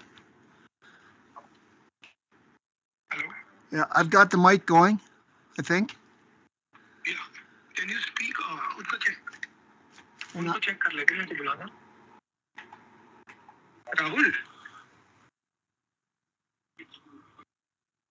Hello. Hi. Can you switch on your video? I can turn on the camera. Yeah, let me try that. Yeah. Okay. I've got 3 screens going. That's why I'm looking sideways. Yeah. You are visible to us. Yeah. I'll be looking. You are visible to me, right? I'll be looking here when I do share. I got my notes on that screen. Yeah. You are visible to me. Okay, I will call you. You are visible to me. I have seen you. Okay. I will give you access. Okay, so how long do you think it'll be roughly? The conference is around 1.5 hours. So we will give you 15 minutes to speak. I know, but roughly when, just so I have some idea. I think you are the first presenter. First or fourth? First. Initially, we will call every participant. Okay. There is this session chair, co-chair, and all 5 presenters. After that, you are the first presenter out of 5. Okay, awesome, because I can go to We sleep. will call your name. All right. And then when I put share, when I hit share screen, You can share your screen and you can show us the presentation. now? Now, if you want, you can share your screen. Share. Okay, do you see presentation?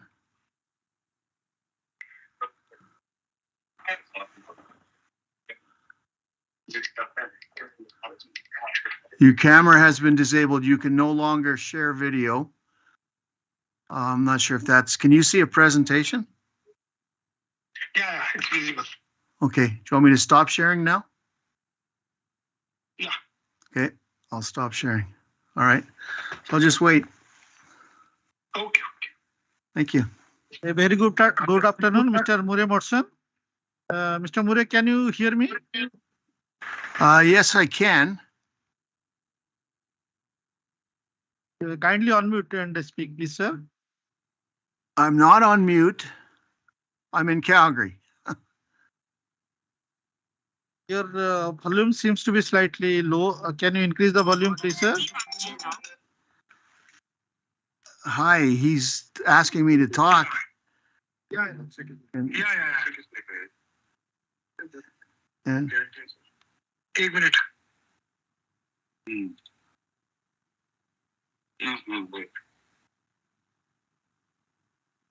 Mr. Mure, can you again please speak some few words? hello. Yes. So can you hear us, sir? I can, yes. Okay, can you see us also? I can see you. You can see me, sir?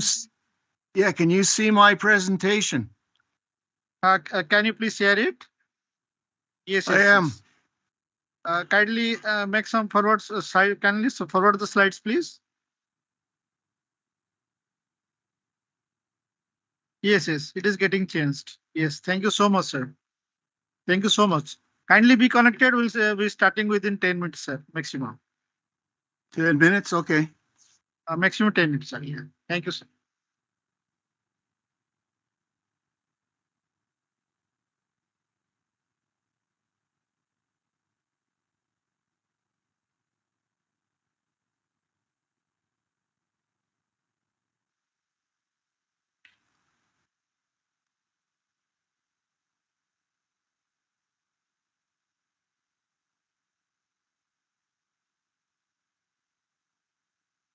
And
Mr. Murray, if you kindly mute your mic, sir, please. Thank you, sir.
A very good afternoon to all of you. I am Akhilesh Poddar, along with Mr. Sudhanshu Padi, welcomes you all for the session of Gates for this particular session after the lunch. It is indeed a proud privilege to host and welcome you all, sir, who are present here and also the dignitaries who are connected online in today's session with the theme of the novel technologies for emission control and water conservation. India has recognized coal as a critical source for energy security and role of coal towards net zero emission. Harmonizing economic growth and environmental responsibilities both needing each other to achieve any sustainable outcome. The present need of the hour is the thermal power should be clean and free from all the pollutants. When I say pollutants, it's like SO2, NOx, SPM, etc. Role of technology is very important to take the fossil fuel based power clean. At the same time, technology should be such that power should be affordable also. Further, it is very critical to reduce fresh water consumption for thermal power plants as the water is a scarce resource and power generation is water intensive business. Innovative technologies are required to reduce the fresh water consumption in thermal power plants. Through these sessions, NTPC has been providing a platform for knowledge sharing by the technology leaders in the field of emission control and water conservation with the power professional worldwide. On this note, let us see a small clip on today's theme.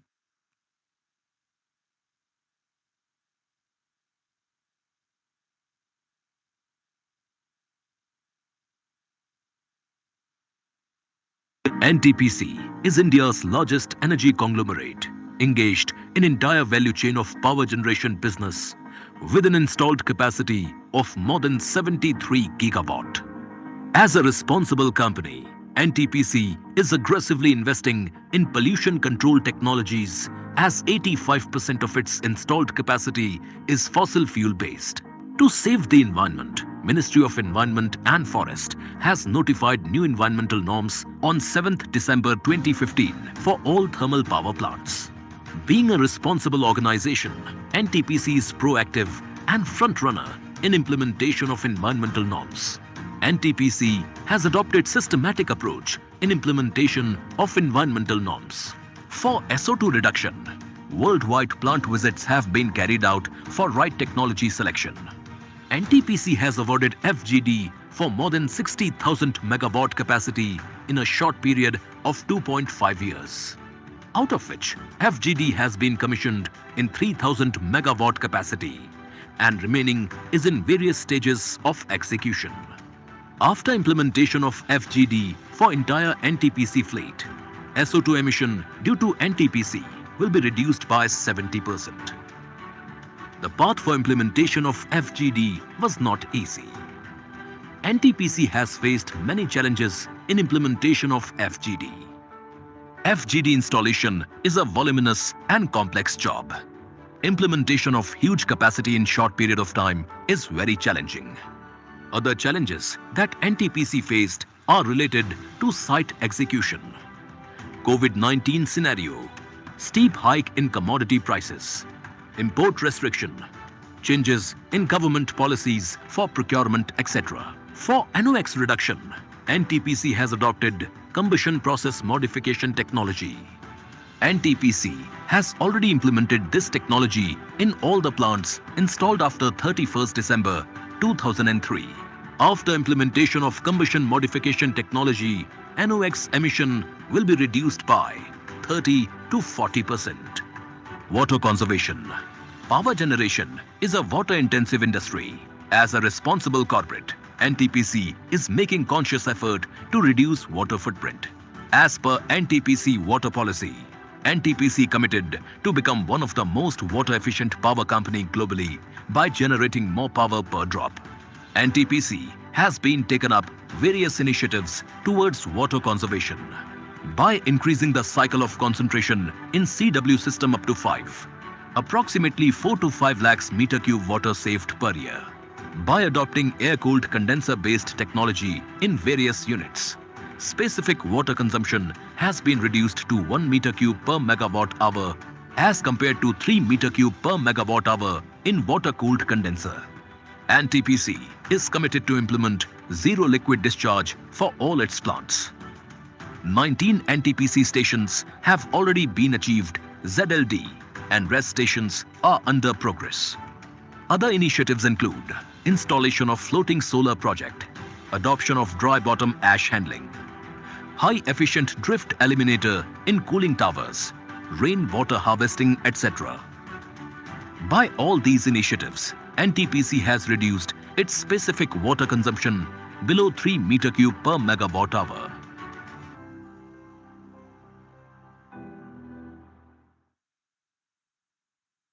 The video very well explains the subject theme for the today's session. And to make the session more vibrant, now it's time to introduce our session chair, Dr. Zulfikar.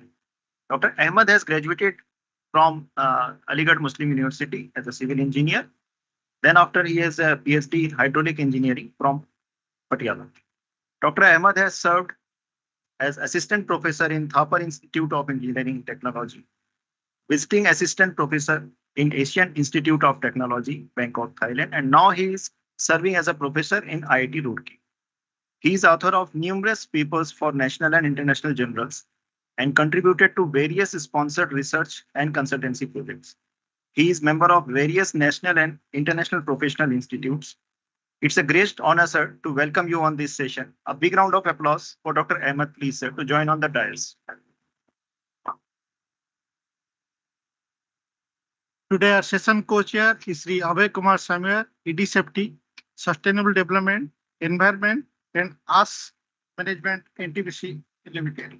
Sri Abhay Kumar Samir is power system professional with experience spanning more than 36 years in power generation sector in India.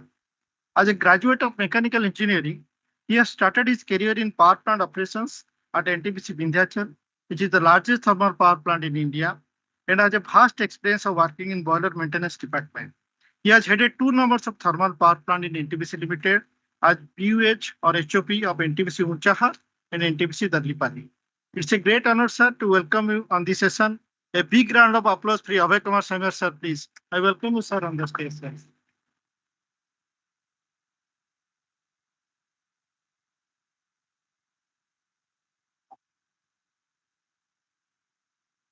Now let me have the honor to introduce our next presenter, Mr. Murray Martson, CEO Airborne International Holdings Corporation and AB Catalyst Canada Limited. Today he is joining online with us. Mr. Murray is a registered professional engineer with 43 years of experience in energy industry. Mr. Murray has worked on projects in US, Mexico, China, India, South Africa, Canada, and has worked on project development worldwide.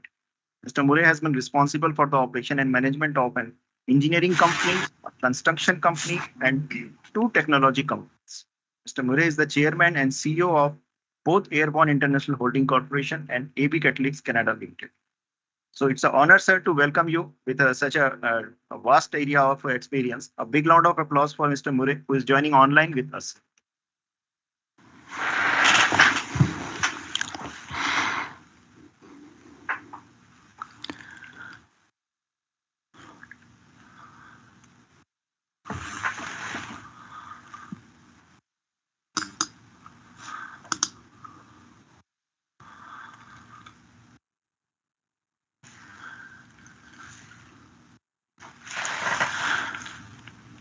Let me introduce our presenter, Mr. Matt Larsen, FLS Smith AS Airtech Division, Copenhagen, Denmark.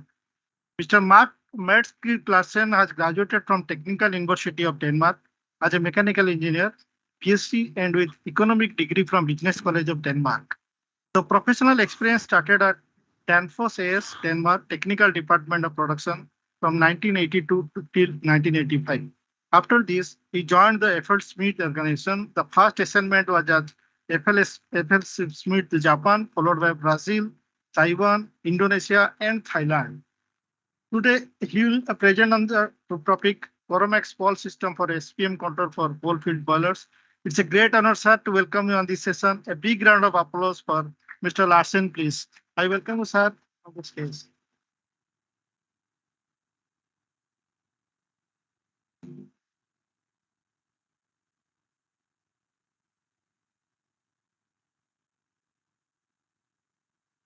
Next, sir, I am taking privilege to introduce our next presenter, Mr. Eddie John. Mr. Eddie John has acquired a bachelor degree in electrical engineering and renewables energies from University of Applied Science, Australia.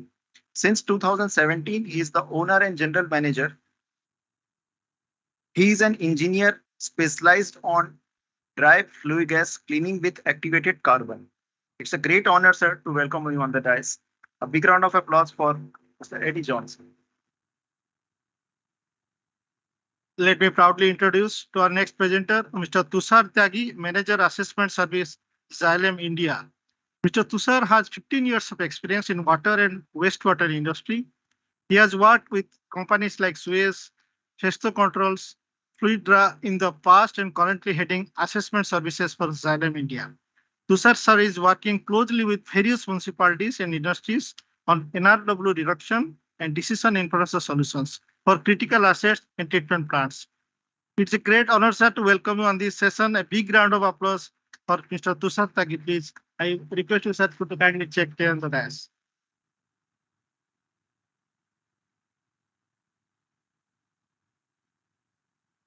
It's just for the information, sir, that we will have the privilege that our chair will present one paper also. So he will also be one of the presenter in addition to the chair, sir. So now, when all the dignitaries on the dais with such experienced and knowledgeable persons among us, this session is going definitely to be a learning session for all of us. Now, in the sequence of the flow, sir, now the presenters will present their case studies. After the completion of the presentations, we will have a short interactive session. Depends on the time permits and the permission from the chair. It is a humble request that for each presentation, we are keeping time of 15 minutes. So I think it would be sufficient to communicate the things properly. So with the hope that together we will make our planet better to live. as we don't have any other planet right now. I request our esteemed chair, Dr. Ahmed, for his opening remark and for further conducting the session, sir. Please.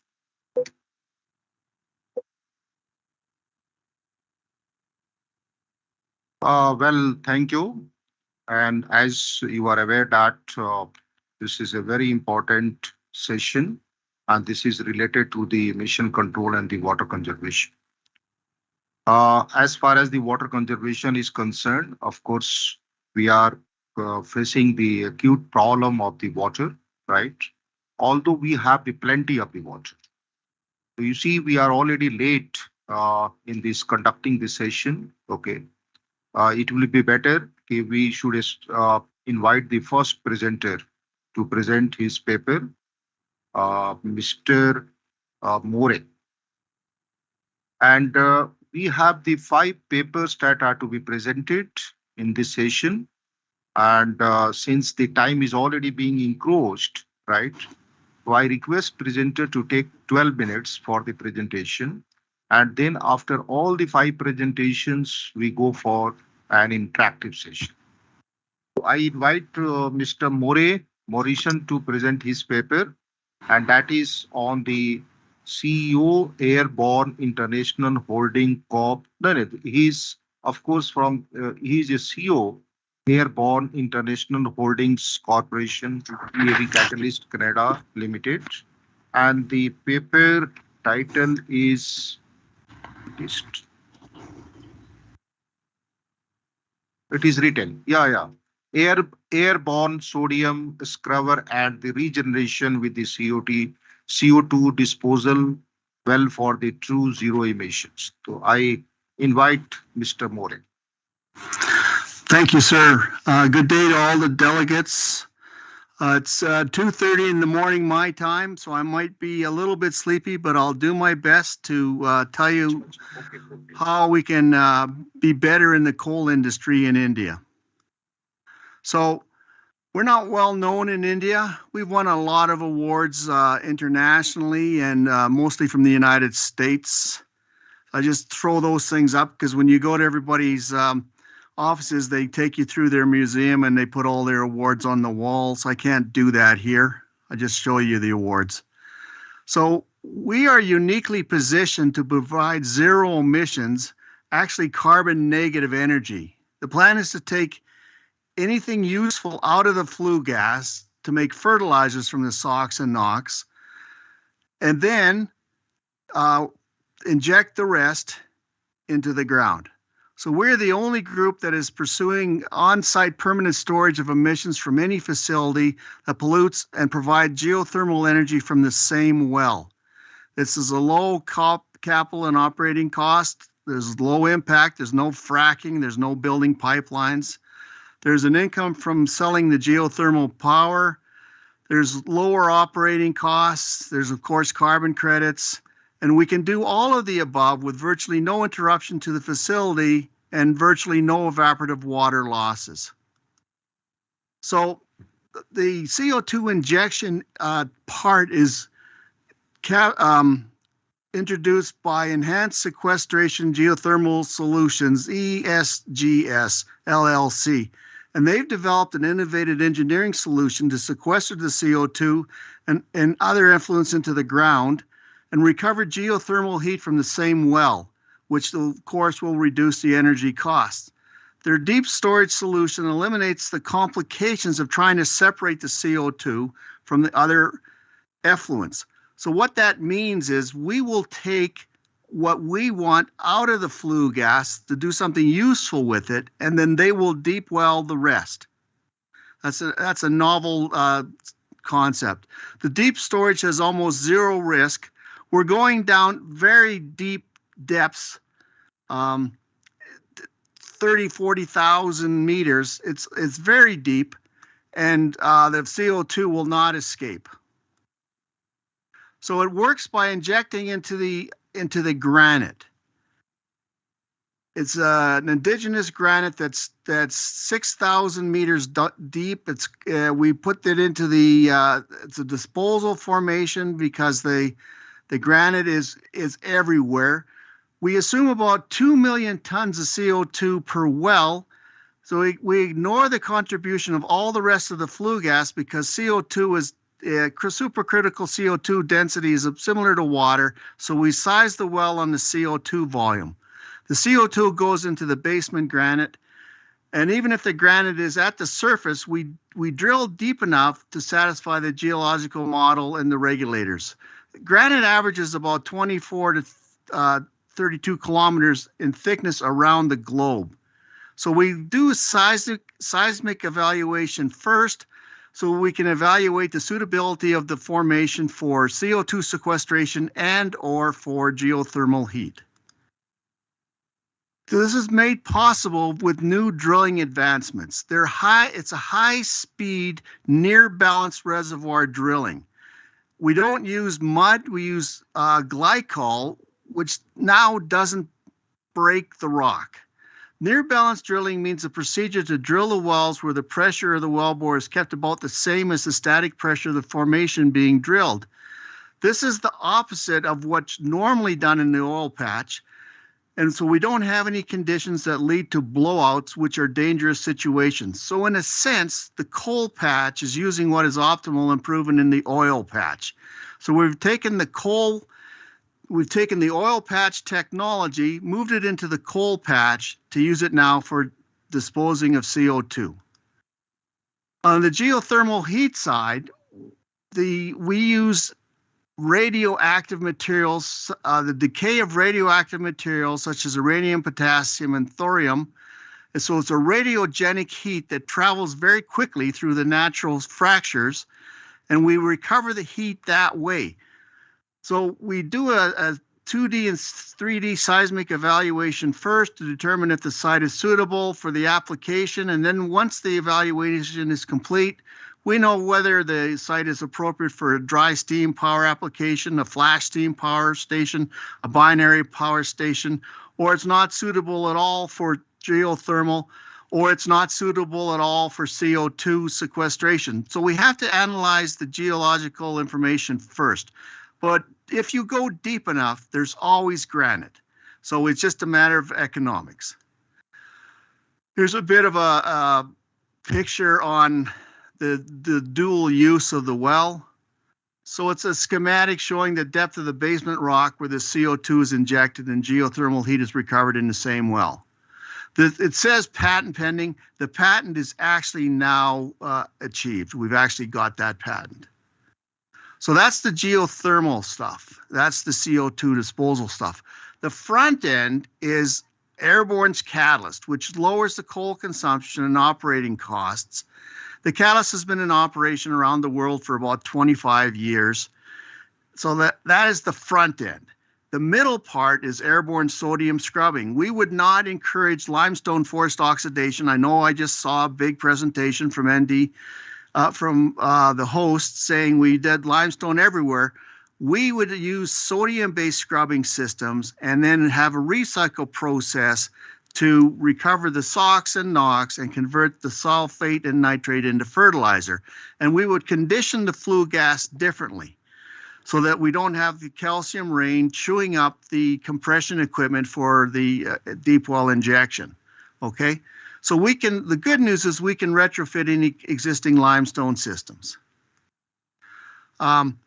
Airborne's technology is a circular economy. The sodium-based scrubbing is widely acknowledged as the best available technology, but without the recycle, it's very expensive. So what we brought to the world is a recycle process that we can continually reuse the sodium and create a fertilizer byproduct that actually has more economic reasons than limestone making gypsum. So we can use it in new installations or retrofit installations, and we condition the flue gas so that it can be injected downstream. Okay, it works like this. Here's the schematic. We've got a catalyst going into the flame, about 200 grams per ton of coal. Downstream of the ESP, we would do a dry sorbent injection that would partially remove some of the SO2, partially remove some of the NOx, capture all the sodium sulfate and nitrate in the scrubber, clean out the mercury and toxics and heavy metals out of the scrubber solution, mix it in with a crystallizer, adding in ammonia and carbon dioxide, and make ammonium sulfate, ammonium nitrate, and then recycle the sodium bicarbonate. That's the sort of the magic, the big step that Airborne developed years ago, was this recycle of sodium. So then our effluent is not going out of stack, it's deep well injected. So we don't have a stack, we don't have stack lining issues. We put everything that's left in the flue gas into the ground.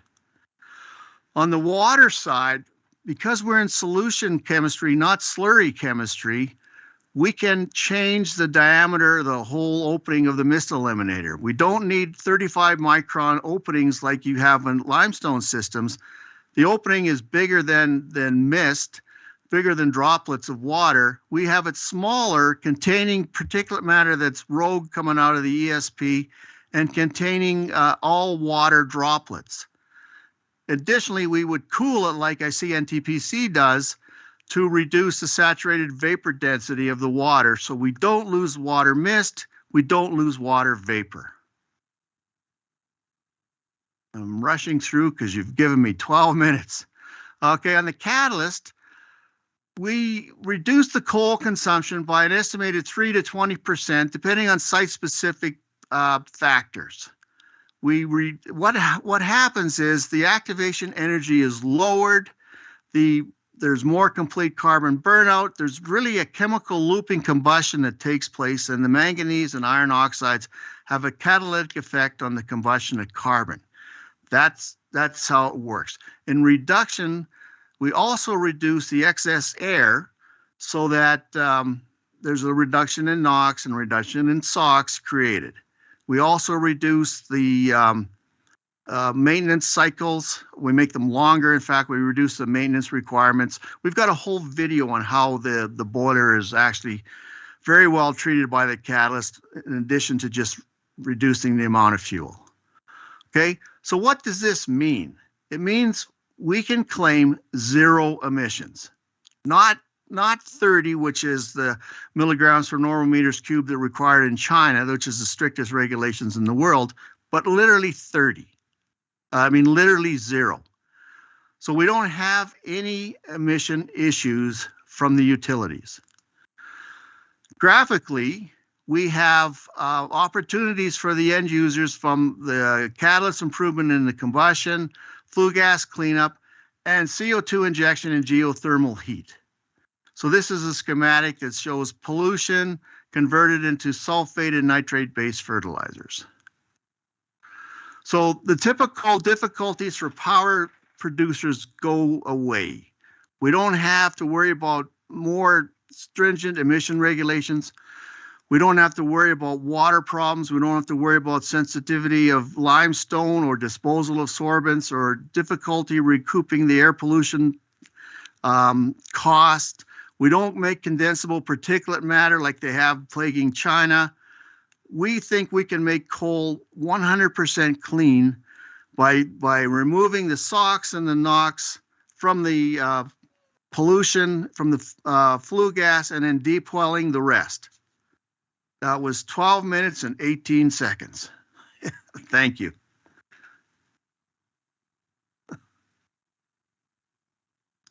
That was a rush.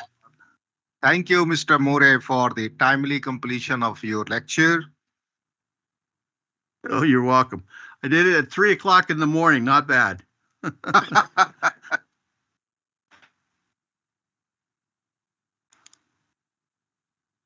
Well, the next presenter is Mr. Mads Krieg Larsen from the Denmark.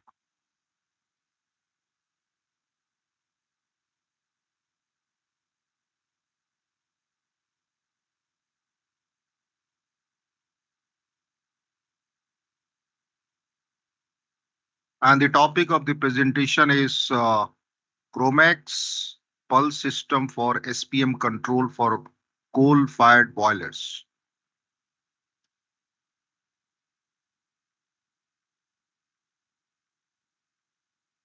Mr. Larsen, please. Yeah, thank you very much for this invitation and this opportunity to address you. My topic here is about air pollution control regarding particle emissions. And we have a technology called Quoromax pulse system, which I will introduce. It is so that it is a high voltage power units which can replace the existing transformer rectifier, or some of them, on existing precipitator. By doing that, you achieve a lot of benefit. Suddenly, the coal and lignite type you are burning is no longer so important regarding emission. There will be no more need for conditioning the gas. There will be power savings in the ESP itself. There will be less emission. And there's no need to make ESP larger, for example. It can also be handled this way. And in general, the gypsum will be more white. So for the dust reduction, we have already established many reference plants, and it can be seen that the dust before and the dust after in various power plants is a significant reduction in PM10, so to say, larger particle. And regarding the fine particles, the PM2.5, the one which is clogging the air in big cities, many places in the world, that can also be reduced by this technology. And we have measurement tests in the full-scale power plant where we have shown 73% reduction of PM2.5. This means that we will able to reduce actually, theoretically at least, the PM2.5 in New Delhi in case all power plants adopt our technology. There is also a lot of scientific paper regarding mercury reduction. Mercury reduction is a big topic in many countries, and it's very expensive to achieve mercury removal. We believe that this Quoromax plasma technology is able to reduce the mercury, and thereby there can be huge savings in, for example, activated carbon. It's a rather complicated matter, and we are not 100% sure about this. Definitely, there will be power savings. The energy per square meter collecting area with the Quoromax technology is very low compared to what is normally used. So in this case, for a 200 megawatt power plant, there is a significant savings per year. And regarding the different kind of coal, it is so that once the Quoromax is installed, then the emission is rather independent of the type of coal being burned. As it can be seen on the yellow curve, it's very flat, high resistivity dust. And this high resistivity dust is very much available here in India. So it will be quite a suitable installation here. And for those power plants today using some kind of conditioning of the gas, well, they can stop doing that. It's no longer required. And for the FGD, since less particle is coming in, there will be a better chemical operation of the FGD system, and the gypsum will be more white. So also a benefit by this technology. We have done a test in the power plant Dadri nearby New Delhi, where they have 4 lines of 210 megawatt. And what we did, we installed the Quoromax on the 2 last fields in one of the chamber for testing purpose. And the result was that we reduced the dust emission about 50%. If we install more than 2 units, let's say the last 4 fields, dust emission will go even lower. So this is a proven track record we have here on NTPC plant. And for this purpose, there is a paper made by NTPC showing all the data regarding this test installation. So it is in NTPC hands already. During this installation, the commissioning was showing some challenges because the extremely high resistivity of dust here in India, it made us to adjust the controller in a very, very specific way, which we seldom see. But we managed to adjust it. And here the key thing is that we only provide very, very little current, but we achieve very, very high voltage. So the ESP theory, very quick, catching the particles, the formula generating like this. So the higher voltage we can get, the better ESP efficiency. The problem with the power plant is sparks and back corona phenomena that occurs when the resistivity is high. And we see here a typical ESP with without back corona to the left and one with back corona to the right, giving a challenge for the ESP. So the Quoromax system, it is consisting of a Quoromax tank and a control panel. And should be a video here, but it's not working apparently. Okay, I think we'll talk through, yeah.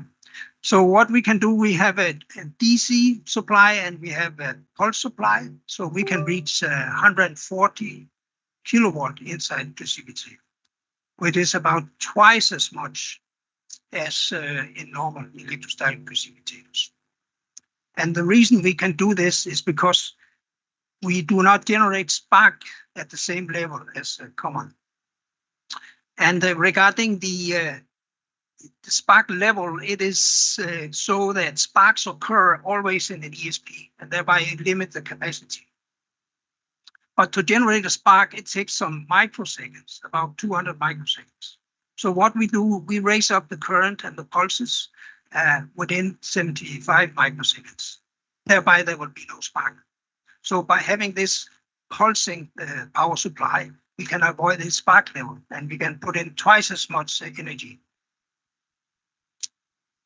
This is also very suitable regarding the high resistivity dust, because now we can control current and voltage independent, which is normally not necessary, possible.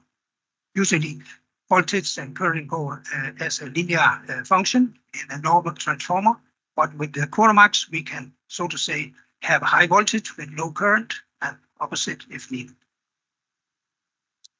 So we can see here in this graph the voltage level with the Quoromax compared to voltage level previous. Technical description, it should be a video, but it seems not to work. Yeah. But this one here illustrates how we can separate the voltage and the current. The dotted line is the traditional DC power supply system, where it is more or less linear, whereas the other lines we can adjust by adjusting the DC voltage, pulse voltage, the frequency we can adjust, and we can do all this simultaneously. So thereby we can dose the right power to the right moment into the precipitator, and thereby we achieve all the benefits.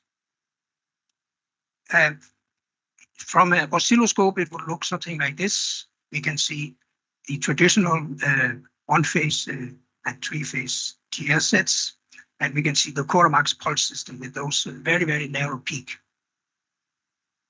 And it looked like this. There's one oil-filled closed tank with the two power supply system, one DC and one pulse. So it looked like this. So it's relatively simple, so to say, and it comes, of course, tested to the power plant. Inside the tank, it's full of power electronics, and the control panels is individual for each tank. Wiring diagram, it's straightforward. Installation is also very quick and can be done in a few days. In some cases, we install the Quoromax units on the ground floor, on the ground, and thereby we keep the existing TS sets in place in case there should be any malfunction. For references, already we have many, and the Quoromax technology is now in the 4th generation, and it has been improved lately with the IGBT technology, with microprocessor technology, with other power electronics system, which has greatly improved the performance and the reliability. I will flip through until the time run out some of the references. This one is a power plant in Denmark, 415 megawatt. It's been operating with the previous generation of CoroMax, the Mark III generation, for 19 years, continuous operation. So it is very reliable. Here's another one in Megalopolis in Greece. The yellow block is the CoroMax we changed, and there we achieve low emission. Another one in Poland, and another one in China, in Shanghai, actually. Again, the yellow one is CoroMax units. If we put on more CoroMax, the emission will go down even further. So it is very flexible regarding this. This one here I want to show you is in Shenzhen, near Hong Kong. And here we have CoroMax on the last 3 fields. We always start from the back end because that's where the small particles are. And ESP is actually a particle separator, so to say, different particle size for each section. So the small particle is a difficult one to take. With the CoroMax, we can take them out. And this power plant here achieved very low emission with this CoroMax without changing internal parts. It was a very old power plant, but usually it's not necessary to change internal parts. We have to check it is okay, but it's normally not necessary to change. We just install a CoroMax. Thereby you get the advantage of low emission. And in this case, you can see the power savings was about 50% as well. And so it goes for many different power plants. And the CoroMax good advantages, it fit into all kind of boiler, all kind of coal, all kind of ESPs. So it's very suitable for upgrading existing electrostatic precipitators. Here's some in the United States.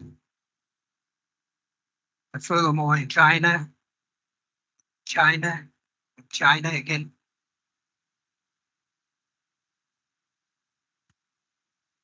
And this one is Estonia. Here the client tested various different high frequency systems before he came to us.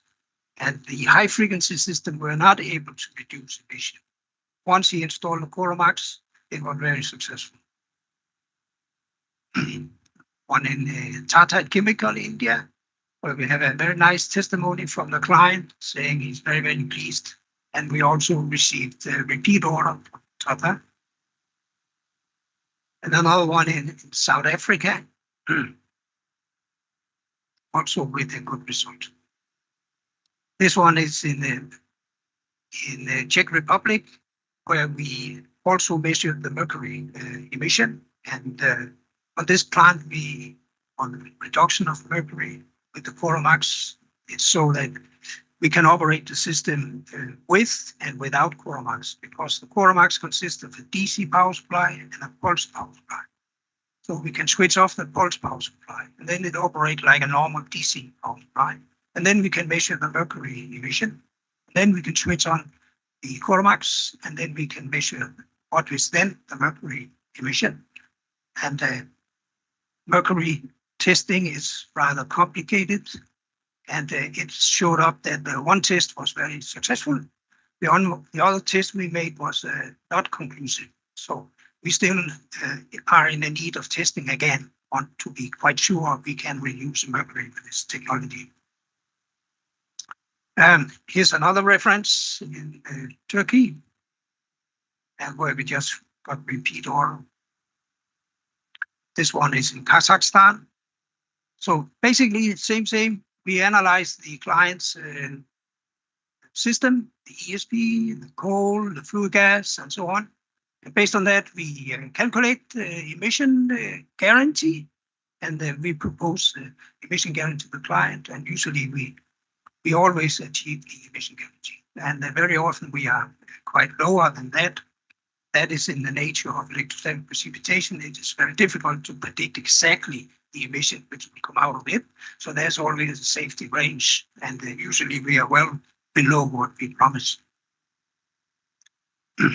Furthermore, in another one, small one in India, another one in India. And here's a summary of all the benefit by using this Coromax.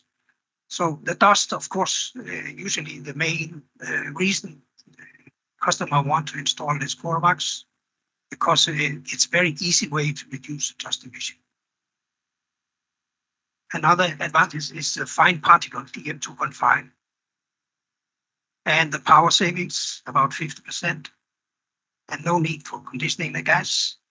And the fuel mix, you can do more frequent. And FTD, there will be an advantage. Thank you very much. So time is up.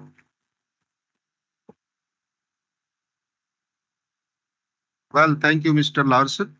Now the next presentation, that is on the dry flue gas cleaning with the activated carbon or activated coke, a status quo of the technology and its potential for India. And this is to be presented by Mr. Anand Kadam and Mr. Eddie John Franciscus. So Mr. Anand, he will start and follow up by Mr. Eddie.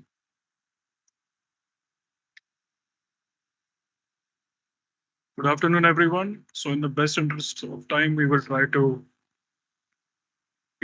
keep our presentation as concise as possible so that we have a little bit like 2 minutes or so for some Q&A if there is any.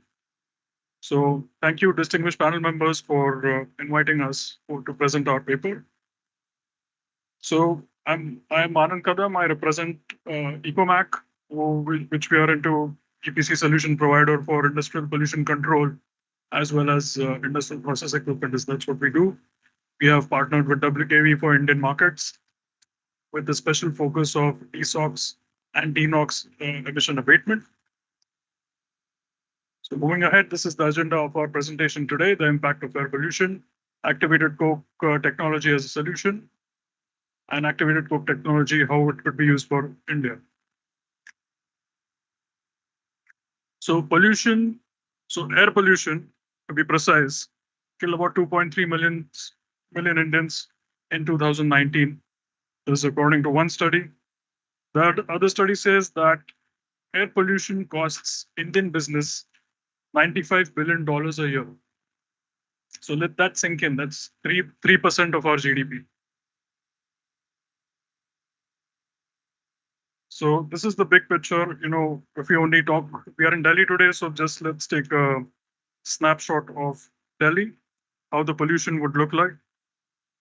So if you see industrial combustion, power, and industrial process, these are the things that all members present in this room are directly or indirectly responsible for. So let's say we as an industry are responsible for 80% of the SOx, 50% of NOx, and 40% of particulate pollution. So what our technology would be focusing on is to catch the pollutants at the source. So 20% of pollutants can be attributed only to coal-fired power plants. So any guesses what the total damage would be? Any number? Okay. So it's about $19.5 billion a year. So now we are already aware that when we talk of technology, we have wet technology, we have semi-dry, and we have wet, dry, and semi-dry as technologies here. Today we will be focusing on activated coke. And now we would also like to ask a few questions to ourselves before we proceed ahead. That can there be a technology where there is no disposal, there is no residue? Can there be a technology which consumes no water? Can there be a technology where residue gas is food for other sectors and other applications? Can the target emissions be more stricter, and can they pave way for a cleaner carbon capture or decarbonization? And for that, I would like to introduce my colleague, Mr. Eddie John Franciscus, who would be powering through the presentation ahead with technicals. Thank you very much. Yeah, I could make it very short by simply answering all questions with yes. We can finish right now, but I'll go a little bit deeper into it. Okay, a short comparison of technologies which are there. Mr. Karam mentioned already, we have semi-dry, dry, dry. The number of pollutants we're talking about here, mostly SOx and NOx and dust, which is a typical starting point. Other pollutants might come later, will come later. These are mercury, heavy metals, dioxins and furans, and volatile organic components. So what I will introduce to you is technology which can solve all of them. Okay, that's the technology. That's one absorber. How is it working? Like this.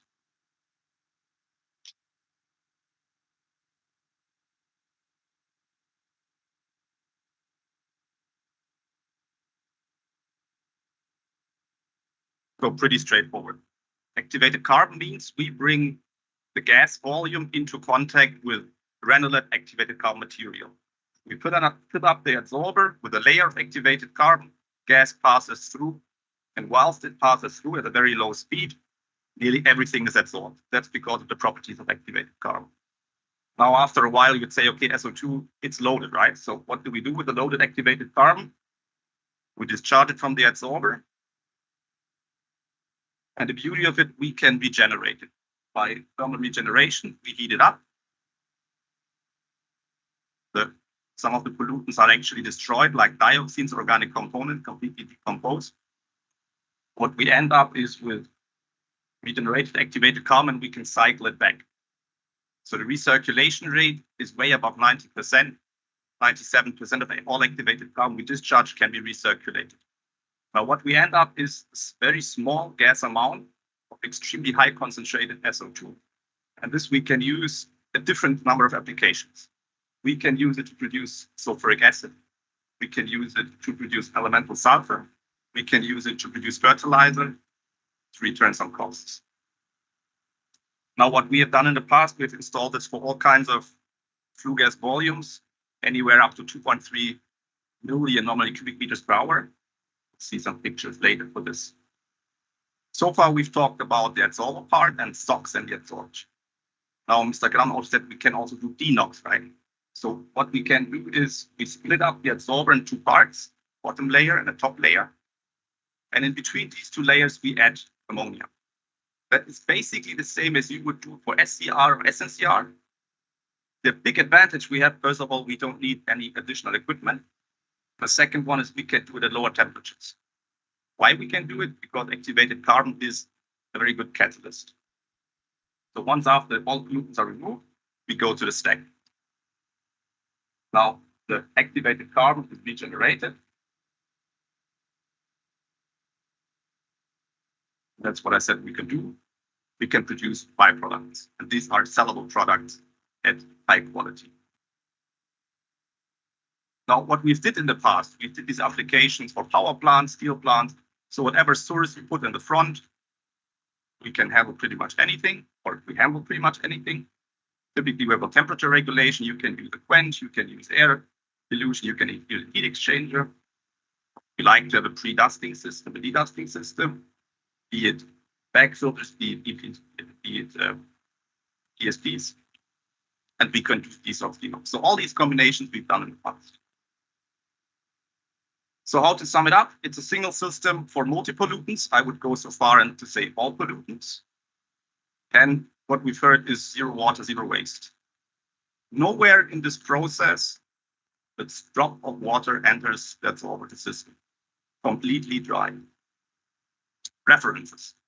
So you see that is one reference we had in China, 1.3 million normally cubic meter. Because you think in megawatts, that is the flue gas amount of a 500 megawatt power plant.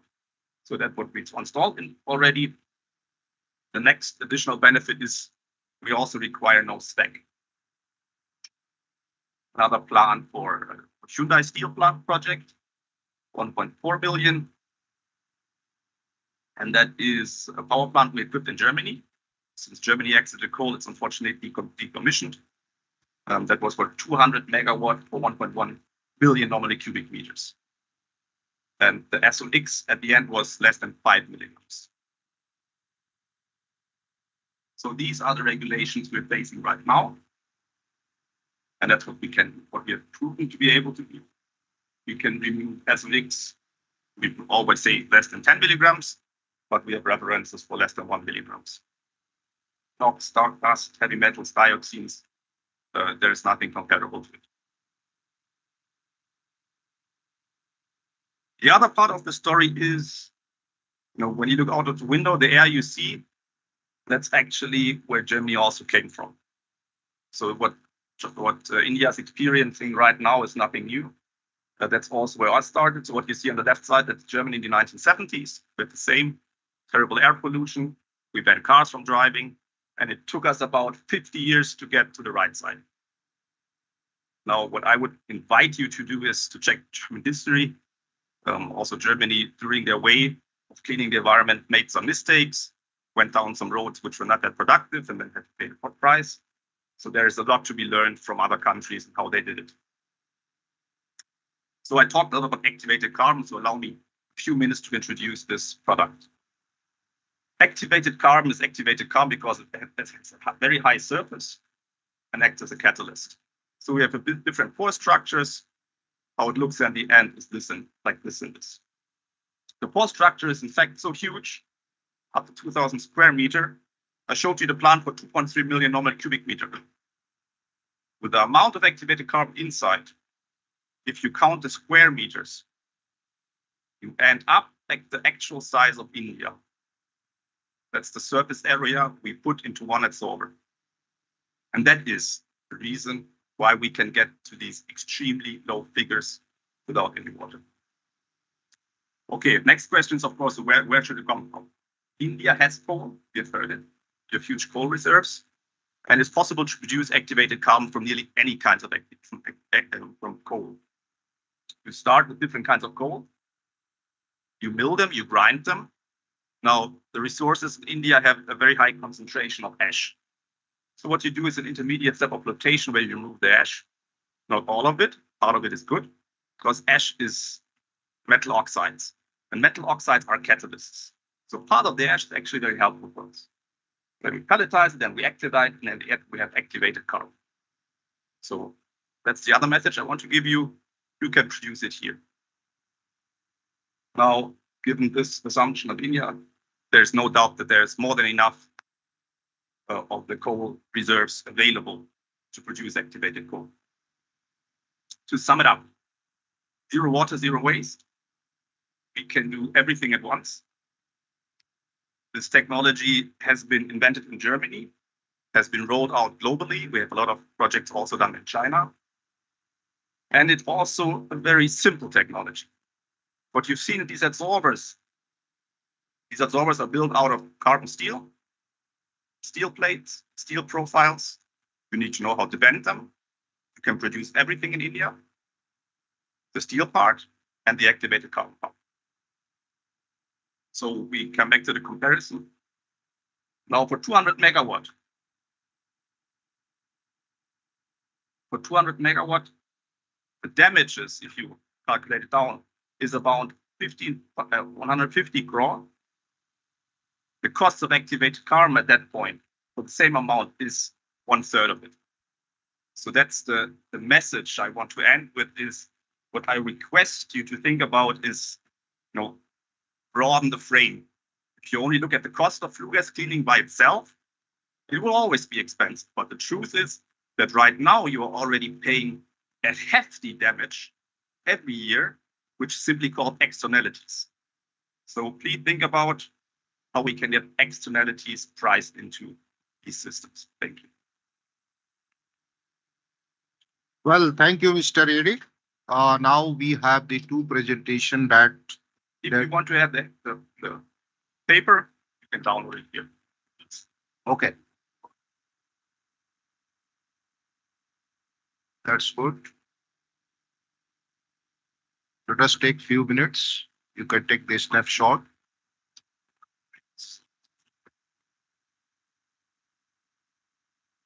We'll take the question later on after all the presentations. Okay. Sorry, I need to. I think we'll finish by 4:15. Okay, just in half an hour. Well, we have the two presentations that are related to the water conservation. The first one is from my side, and there is one more. So you see, I will take first.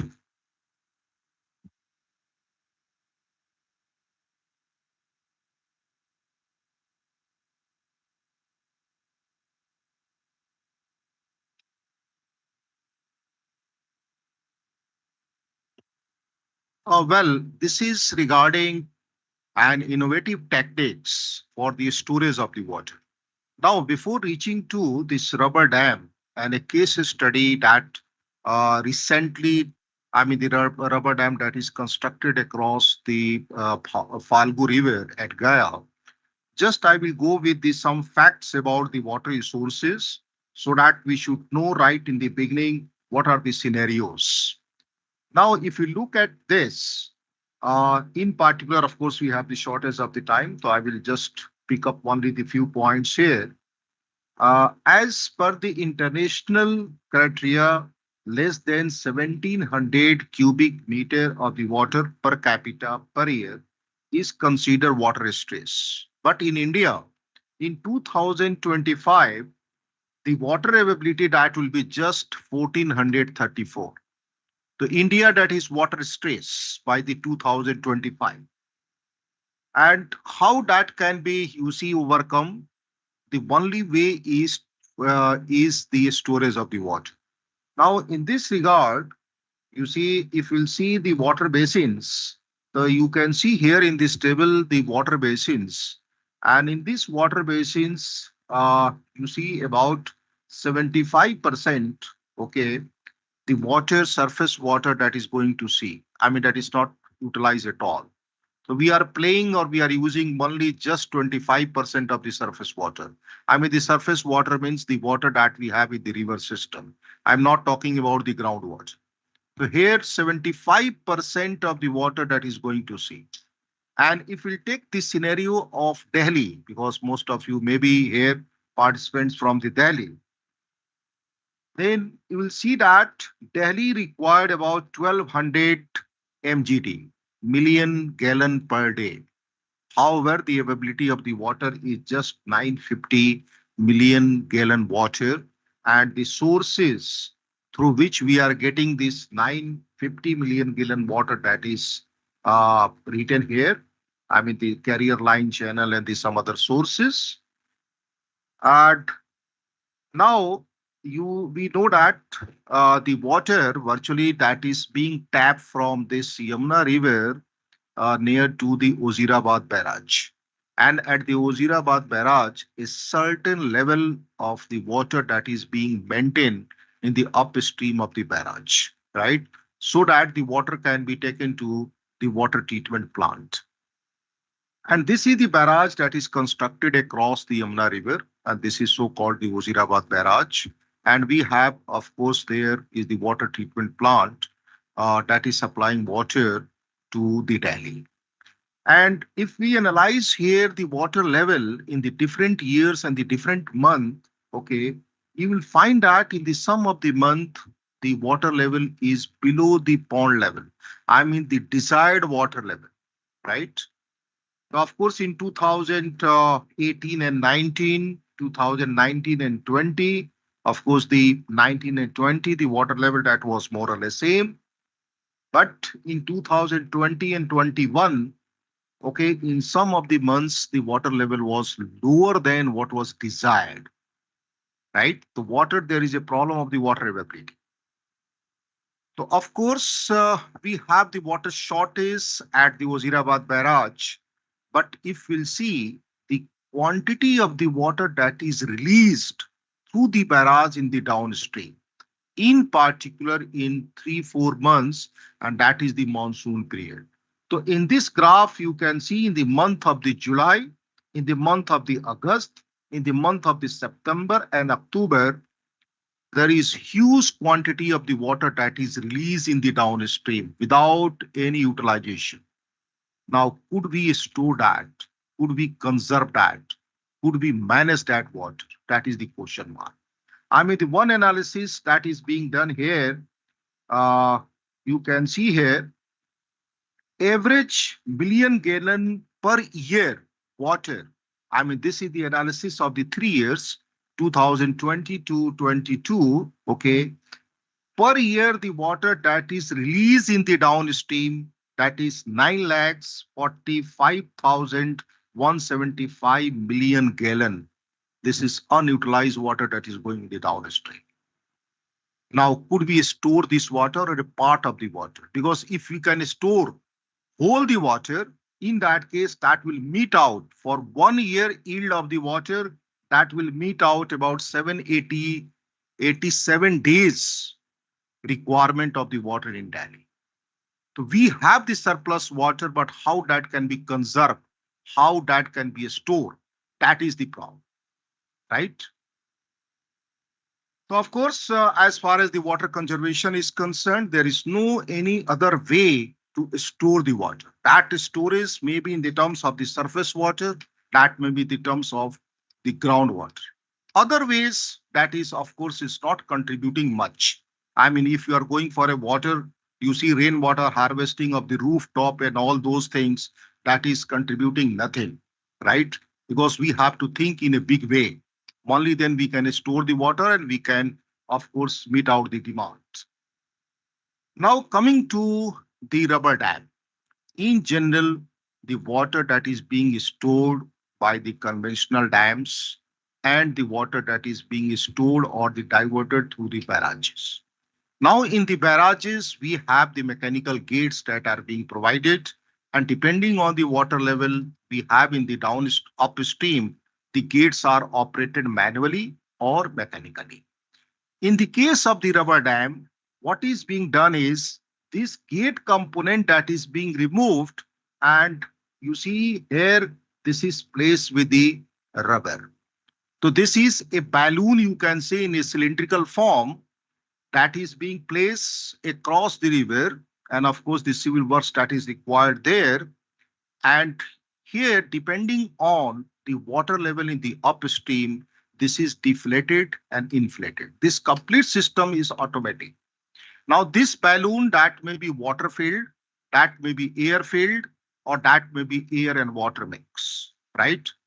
Operation, I mean the time of the deflation or the inflation, that will be high in the case of the air filled, and that will be, of course, that will be delay in the case of the water. So now the trend is to have an air filled rubber dam. So now you can see here the Janjawati rubber dam. This is the first rubber dam in the India of the 2005, and the some other dams, you can see the photographs here. So I'm not going in very much details. The merits of this rubber dam is, of course, this is a complete automation, means unmanned structure. I mean the sensors that are being provided in the upstream, and that sense the water level, and depending on the rise or the decrease in the water level, this rubber part that is deflated or inflated. So we have a good control on this. So you can see here the process of the deflation or the inflation of this rubber part. If the discharge will be more, then this will be deflated. And here this is the, I mean the system that is working here for the deflation and the inflation of the rubber part. So here we have a control room, and this control room is giving a sense to the rubber part for depending on the water level.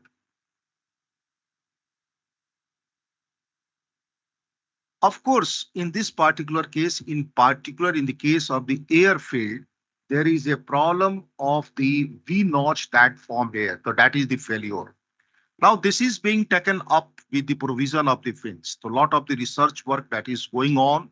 We have also done some research work at the IIT Roorkee to come out with a better, you see, the solution or the rational design of the rubber dam. So well, this is just mathematical part. I mean, how much will be the discharge over this rubber dam? And these are the some experimentation that we did. Of course, a scale model at the IIT Roorkee. And what would be the discharging capacity of this one? What is the profile of this? What is the water surface profile that we are getting? And what will be the membrane shape depending on the pressure that we have in this? How much is the tension that is acting in this membrane so that you can design the anchors accordingly. And you see some details about this one. These are the fins that are being provided, and these are the fins that is controlling the vibration and the V-notch action of the rubber dam. Now I will come to the Falgu rubber dam that is recently constructed across the Falgu River at Gaya. So those who have visited this Gaya might be knowing that this is the Falgu River and there is a Vishnu Pat Bandir. And for that, of course, at the Bandir, you see some rituals. The water is required, okay, for the some ritual activities. But you can see here, this is almost dry. In the most of the years, except 3 months, that is completely dry. And you can see here on the left-hand side, before the construction of the dam, completely dry. And then after construction of this rubber dam, this you can see in the upstream the water. So now here the water that is being stored through this rubber dam. And in this case, of course, some details that are given here. So this is having the 6 span, and each span is of the 65 meter. So this is about 400 meter wide. And you can see the photographs of this rubber dam on the right hand side. In this particular case, actually the major loss was through the subsurface, because the subsurface that was highly pervious. Then what we did is we provided in the upstream and on the bank the you see diaphragm wall and the sheet piles. So you can see here on both the sides and in the front of the rubber dam, you see the diaphragm wall and the sheet piles that is up to a depth of the 35 meter that was being provided so that the seepage loss that can be controlled. And to augment the flow, there is a provision of the pumping stations also, because in the monsoon there may be, in the summer season there will be evaporation losses, and that will be supplemented, okay, with this recharge through the pump. I mean from some other source. This is the section of this one. So now the concluding remarks here is, if you are saying that we have the water scarcity, we have the less water resources, you see the statement is not true. Actually, we have the plenty of the water that is available, but the issue is how do we manage that? How do we conserve that? And if we are thinking in a very big way, then we have to go for the storage. So whether we are going for a big dam or the small dam, check dams or such type of the rubber dams, that are the solution of the problems of the water scarcity. Thank you.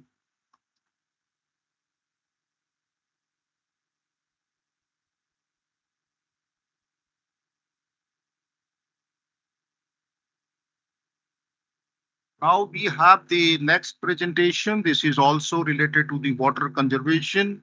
That is by the Mr. Tushar Tyagiji, Assessment Services, Xylem India. And this is related to inline leak detections. Yeah. So it is really very challenging to have the technology to have the leak detection in the pipeline. So he will talk about that. Thank you, sir. Thank you very much, and hello everyone. First of all, we from Xylem would like to thank NTPC for giving such a platform where there's a lot of exchange of ideas, and we all are thinking in the direction where the future lies.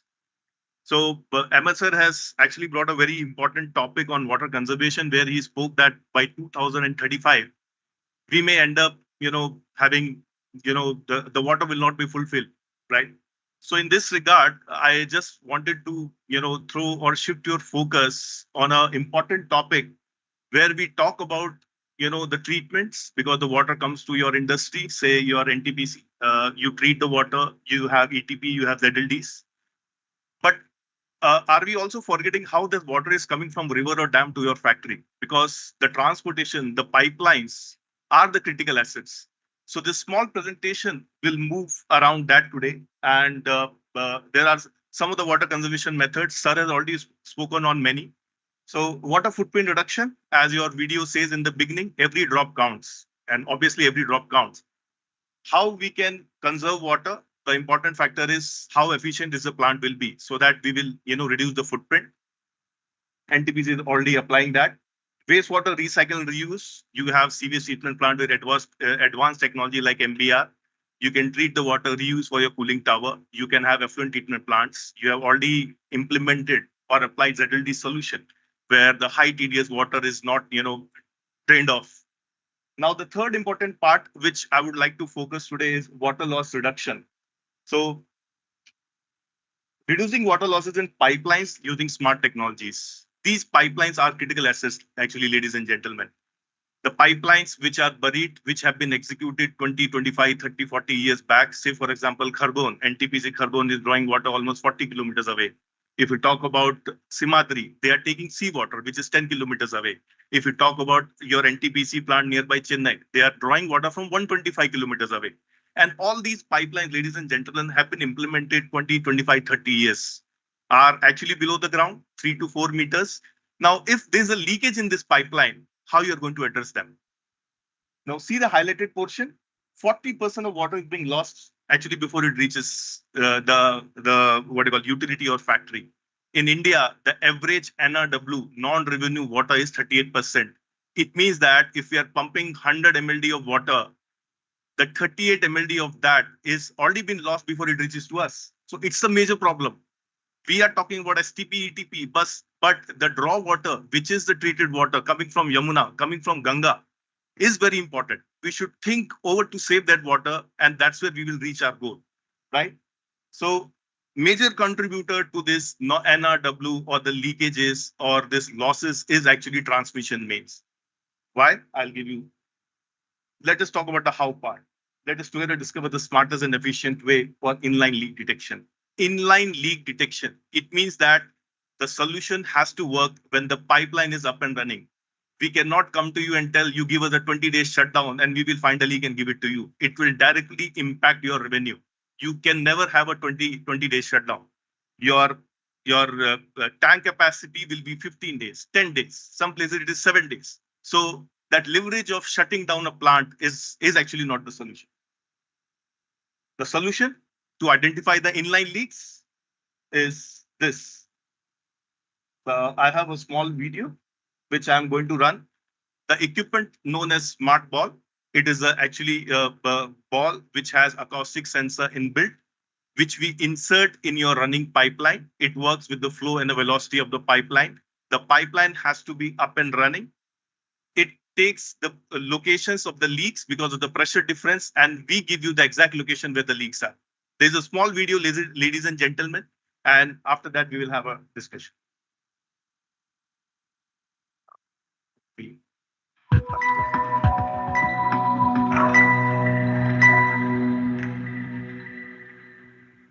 Before coming to the site or implementing this, we study the entire pipeline. We study the L section of the pipeline. We study the flow, we study the water, we study the velocity of the pipeline.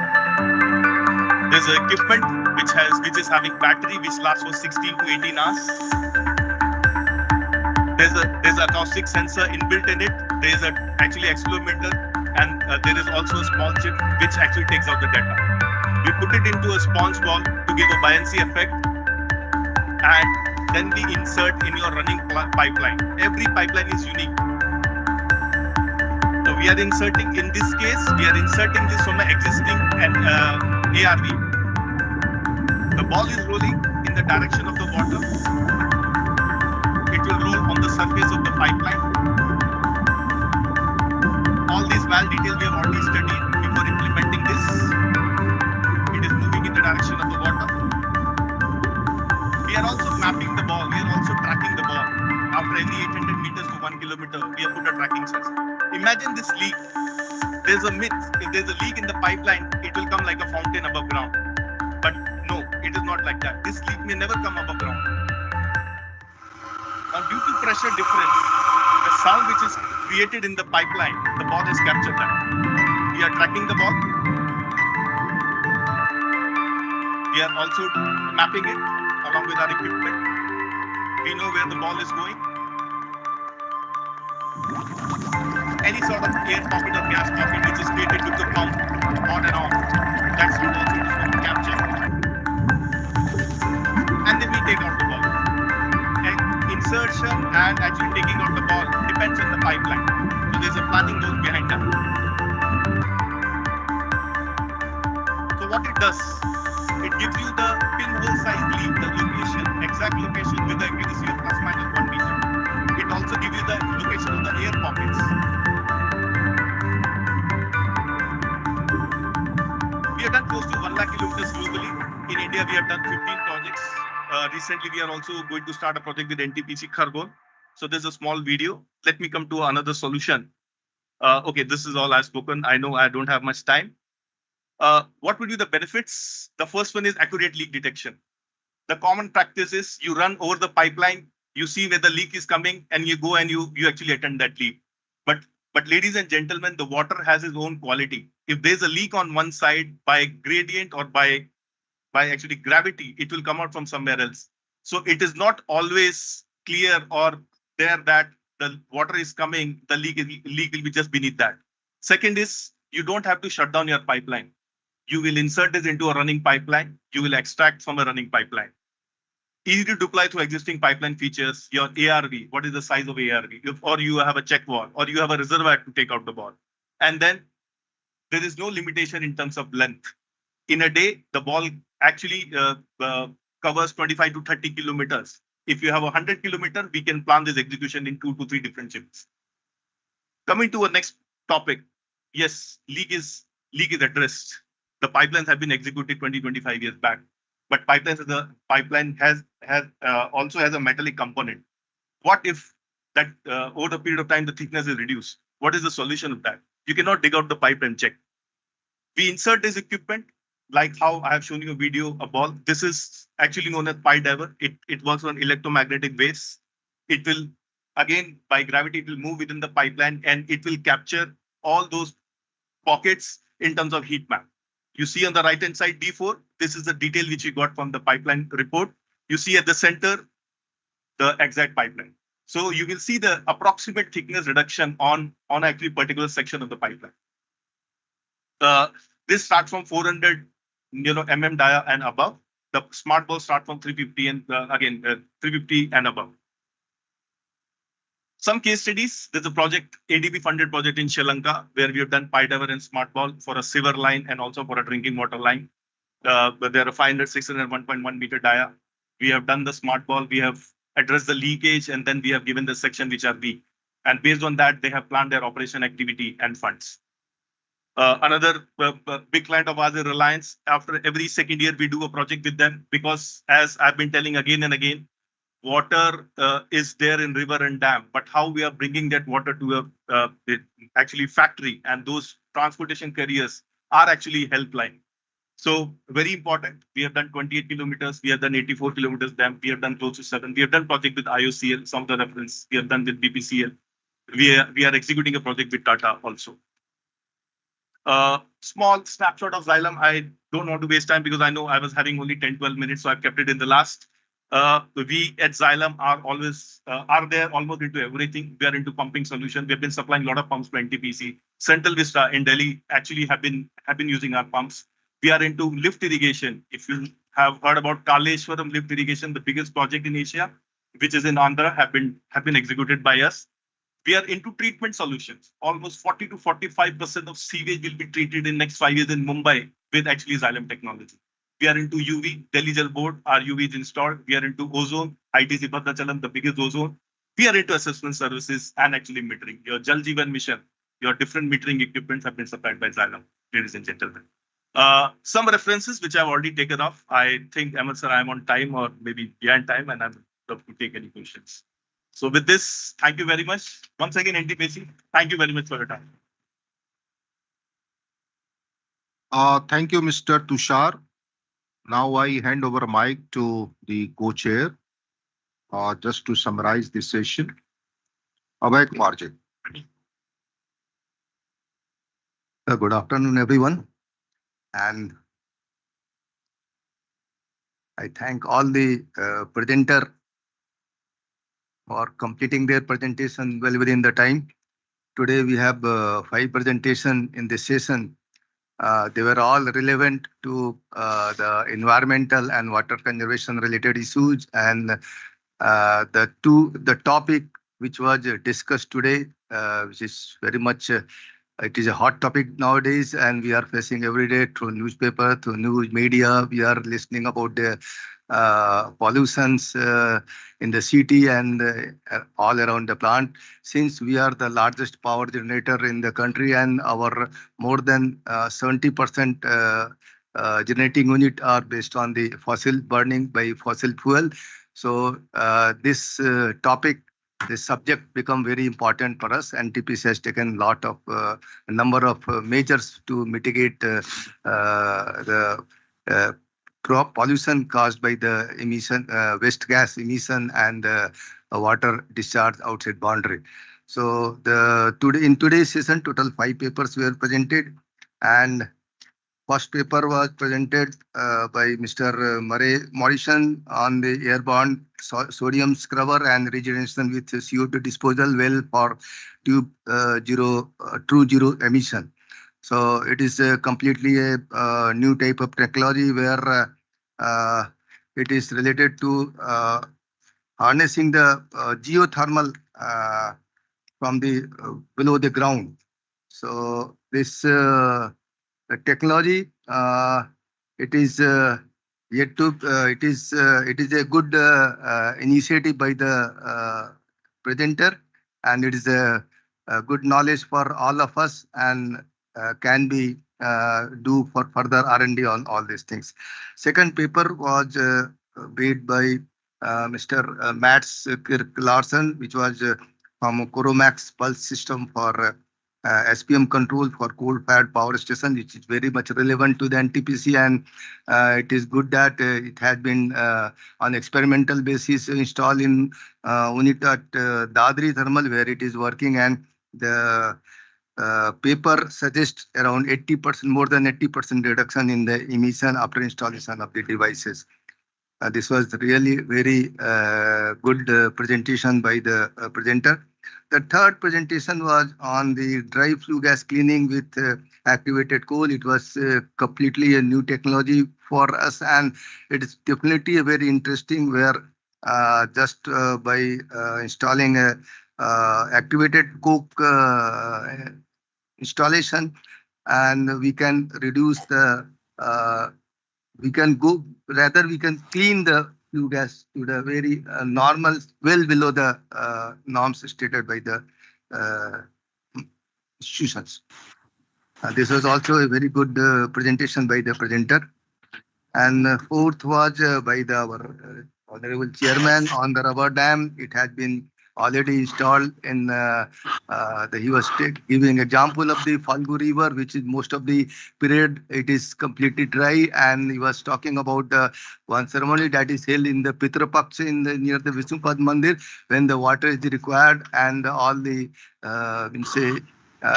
persons with Hindu religious, they go to the place for doing tarpan. So that time there it has been successfully implemented. And it is a good technology. It is an innovative technology for water conservation and use and discharge of the water as per the requirement of the system. So this is a very good technology. It has been implemented at other places also. So that is also a very good paper, and knowledge enhancing paper was presented by the chairman. The last paper has been presented by Mr. Tushar Tyagi from the Jailam. It has already been under implementation at the Khargone, and actually few of the stations which have using GRP material pipe for the supply of water from faraway places to the power plant. So due to one or some other reasons, these pipelines are experiencing frequent leakages affecting the plant generation, and sometimes the generation has to be brought down to technical minimum so that till the leakage is attended. This technology is very good that plant engineer can know about the leakage well in advance. Even the small leakage it can detect. This technology, if implemented at Lara and Darlipalli and Khargon, these three stations are using this GRP pipe. See, if it is used there, definitely it will be very much helpful to the station management. So once again, thank you very much to all the presenter for presenting a very relevant and entertaining papers. Thank you. Thank you, Abhay Kumarji. Now the session is open for the discussion. I request audience to name the presenter and ask the question or any queries that you have.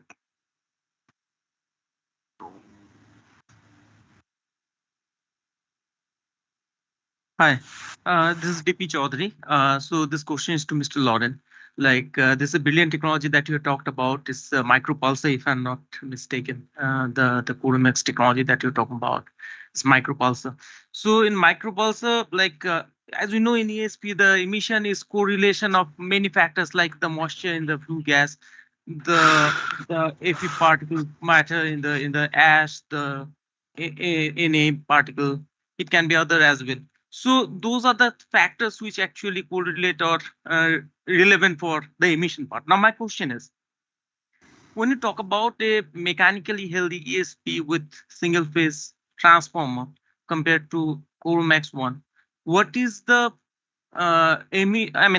percentage improvement that you can expect with CoreMax? The factor of improvement I'm talking about.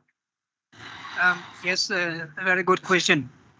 If you have a power plant with an ESP working very, very good, everything is perfect, it really works at its maximum, then as a rule of thumb, we can reduce 50%. But usually electrostatic precipitator are not working to their fully potential. They are much worse. So that's why we sometimes see we have 90% improvement. So it depends on the state of existing ESP. But even that one is perfectly running well, we can reduce 50%. Is it with Indian coal? Because here in Indian coal, if you see the other aspects of it, like the resistivity part is a big factor, and considering the other factors, if I consider with Indonesian coal probably, so then you find that it's much more difficult to arrest the dust with an Indian coal application. In that case, what is the factor that you see that the improvement can be? That is correct. The Indian coal is quite different from the rest of the world, so to say. And it's typically with a very high resistivity ash. Yeah. So it is very difficult for electrostatic precipitator to operate well. In India, we see electrostatic precipitator with up to 9 stages or maybe more. Yeah. This is quite unheard of rest of the world, where it's normally 3 or 4. But it is so that with the micropulse technology, it is especially efficient when you have high resistivity coal. The efficiency increases with the resistivity. So it goes wonderful hand in hand, especially here in India.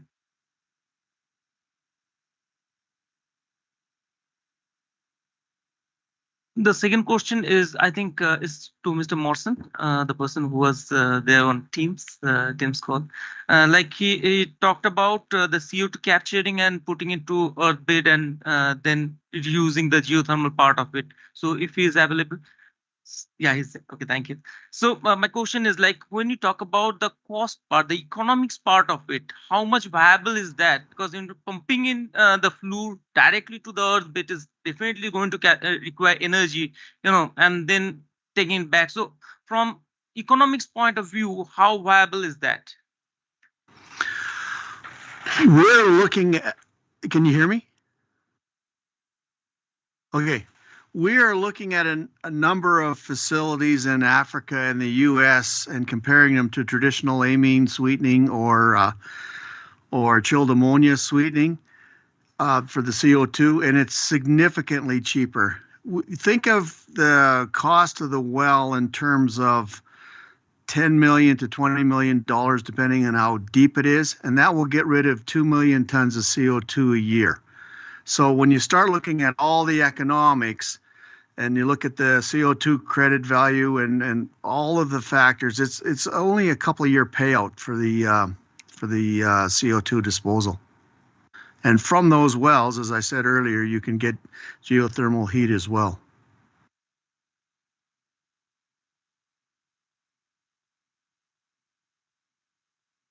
Thank you.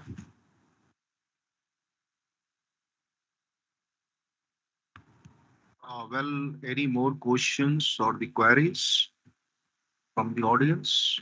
Sir, myself, Sir Ashish, I have one question from you, sir, regarding the rubber dam, sir. What is the, sir, life of the rubber dam, its cost and any constraint? Means can we implement in our navigation river having the navigation system? You see, in the Falgu River, the 1 meter length is costing about 60 to 65 lakhs, right? That is including all the components. I mean, that is including the civil parts and also the sheet pilings and the diaphragm wall. But maybe in other case, the sheet piles and the diaphragm wall, that is not required. Because in the case of the Falgu River, most of the flow that is a subsurface flow. So that one you have to control. Otherwise, you see all your discharge that will pass through in the downstream, through the seepace, right? Now, as far as the navigation is concerned, navigational part is concerned, you see in North India, we had taken first rubber dam across the Gomti River at Lucknow, right? And there we had made the provision of the navigational channel also. The civil part that is already constructed there, but due to some political reason, okay, the project that is on hold. But about 75% work that is already completed. Anyhow, that is the status of the project. But as far as the navigation is concerned, we had provision of the navigation, right? So on both the sides, you see, we had provided this navigational channel. So in the navigational channel, you see, you have the two balloons, I mean the two rubber dam in the upstream and downstream. So depending on the water level difference, as we have in the case of the navigational lock, okay, one is inflated, one is deflated like that, okay. So that is successfully used, you see abroad. Actually, before taking this rubber dam across the Gomti, we were also not very much aware about that. So we had visit to Austria, about 16, 17 rubber dam. We studied there and their functionality and also their durability, right? And we found that that is working from the last 30, 40 years. Okay, no problem at all, right? And then after studying there, we first project that we did across the Gomti at Lucknow, but that is on hold due to some political reason.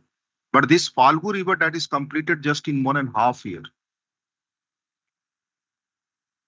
Okay. Thank you so much, sir.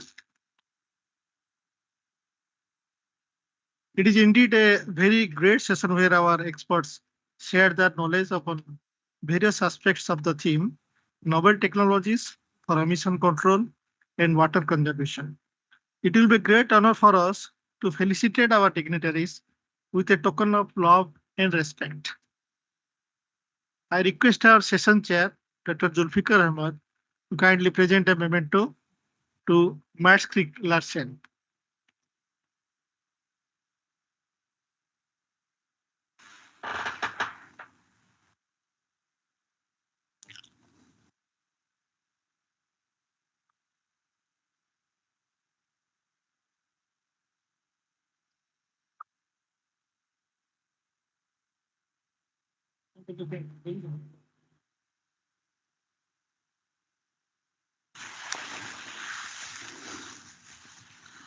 I now request our session chair to kindly give a memento to Modi Morson sir, but as he is online, I request Deepak Jindal sir to collect on behalf of Mr. Modi.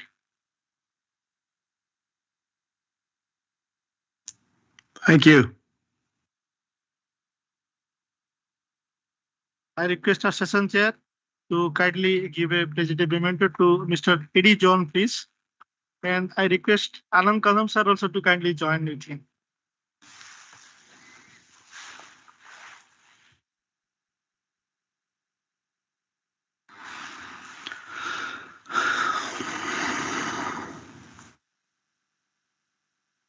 I request our session chair to present a memento to Mr. Tushar Tyagi sir, please. A big round of applause, please.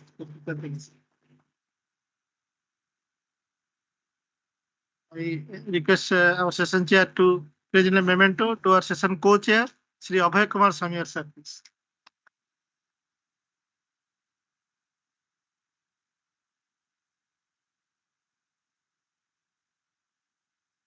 So it's a pleasure that we have Kadanga sir, CGM PEC will with us. So I request Kadanga sir to present the memento to our respected chair, Dr. Zulfikar Ahmed sir, please.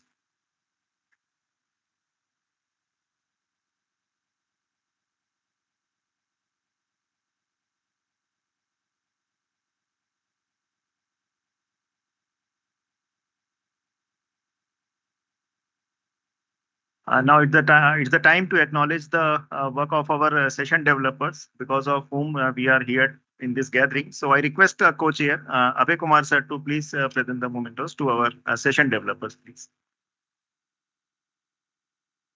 The session is developed by Deepak Jindal sir and Ashish Kumar ji. They have collected all the presentations and do a lot of work to have this session developed.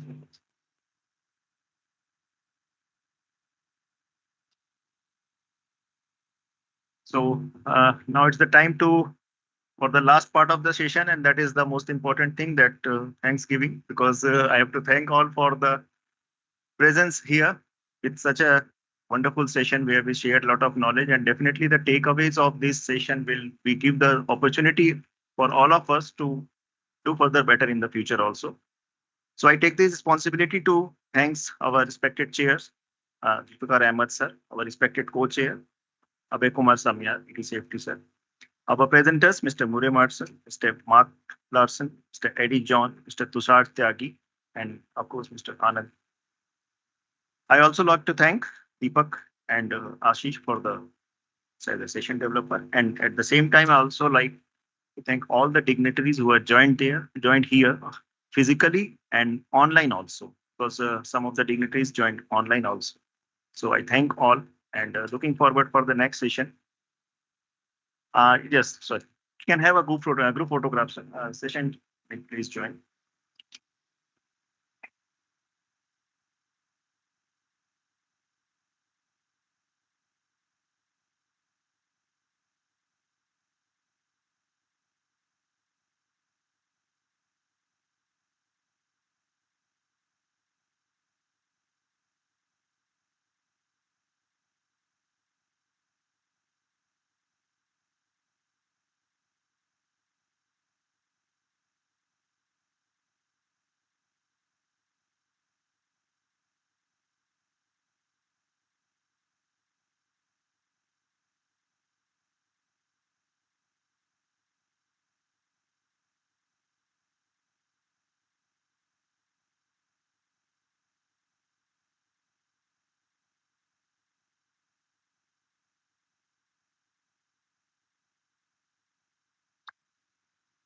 Sir, before taking a small break for the tea, I just want to announce that in the next session, we have a wonderful topic of geothermal, ocean energy, and wave energy, because very less discussion is held till now in these topics. And our AD2 CMD will also honor the session. So we will just take a break of around 10 minutes and then we'll join again. Yeah. Thank you. Thanks a lot.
Good evening, everyone.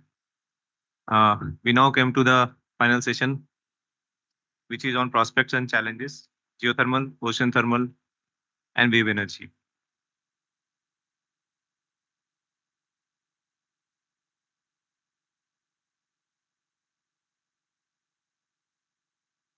I request everyone to be settled down here so that we can start the session as soon as possible.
Very good afternoon to everyone. So now we are coming to our next session, the topic of prospect and challenges, geothermal, ocean thermal, and wave energy. So our dependence on renewable is growing, and it's destined to overtake fossil fuels in future. However, conventional renewables are intermittent and would require energy storage devices to provide 24/7 around the year power. So it's the right time to go for the non-conventional renewables. That is a time to move towards abnormal from new normal, as our director projects also envisaged. Non-conventional renewables like geothermal, ocean thermal, wave energy, etc. can provide the solutions and act as a base load. These non-conventional renewables are available 24/7 around the year. Though these non-conventional conventional renewables are mostly in developed and some are in prototype stage, they need to be invested and developed further. Earth crust and oceans hold many times more energy than oil and gas resource worldwide. So let's take on the session further. We are very fortunate to have our ED to CMDC Sundaram sir. We are privileged to be here, sir. It's now time to set the dais with highly experienced dignitaries that have come over for this valedictory session, important session. It's a privilege for me to invite Sri Arun Kumar Tripathi sir as session chair on the dais.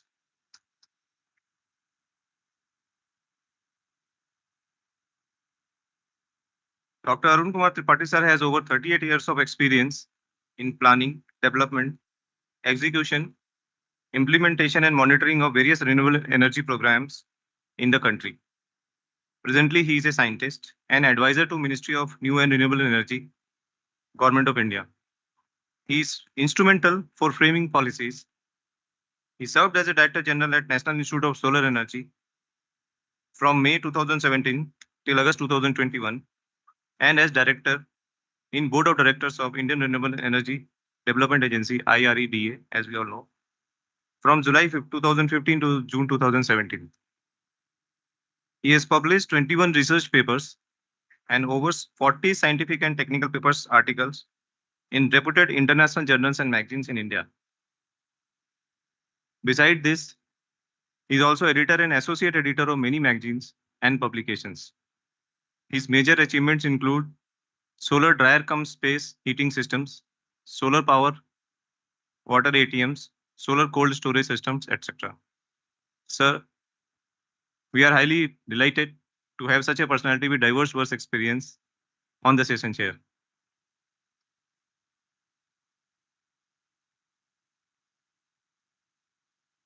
After welcoming the session chair, it's time to invite our beloved senior of all the time, Sri Madhukar Anand sir, as the co-chair for the session. Sri Madhukar Anand sir is ex-executive director Netra NTPC, who has an overall experience of more than 37 years of power sector. He has rich experience and technical expertise in design, engineering, erection, and commissioning of major plants and equipments. He was head of Netra R&D wing of NTPC. As chief general manager and head of department in NTPC Mechanical Engineering Department, he has worked extensively in setting up of subcritical and supercritical thermal power plants. He is an MBA from FMS University of Delhi and completed Senior Leadership Development Program from Harvard Business School. Presently, he is also the chairman of Selection Board of NTPC for selection of executives. Sir, it's an honor to invite you on the dais as our co-chair for the session, sir.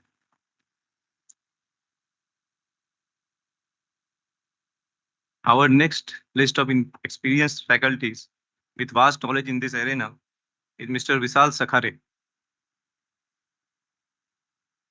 Mr. Vishal Sakhare is having more than 25 years of experience in government sector supervising geothermal energy projects of GSI across India since 2016.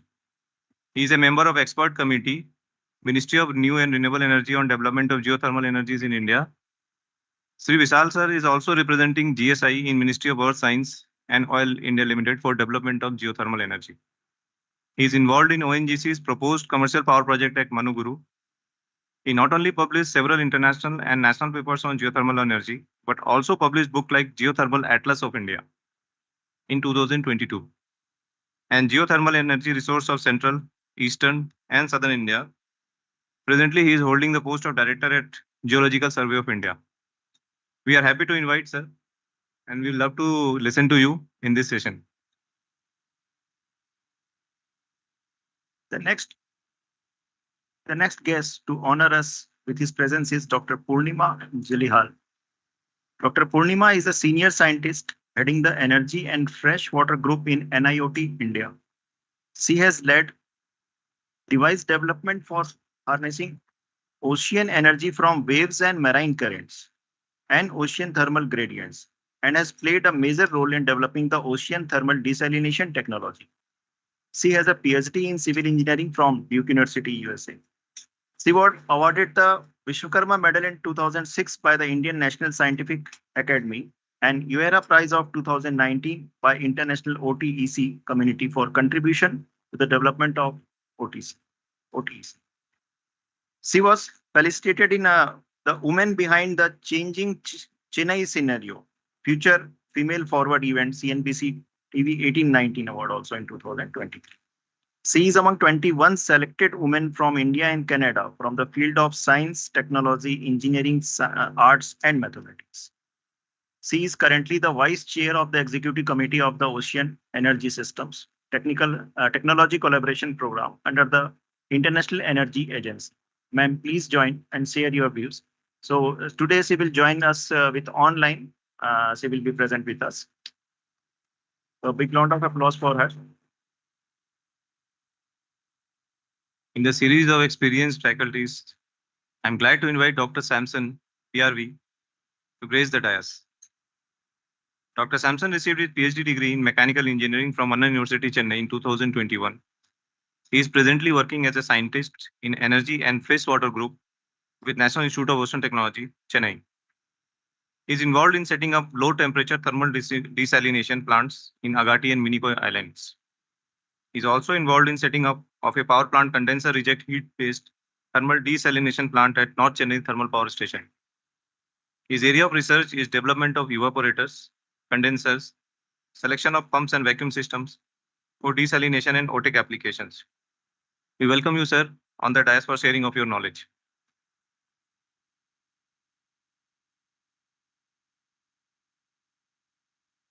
Next, we have another dynamic dignitary with us for the presentation. He is Ms. Anulika. She is a scientist at the National Institute of Ocean Technology.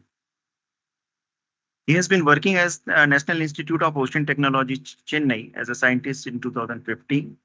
She is involved in the design and development of mechanical components required to produce fresh water and electricity from the ocean, such as turbine, flash chambers, and condensers. She is also involved in the development and setting up of the first ever open cycle ocean thermal energy conventional plant in Kavarati, India. She has a BTech in Mechanical Engineering and MTech in Ocean Engineering. Currently, she is pursuing her PhD from IIT Madras on wave energy converter arrays, disease-resistant type of various crops in the field of agriculture, horticulture, forestry, and energy. Ma'am, please join on the dais for your presentation. In a series, our last speaker is with varied experiences, Sri Uday Shankar sir. Sri Uday Shankar sir is a graduate in mechanical engineering from IIT Kanpur. He has exposure of over 4 decades of project conceptualization, execution and monitoring at ONGC, both offshore and onshore fields. His last assignment as project manager was Ladakh Geothermal, where he led the team right from the initial stages of the project, with site located at an altitude of 4,400 meters. He is presently at Reliance India as domain expert geothermal. It's a pleasure to have you, sir, and we would love to listen to you regarding this geothermal scenario. With the joining of all the dignitaries on the dais,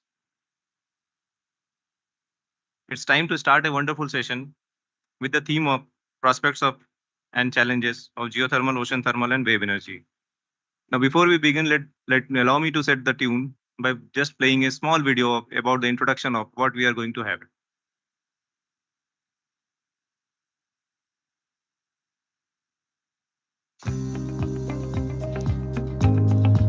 Besides conventional renewable energy, important non-conventional sources of renewable energy are geothermal energy, ocean thermal energy, tidal and wave energy having long-term advantages.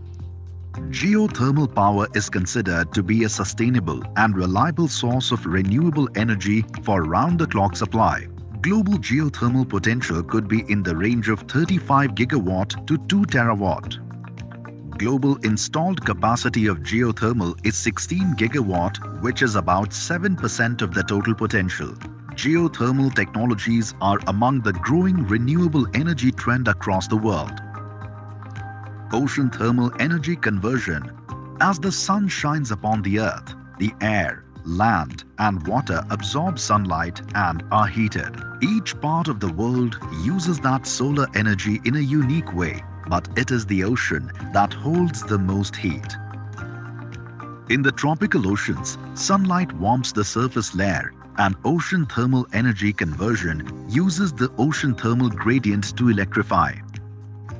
India is having a 2,000-kilometer long coast of tropical water. Estimate of OTEC in India could be up to 180 gigawatt. Wave and tidal energy. Wave and tidal is another potential non-conventional renewable energy source having global potential of about 500 gigawatt. Ocean waves hold a tremendous amount of energy that is almost entirely untapped. At high tide, water from the incoming tide is stored behind a barrage, and at low tide, level gates of the turbine opened to generate electricity.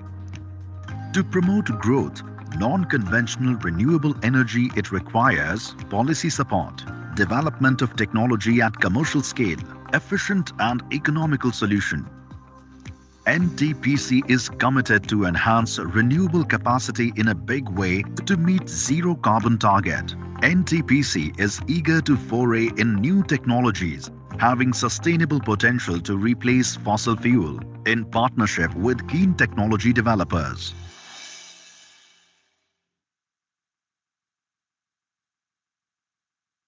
So now we will formally begin the session. And before the start of the session, I just like to mention that we've kept a time limit of 10 minutes for each presentation. And answers we will take after the completion of all the presentations with the permission of the chair. So now I request Sri Arun Kumar Tripathi sir, our respected chair, to start the session and with his welcome remarks. Sir. Thank you. Thank you very much, and a very good evening to all of you. You have given a very big introduction that was not required. In fact, the renewable energy sector today is not unknown to all of us. I have seen the time when there was no talk about the renewable energy, when we used to go to the different departments and we were not at all given any weightage for even discussion that the wind can produce the electricity or the sun can produce the electricity, because it was considered as a very small level of electricity can be done. But today it's a reality. So I presume that this is the time for these new technologies. Today, renewable energy is 43% in terms of the installation capacity, and about close to 13% in terms of the kWh being supplied from the renewables. Technologies are quite established, at least in the field of solar, wind and all, but they have their limitations. They have a limitation of the intermittent supply, and they have the limitation of not to supply the 24/7. And we demand 24/7. As a human being, everybody demands 24/7 supply of the electricity. Our strength is coal, but everybody knows about the pros and cons of the thermal coal electricity generation from the coal. But certainly that is the strength of the India, coal and hydro. Renewables are doing quite good nowadays, as in terms of the generation, cost, everything. Today, solar electricity is the cheapest electricity among all the sources, but it has limitation. CUF is not much.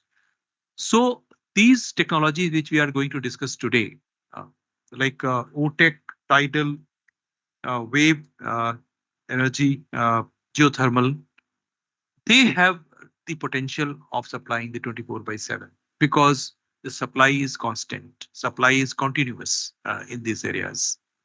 But the technologies are expensive.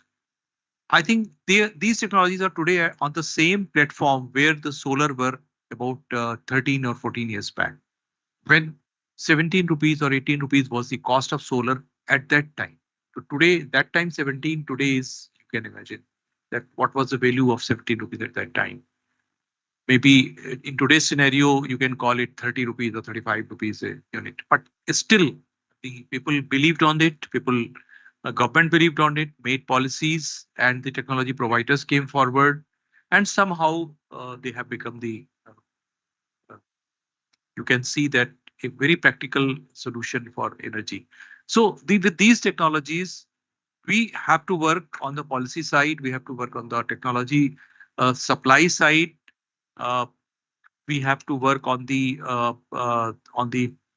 tariff-based system which is in India, which is very, of course, that is required also from the economical point of view.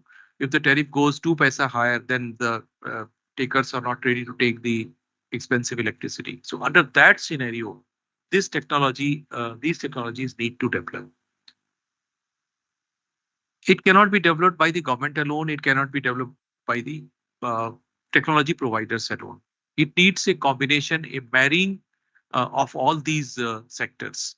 PSUs like NTPC, they are really strong and strong sectors which can provide a very strong solution for this.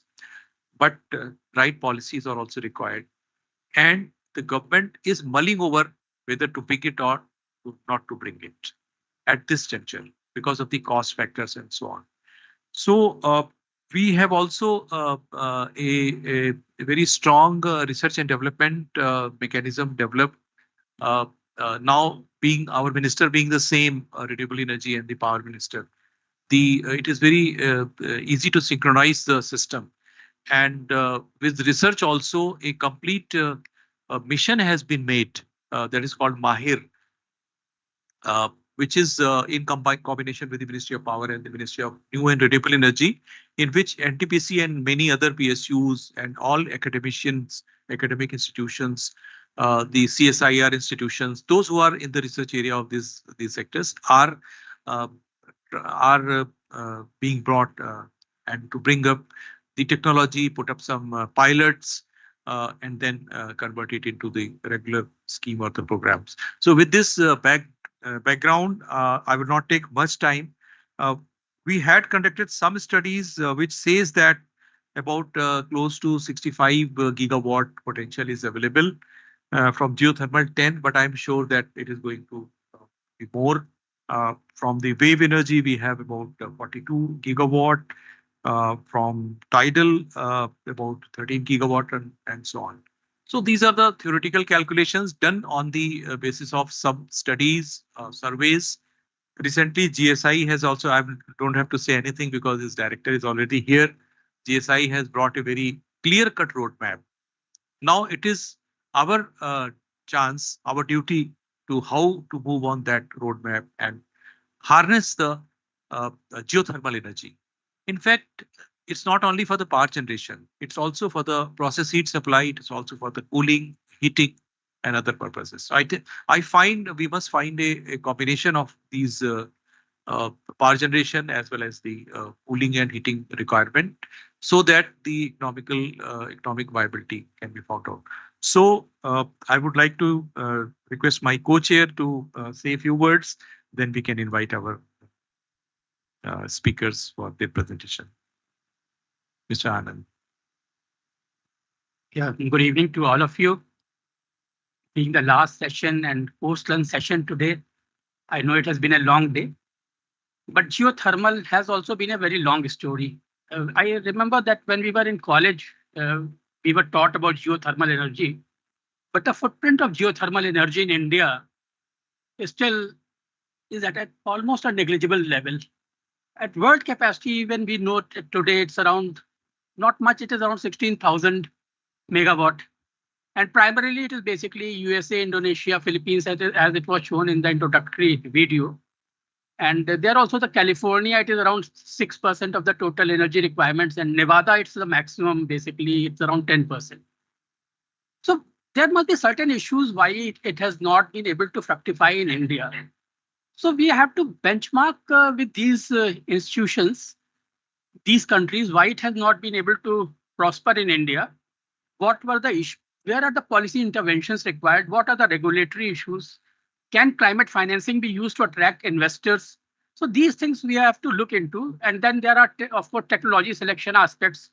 As you all know that it is a 24/7, it requires less footprint, it is carbon neutral. So there are a lot of advantages. So one thing which Mr. Tripathi told that we are focusing on PSUs, I would suggest that there should be distributed generation concept for these things, institutions, where geographically it is feasible. Let private sector entities, let state government entities also focus into these areas, because these are not going to be very, very mega projects. So these can be used for heating, cooling purposes also, maybe even for helium generation, because brine is being used for this generation. So helium can also be.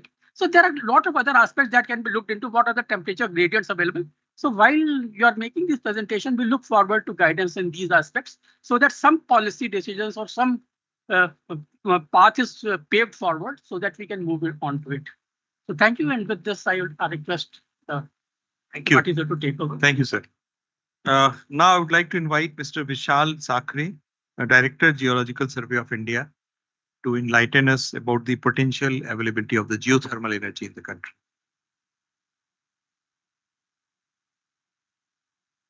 We have a time 10 minutes for each, or 15 minutes and 10 minutes for each? 15, including the question answer. So it depends on you to divide your time. Thank you, sir.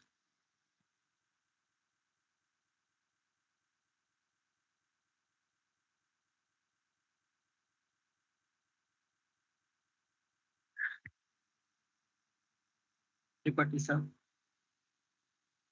Thank you, NTPC, for inviting me to deliver keynote address on geothermal, especially Lalit Gupta sir and Vinay Kumar sir. My today's presentation is on geothermal energy in India, an overview, current status, and future opportunities.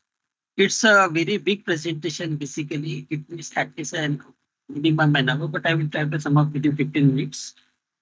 So I will just give the highlights what GSI has did till date, so that you will know the current status of the exploration. These are the major geothermal manifestations of India, and actually Geological Survey of India was established in 1851, and since then GSI is working on this geothermal. Until 1862, total 99 hot springs were delineated and studied. And by 2022 in our geothermal atlas of India, we have included 381 hot springs. And recently in 2023, 2 more hot spring has been added. So total 383 hot spring has been studied. Those the last 2 hot springs are added by our colleague Parashar Mishra is there, senior geologist in GSA. And the enthalpy, we are having medium to low enthalpy geothermal systems here, 35 to 80, 90 degrees centigrade temperature. The last, this is the Demchok hot spring, Ladakh. This is the 381st hot spring. That's why it's very strategically very important hot spring because it's at the China border. And this hot spring first time ever was studied by GSI or Indians. So we have taken the samples, gas samples, water samples, and we have published international paper also. Because when we were doing these studies, our Parashar Mishra is sitting here, he has gone up to that. It's very interior place and our military establishment is there. And you can see there is one check post. Some other photos were there, but I have not kept this. This is a China border, just LSC, not China border, it's LSC. And when they were doing the studies, they were patrolling and they were just trying to find out what's going on. So this point, as I told, is strategically very important. That's why we have included this in our Geothermal Atlas of India, and it's very important. Now, based on the study carried out so far, we have made the updated the geothermal provinces of India. Here you can find this is the most important is our this Himalayan belt. In this our Himalayan belt, this Puga Chumata is one of the major geothermal manifestation having temperature, boiling temperature 84 degree centigrade, 87 degree centigrade on the surface. It's a boiling temperature at that location because of the low pressure. And then here we are having Tawang also in this Arunachal Pradesh. And this Tatapani in Chhattisgarh, Balrampur district is one of the important hot spring in peninsular India.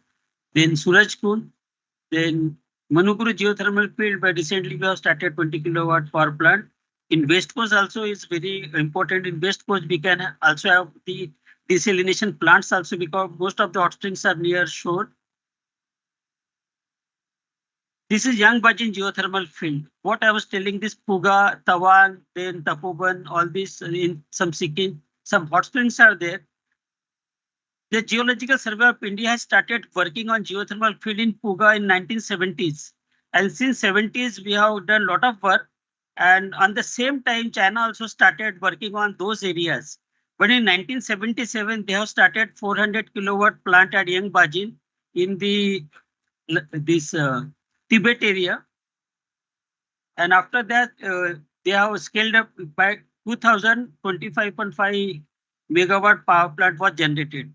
So what I mean to say is we have started, we're almost together. Even GSA started earlier than China, but still we are struggling to have a power plant there. Not a single kilowatt has been generated.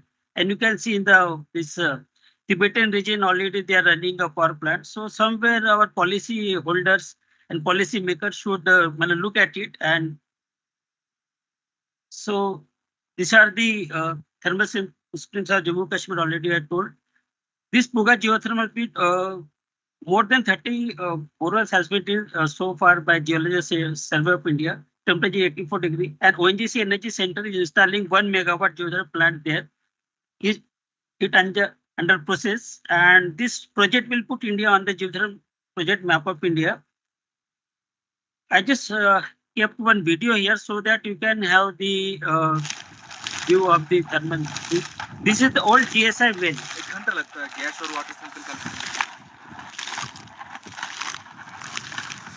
Now we have completed water sample and gas sample. And now we are departing from this place.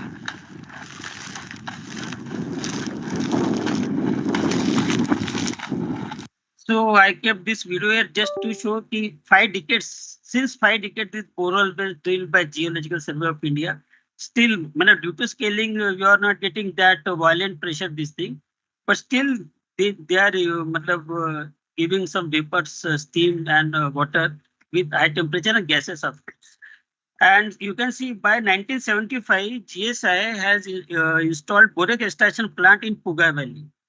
So whatever GSI can do, that had been done by us. And also this mushroom farming in 1973 to 1978.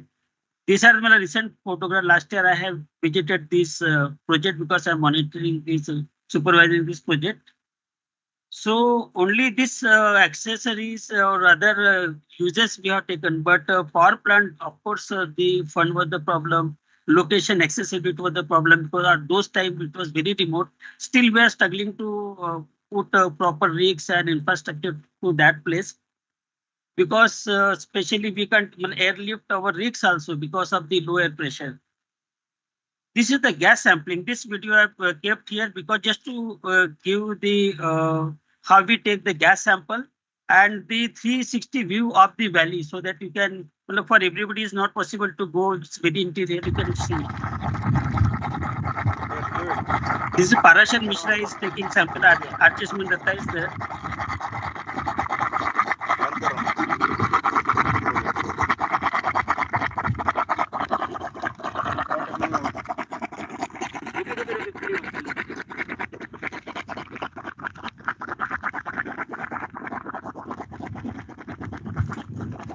This is a Puga Valley, around 1 kilometer wide and 7 to 8 kilometer long. This is the most prospecting area. This white color is borax deposit, recent deposits. And last year on this 15th August, we have the operation, the rigs was in operation. So this is story of this Puga and still work is going on. Actually, at this Puga, one more thing, we got very shallow. We have drilled up to 33 meters ONGC drill, and we got the silica gel. And because of the silica gel, we inferred that at 33 degrees centigrade, we got 130 degrees centigrade water. So it's very shallow reservoir, you can see. When we drill in Young Bajin, when they drill up to 2000 meters, they got 329 degrees centigrade.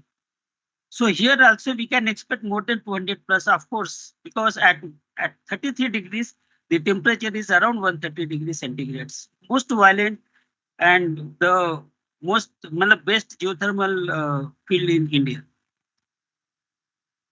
Side by side, this Chumatang is almost genetically related. Chumatang geothermal field is also developed by Geological Survey of India. And in 2012, this similar DRDO requested us to develop because they have the military establishments there. To just to cater the needs of the electricity or that region, they wanted to develop a small plant there. So at that time, and this Chumatang, this place, what you are seeing here is the old GSI borehole. So this old GSI borehole is still giving some hot water. And this hot water, they are this military official, they are using for their bathing and other purposes. This photo is showing the collection of gas sample. This is the borehole drilled 100-meter drill, and it was there was the blowout. This is the view, distance view of the Chumatang artesian flow well. So what I meant to say, this Puga and Chumatang, they are the most favorable location for development plant. Puga, of course, there are some issues like infrastructure, but Chumatang is very well connected. So that can be developed. In Himachal Pradesh, total 38 thermal springs are present. Here, this Manikaran hot spring is one of the important hot spring. Temperature is 94 degrees centigrade, and Gurudwara is there. Because when we drill borehole there in GSI drill borehole, and because of this boreholes, a lot of this thing. So this hot water, this Gurudwara is using. This is India. So what I meant to say, ki, government of India was not far behind developing the projects. Geological Survey of India in 1992 developed 5 kilowatt project there at Manikaran with the help of NAL. And you can see the photograph, but this project, due to landslide, it has been destroyed, demolished. So that was the step towards the development of the plant. But of course, we could not run that plant, and it has been demolished in 1992 due to landslide. A 7.5 ton capacity cold storage plant was also constructed in 1980 for preserving vegetable and fruits also there. This Uttarakhand is also very important for geothermal, and total 65 thermal springs has been studied by GSI there. And one of the important geothermal field is Tapoban. And most likely, shortly we may have a good this thing for this Tapoban. This the geothermal field, and this Boral GW3 was drilled by GSI, and temperature is 94 degrees. Now, peninsular India. So in peninsular India, this Tatapani geothermal field is the best geothermal manifestation. And NTPC earlier this ONGC and GSI drill wells there in 90s there, and recently in 2015-16 we have the DPR for NTPC here. This is the this Tatapani fault is there. You can see this hot spring is there where temperature is 84 degrees centigrade at 23 borehole. And this is the phase diagram we made, and you can see the reservoir is very shallow reservoir. We get 100 plus temperature at less than just 120 degree, 120 meter. We have got more than 100 degrees centigrade. So this is very important to develop this. We can go at least 10 megawatt plant. This project can generate. And the reservoir is conical. The only problem is that reservoir is small here. But when you go deeper, then it reservoir is. And the temperature we are presuming is more than 190 degrees centigrade at 2 kilometer depth. One video also I kept here. This TAT-23 borehole, it was drilled in 1989 to 90, and the depth is 353 meters. And still it is.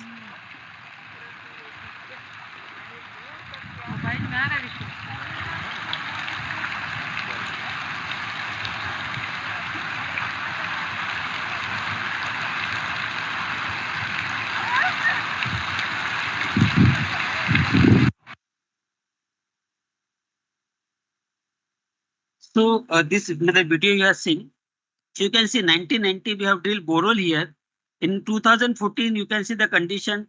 The artesian is 15 meter high artesian pressure, and you can see. And when we drill in 1990 there was nothing. Then in 2014 this temple was created. Then annual fair, and 22 you can see big Shiva is there. So you can see this from 19 to 22, now annual fair is going on, and this place has developed very well. So in the recent meeting to CRIDA, the state government, I just proposed them ki, when we are not going for a big project like 1 megawatt or 3 megawatt, why don't you use our old borehole TAT-23, whatever I shown here. The temperature is 100 plus at that time, and the artesian pressure already you have seen in video. 15 meter artesian, this thing you are noticed. So why can't we develop this well? Because we have to develop only the borehole assembly, put the turbine. So 100 kilowatt very well you can generate, so that you can have the proof of concept yet geothermal energy can be developed at that point. And then tourist attraction will be there, because people across India will come to see. Okay, because annual fair is there during Mahashivratri. So in that way we can develop tourism also. So whether this is the picture, you can see the system is still active. Then next is thermal manifestation of Telangana. Telangana is actually this thermal manifestation is accidental discovery. SCCL is having coal mines there. So during their coal mining operations, what they got hot water. So when they encounter hot water, then we have studied there. And I will show you one of the borehole here. So give me 5 minutes. So this is MGR4, and you can see the temperature is 81.3 degrees centigrade, and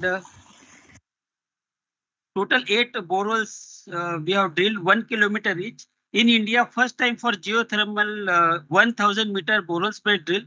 Total 8000 meter drilling has been carried out by there. And based on our this investigation, total all geophysical, geological investigation, carried out exploration, and total 19 square kilometer is a promising area. So when you compare Tatapani with this, so we are having a bigger area to develop here. And you can see the reservoir, and we got helium also here. 2% helium we got, and hydrogen also we got. This is the model of this. You see hydrogen and helium are there. So this hydrogen is also important, and in future we are trying to develop this hydrogen there. This is the resource estimation. I will go first. And total 63 megawatt has been postulated for 1,000 meter depth, and more than 150 megawatt we can plan at 2 meter depth. Borehole wise, what we did, I have given 2.9 megawatt, 1.5 like this borehole wise we can do it. And this is the MGR4 borehole. At this MGR4 borehole, 20 kilowatt power plant is being executed by Shriram Industrial Research SIR New Delhi and SECL. The artesian pressure is 800 liters per minute, and SECL is developing this. There is a story behind development of this plant here, because when I thought there was nothing coming out, so I just personally gone to SECL and requested them, why don't you do this project 20 kilowatt, at least 1.5 CR, and as a CSR fund, they agreed, and now it's almost under process. And this is the India's first plant 20 kilowatt at Manuguru. And you can see this, this is the final, and it's ready to be inaugurated. It has been installed there. But before installing this plant, Shriram Institute has developed 5 kilowatt prototype plant in New Delhi, so that same technology they can build there. And it was inaugurated by Joint Secretary MNRE and myself in this 19th November 22. This is the video. Respected Bora sir, respected director sir, and respected HOD sir, we are feeling proud to start a country's first geothermal plant, where we are expecting the heat at a temperature of 70 degrees centigrade. Sir, you can start this button in the form of live movements. It will capture.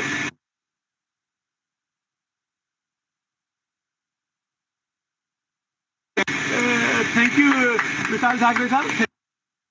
So actually this video has created history in India, because we never seen geothermal energy, because I am working last more than 7-8 years.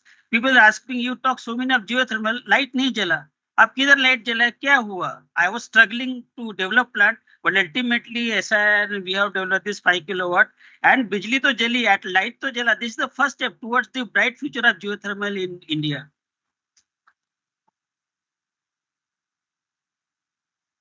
Special thanks to SRI also to develop the plant.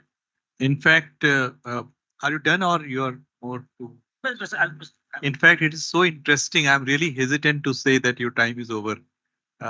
So Yeah, really, it's over, sir. yeah, I mean for presentation. Yes. So So thank you so much, Mr. Thackeray. It has been really eye-opening for all of us. So 5 kilowatt, 20 kilowatt has already been demonstrated. Now the people should come forward to take it. Both any private sector, our government, PSU, and take it to 100 kilowatt, which you said that has a very great potential. So 20 to 100 we should go first, and then we can further go. So thank you so much. If anybody would like to ask some questions. One thing I would do. I'm sorry. I'm sorry. I just. Whatever I talk, that is a classical geothermal system, and we have very less spaces where we can go for a plant. 1 megawatt, 5 megawatt, 10 megawatt, 50, 100.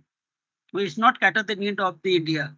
What photo is saying, this EGS system, an geothermal system. Here, this is the future of India, when we can develop big plants across India, because in India we are having the best geothermal system for EGS, because we are having hot dry rock granites peninsular India. So the scope, the future of geothermal is this EGS system. It's a different, very big topic. So later on, some I will explain. Thank you. Thank you very much. Anybody would like to ask, clarify something?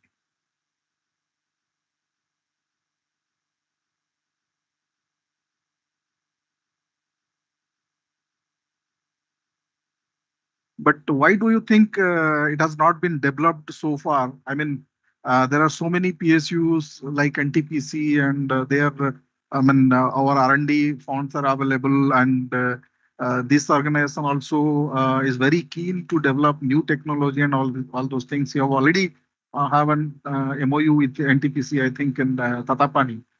But somehow, why do you think it has not been taken up? Sir, in NTPC, what happened when they have floated the global tender for this drilling 2 kilometer wells, 3 wells were proposed at Tatapani. Indian companies, for India, it was very difficult. Foreign companies were never not coming because the project was very small. So there was some issue like this. And actually, with time, geothermal systems are developing. India being, of course, I'm talking a 70s poor country, we were having coal-based plant, lot of coal. At present, GSI has developed 200 years coals we are having, 200, 300, but 200 sure. So when you are having 200 reserve of coal where we can generate electricity, our one plant is 650 megawatt, one small unit. So your geothermal 100 kilowatt, 1 megawatt is very negligible. So that's why nobody has seen over it. But due to this recent government new policies and this carbon neutral, because by 2030, PM has given mandate ki 50% should be renewable, and by 2030, 70 should be 100%. So that's why things are moving faster nowadays. Earlier, that was this the carbon credits, and that was not that. That's why things were very slow. But China, 1977, they developed in budget. But we have started, but for this reason, because it was of course poor and we were developing and we were not having that fund to develop. But definitely now we are stronger, we are better, and India is moving forward. It's a bright future. I would also like to supplement to your question. It's not a question of that we are poor. We were poor.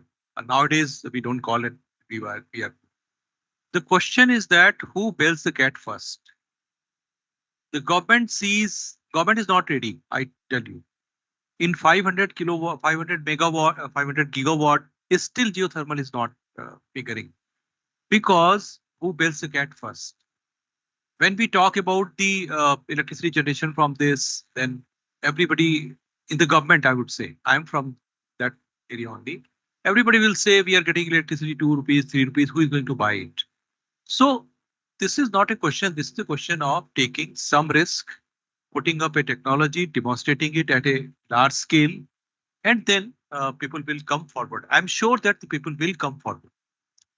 So I think it's a consortium. If the consortium comes forward, put some money, 2-3 people come forward, some money, government will also be willing to do something, and then things will come. And I'm sure that geothermal has a great future. So I have a small question.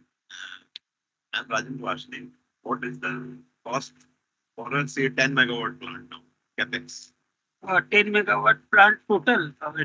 For 1 megawatt, around 30 to 35 CR is the average. If you wait for a small plant, a lot of things become devoted only to that. Say 1 megawatt will be costly, I understand. But for a 10 megawatt, what would be the? It will be of course, but at one point we can't have a 10 megawatt. But I can add a little bit. My name is Dr. Bhupesh, and we had developed this 5 kilowatt as well as 20 kilowatt also at Maniguru. And whatever difficulty, whatever challenges we had accepted at 68 degrees centigrade, we had developed a 20 kilowatt plant. So if you are saying that 10 megawatts, I think we should move little 1:20, 1:100, like that. First, 5 kilowatt is ready, 20 kilowatt is ready. Now we should quickly take decision for 100 kilowatt or 1 megawatt. We are ready to move forward. And right now, large scale corporate houses like Udeji also is there. They are willing to put their money in this area. In the next 5 years, you will find that there are quite accelerated rate is there, which can which can almost give the compensations of solar energy also. Solar energy have some limitations like weatherings round the clock is not there, and geothermal can there are ways to control that also. CSP with the thermal storage is there. 7,000 megawatt is already installed across the world. Similarly, for geothermal also, big plants are installed. So why when something has been proven by maybe जग गए जब ही सवेरा. I think we should like Okay. I think we can, keeping in view the time constraints, and it's a really interesting topic. We can have offline discussions also. Those who are really interested, you can also organize the roundtable. So, so I would like to move to this next speaker. Thank you so much. Give a big round of applause to the.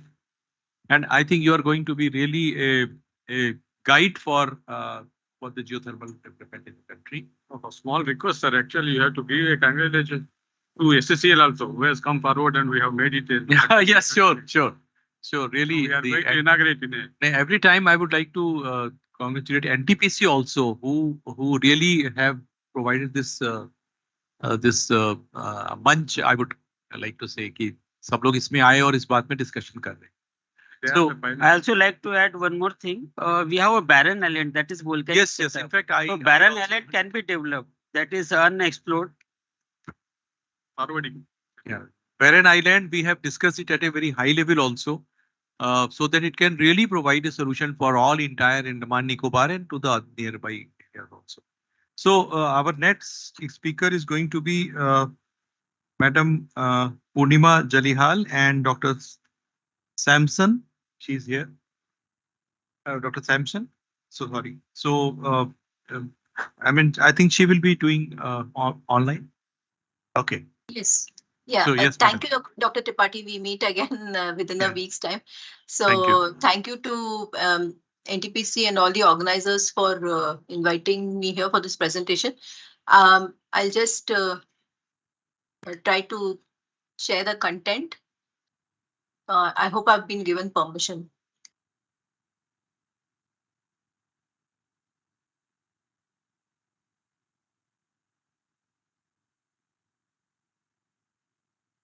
Can you see it? Yes. Can you make it little I'll full make screen? it full screen. Full screen. Yeah. You can now? Yes. Yes. Thank you.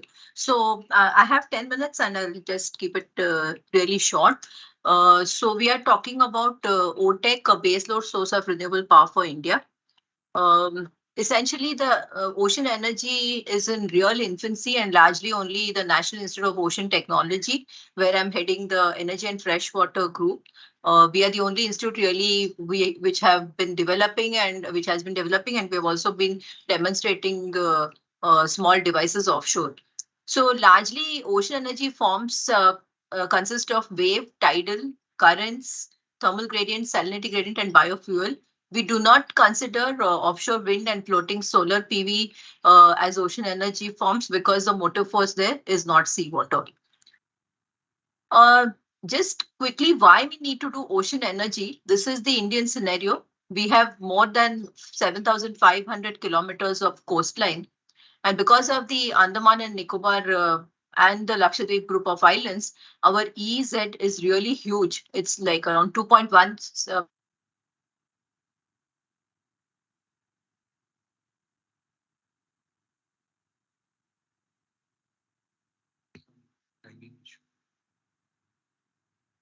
Some connectivity issue. Can somebody help?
Sir, would you like to help something or we can add? You would present? Or you have the slides and all? Oh, then please. Then she can.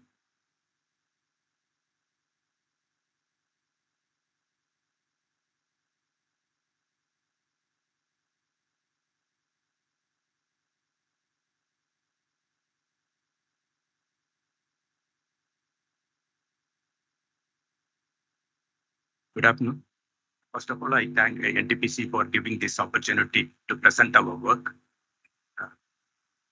I'm working in Energy and Freshwater Group of National Institute of Ocean Technology. Middle of the thing now suddenly. So I told Samson to start.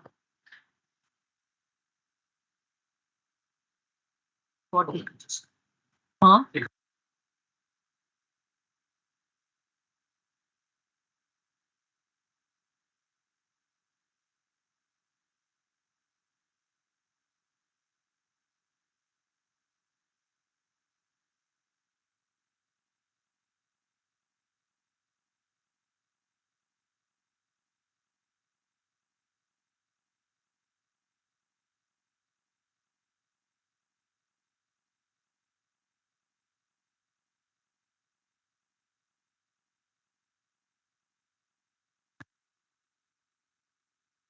I will be sharing our screen.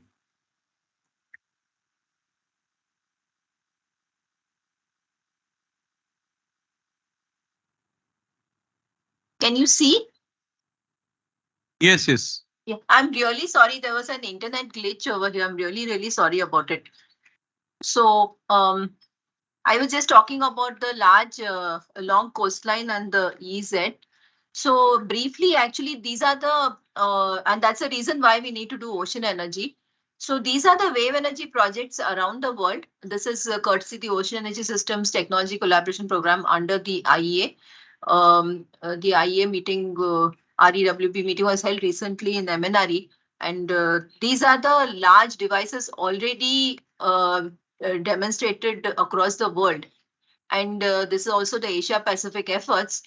Actually, this is our wave energy plant at Vilinjam, Kerala, but I won't speak about this. My colleague Anulekha will be speaking about it just after I complete. So we have also been working in wave energy in NIOT for some time now. And it has now, we have made a small device called the Navigational Buoy, which is powered by wave energy and transferred to industry. She will talk about the details. Similarly, these are the very large tidal current projects. In fact, in Europe, 1 megawatt capacity projects have already been tested and tried. They've all reached TRL levels of 9 actually, and only commercialization is to take place. In India, we have been in an IoT, we have developed the hydrokinetic turbine, which is actually a very small device. We demonstrated for 1 kilowatt in the tidal streams in Andaman. But somebody was talking about gigawatts and kilowatts. Every watt matters. And in Andaman, there's actually a need of 1 to 5 kilowatt off-grid units. And they have been requesting us to put small off-grid hydrokinetic turbines of this 5 kilowatt capacity. And there is a use of every kilowatt. And especially if we have to reach the goals of 2030 and 2070, I think every watt needs to go renewable and we need to harness it as much as possible. So now I'll come to the ocean thermal energy conversion or OTEC. So why we talk about it more from the tropical country perspective is that it is a baseload source of power, unlike solar and wind. And being in the tropical country, in the tropics, our country sees temperatures at the surface of as much as 28 to 30 degrees Celsius. And then this temperature reduces as we go down deeper and deeper. So this is a very simple cycle. Basically, you take warm seawater, you use a low boiling point fluid like ammonia, it vaporizes, it runs a turbine or generator, makes the power. The same vapor is condensed using the cold deep sea water. And then this is a closed cycle wherein the power gets generated continuously, irrespective of the time of day, irrespective of the season, because more or less the delta T across the surface and the depths of the ocean in the tropical regions remains more or less the same. So this is what the temperature difference around the world looks like for OTEC. we are nicely in the orange belt, so it makes sense for us to do OTEC. And these are the OTEC plants. As you can see, unlike the 1 megawatt and all that which I showed for the tidal turbines, these are all still in the range of 100 kilowatts and 50 kilowatts.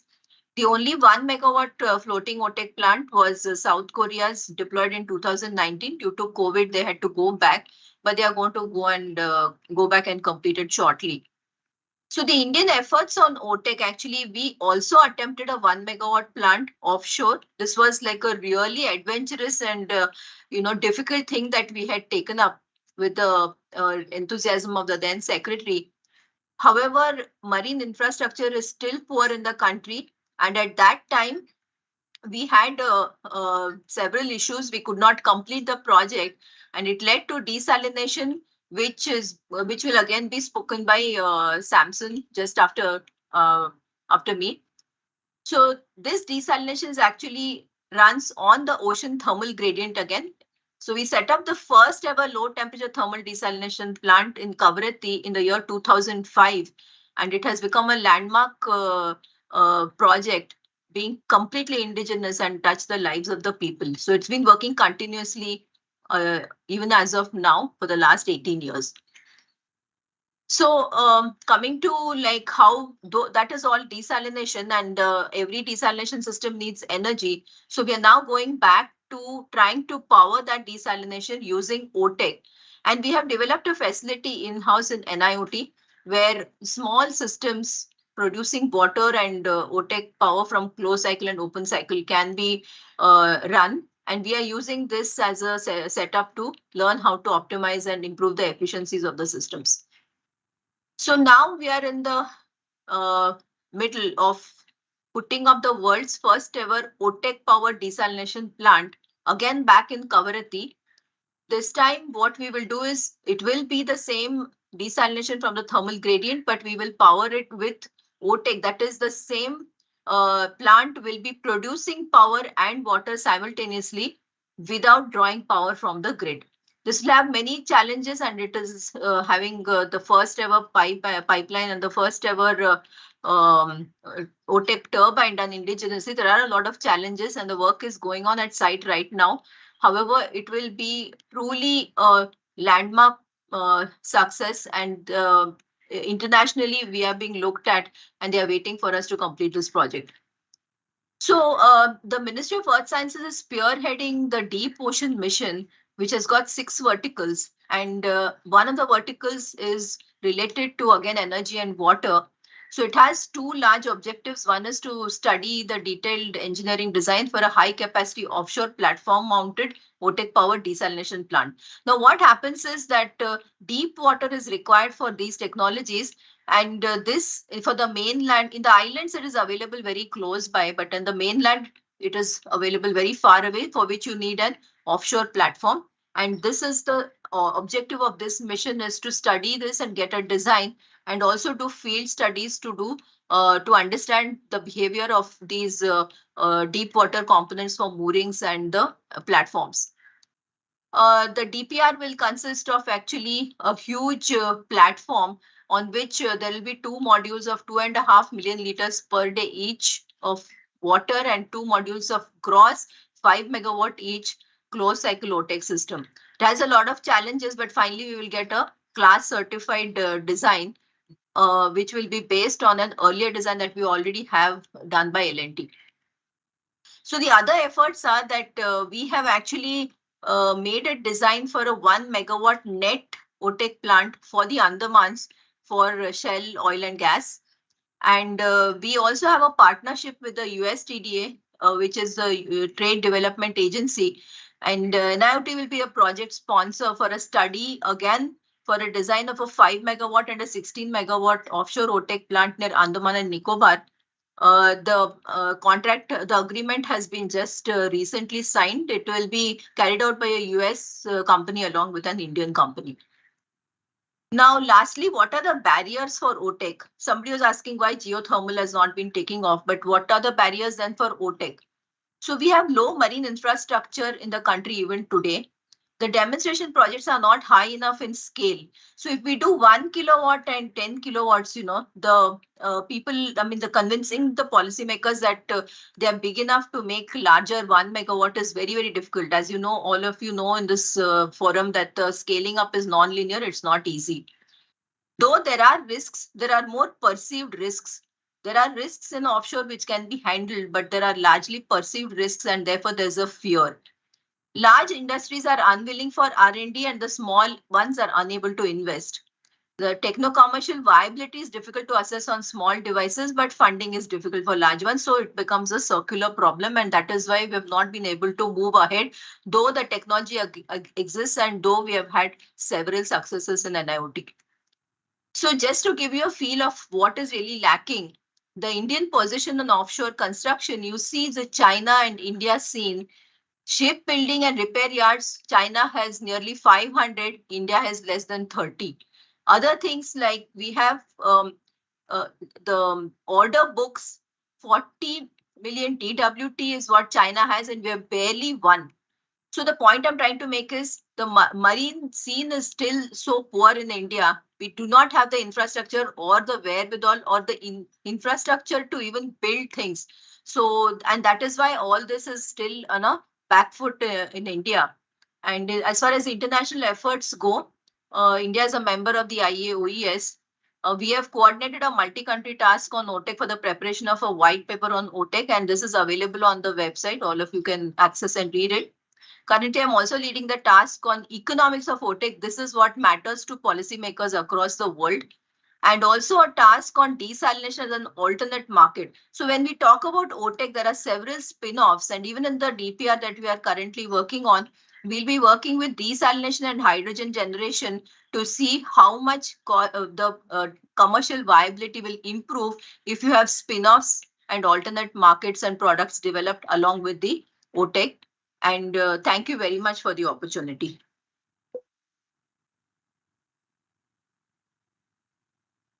Thank you very much, Purnimaji, for giving such an elaborative description about the OTEC resource which is available in our country.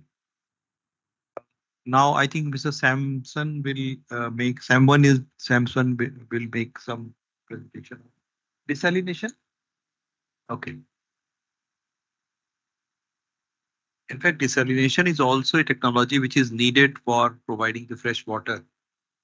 The sea water, because water is also a big resource which is required in our country.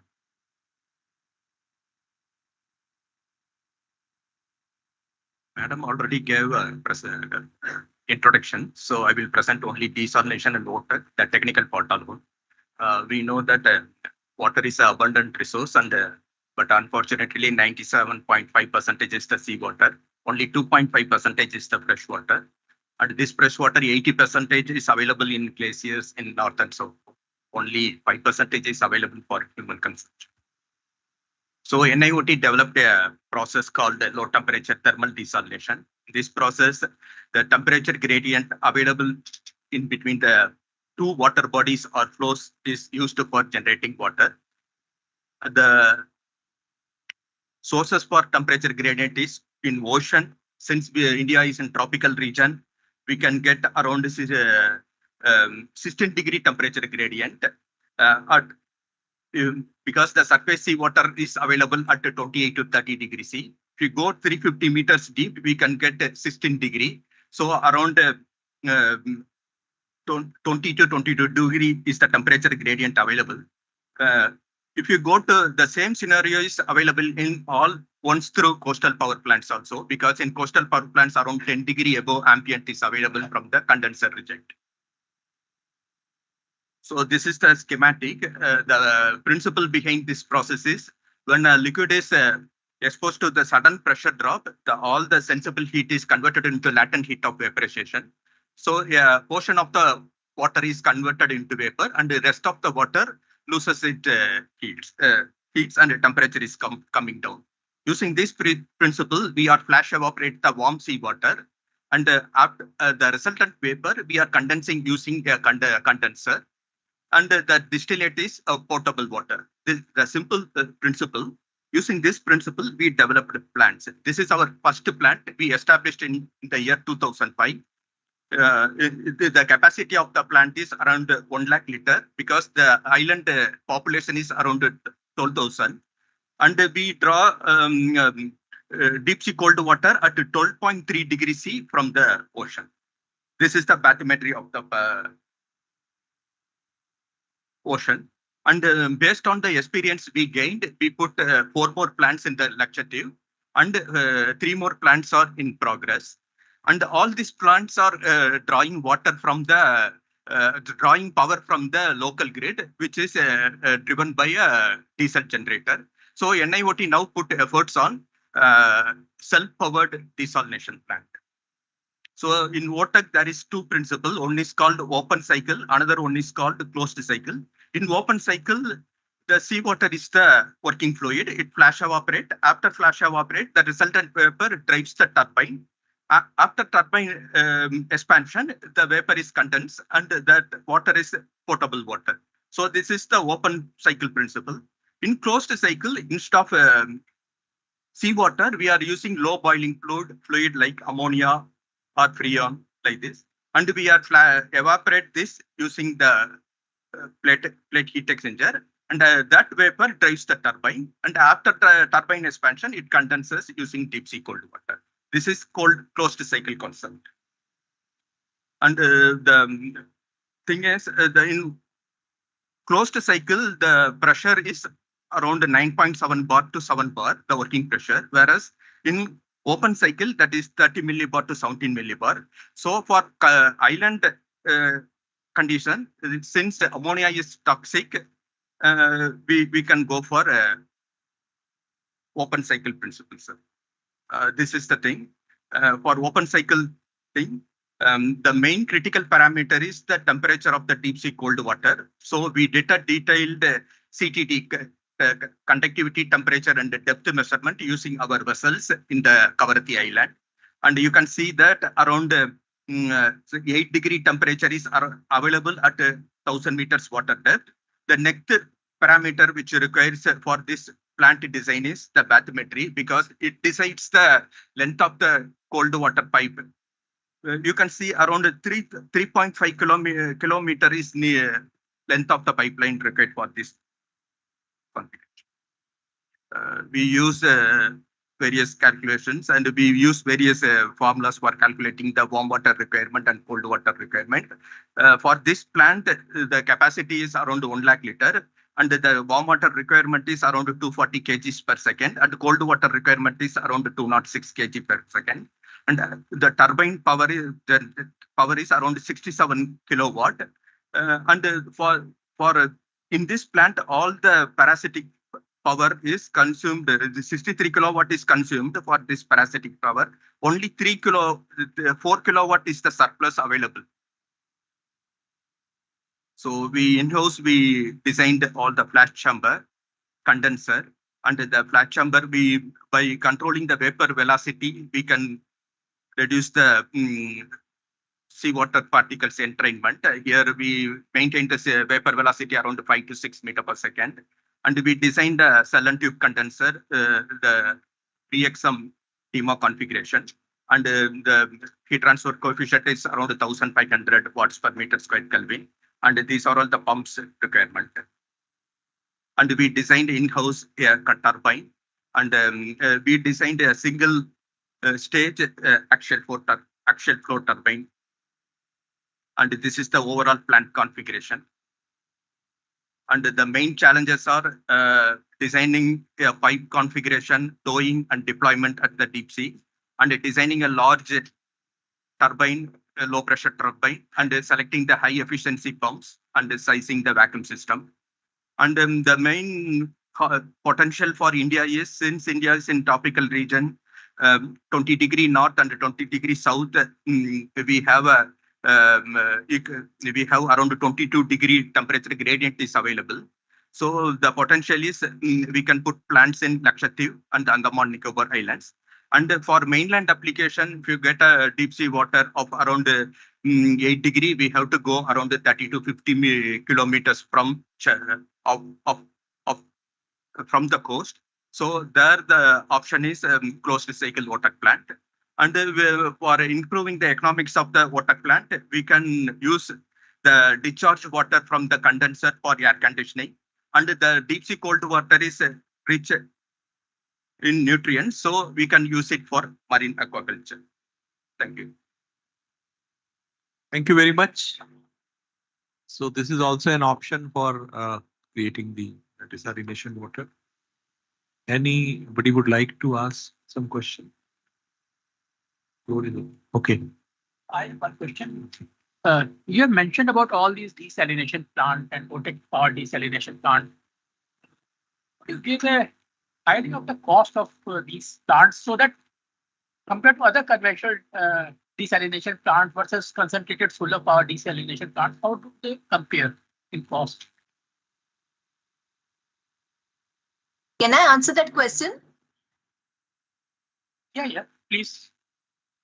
Yeah, so actually, one thing is like we talk about economies of scale. So these are all only 100 cubic meter plants which we have set up in the islands. But in the islands, the diesel itself, which comes from the mainland, is subsidized. So for the islands, the cost is really not the criterion. If you look at it as technologies for desalination, thermal technologies are always more capital intensive than reverse osmosis or the membrane technologies. But membrane technologies have severe limitations, like they can have environmental issues. And though there is a the cost per liter is lesser than the thermal desalination systems, they have a huge amount of drawbacks, which I don't want to get into it right now. This is not the time, but I mean, there are issues other than cost as well. Thank you. Thank you. So now I would like to invite Miss Anulekha, scientist from NIOT. She is going to speak on the wave energy.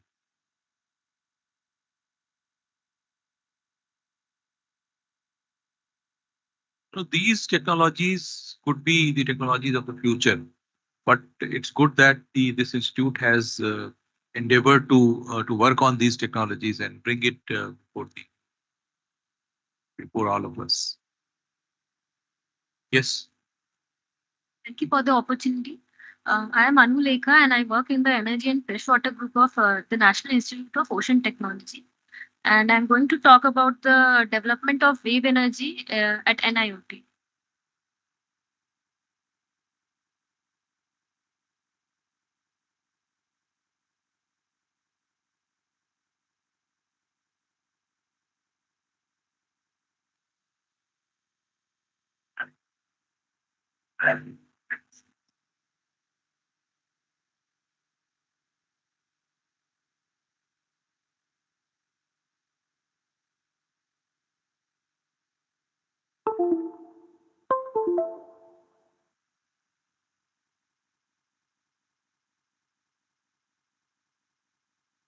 So this will be the outline of my presentation.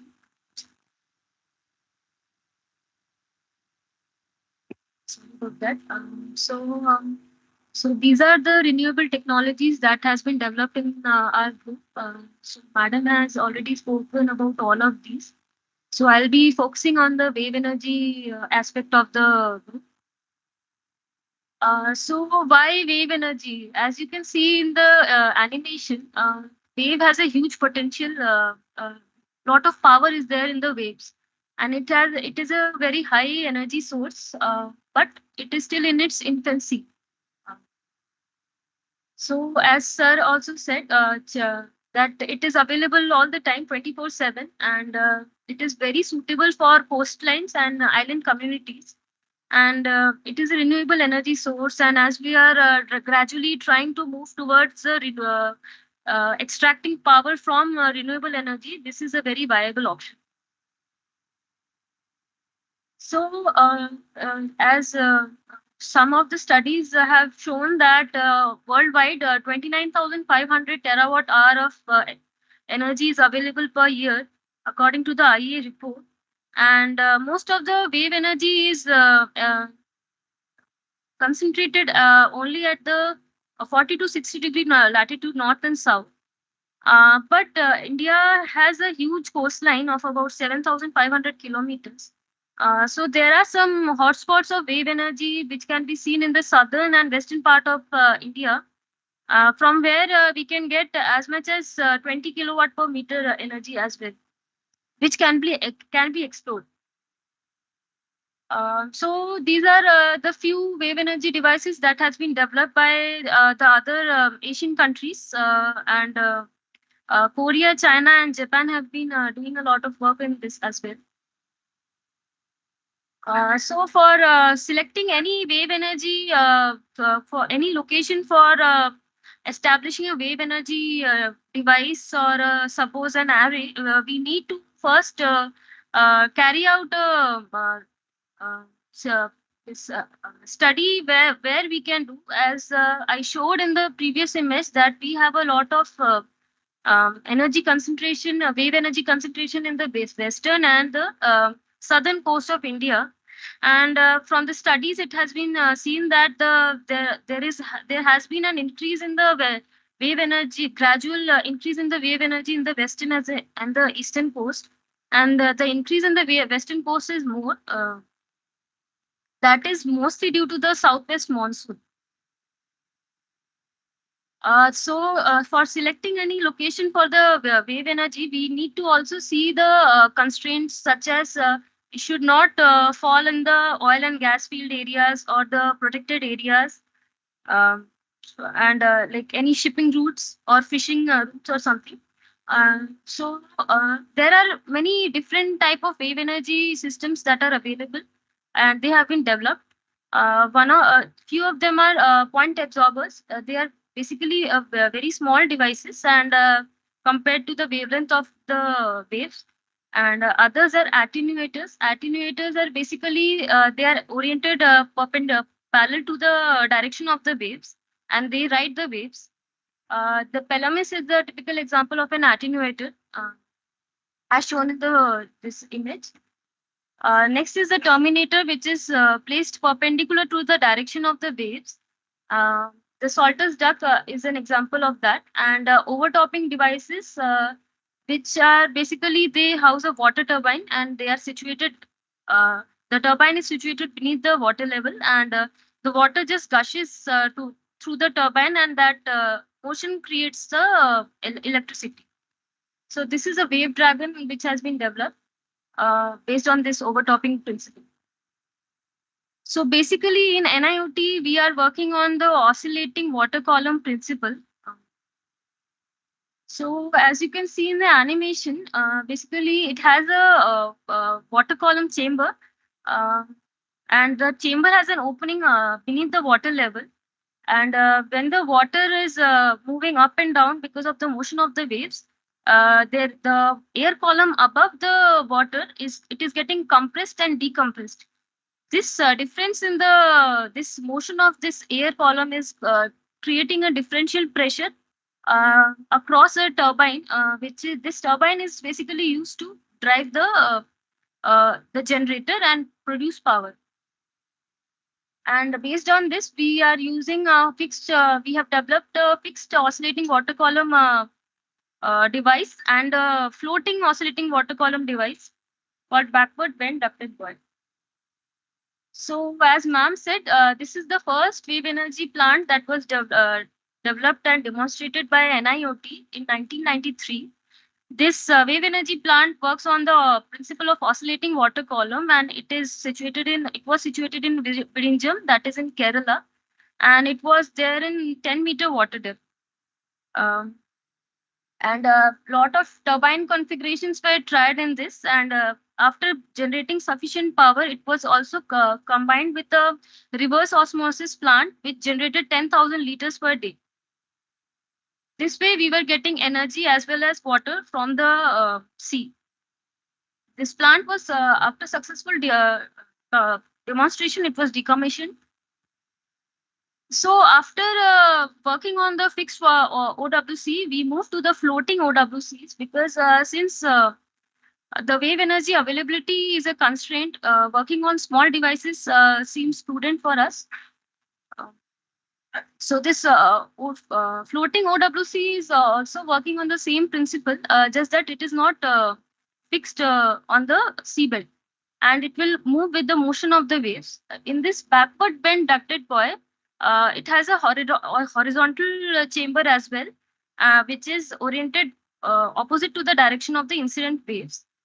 We developed this BBDB and it was tested in Ennore port in Ennore of the coast of Chennai.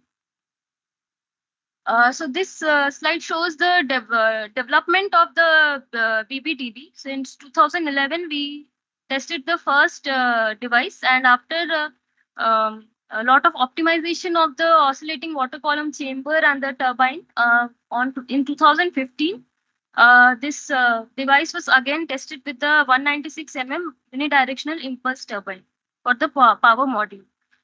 So while we went for this demonstration in Ennore port, we observed that a lot of navigation buoys, which are used for watchkeeping in and navigation of as a navigation aid in ports and harbors for the ships, they are all solar powered, and they are all imported from outside. So we decided to make it using wave powered and in India. So based on that, we have developed an all-weather navigational buoy, which is again based on the principle of oscillating water column, and it used the same power module, that 196 mm UDI turbine. So generally, this is the methodology we follow while developing any device. We'll do wave resource assessment, and then we will develop the design the whole module, and then we'll go for the scaled modeling model testing, and then the pilot device. So similarly, the navigation buoy was then after designing we carried out some CFD and FEA studies in-house, and we did some field scaled demonstration in IIT. In the oscillating test rig, we tested the turbine, and for the hydrodynamic characteristics, we had tested the buoy as well, made of FRP. This technology was then finally developed and demonstrated in the sea. So the benefits of making this all-weather navigation buoy was it was fully indigenous, and it was using wave power, which is available the whole day. And since it is a small device, it does not need a lot of power. It just powers the beacon lamp, which glows on and off for the guidance of the ships. Since we had some excess power, we also connected some oceanographic instruments for telling us about the wind speed and wave direction and the water direction and the water speed as well. And an app was developed for the aid of the ports. This technology has been transferred to industry through NRDC.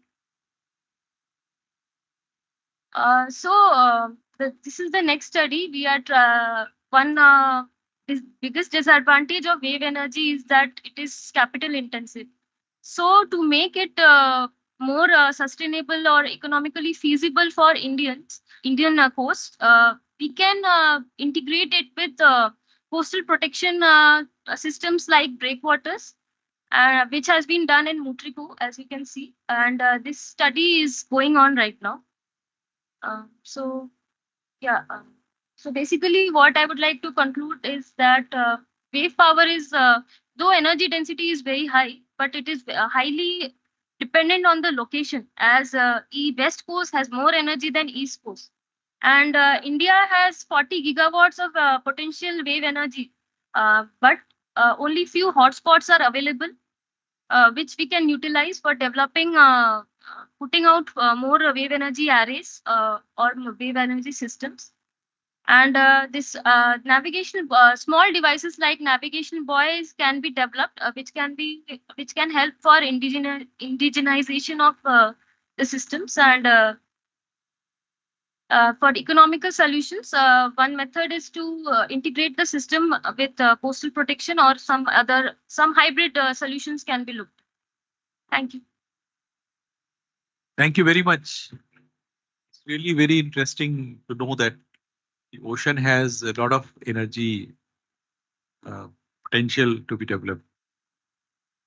Now, if anybody would like to ask something, or I should go for the next. Okay, so our next speaker is Mr. Uday Shankar. He's a domain expert, geothermal RIL at present. So Uday Shankar.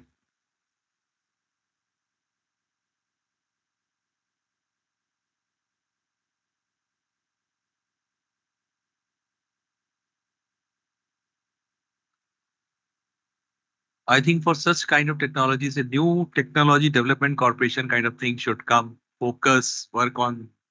Otherwise, to bring to TRL level 3, 4, and then to bring it to 7 and 8 and 9, it's very difficult and there is no platform available in our country.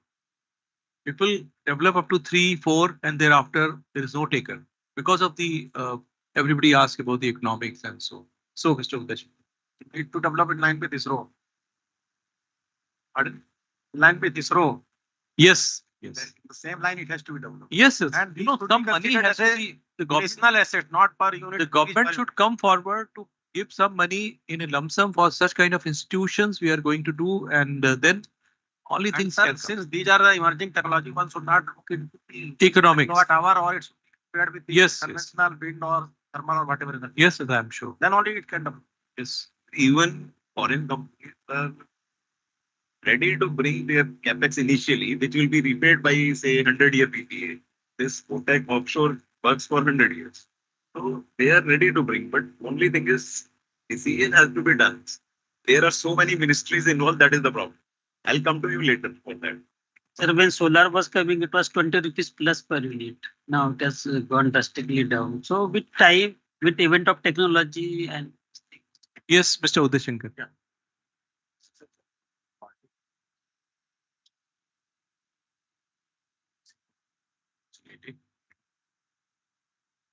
I will be presenting for you geothermal, why, how, and where. These three things.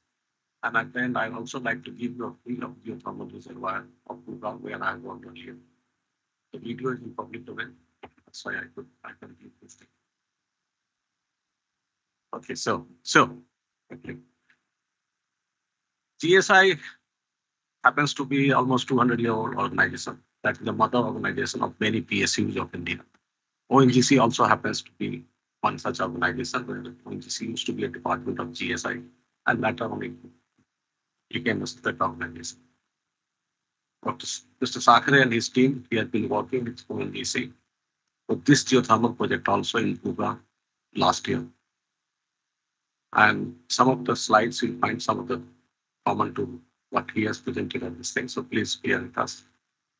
But his coverage was basically scientific part of the scientific part of that thing, that is geological, geophysical, geochemical aspect. I'll be covering mostly of engineering side and business model side. How do you proceed with the geothermal project in a commercial organization? So that will be my trust will be in that aspect.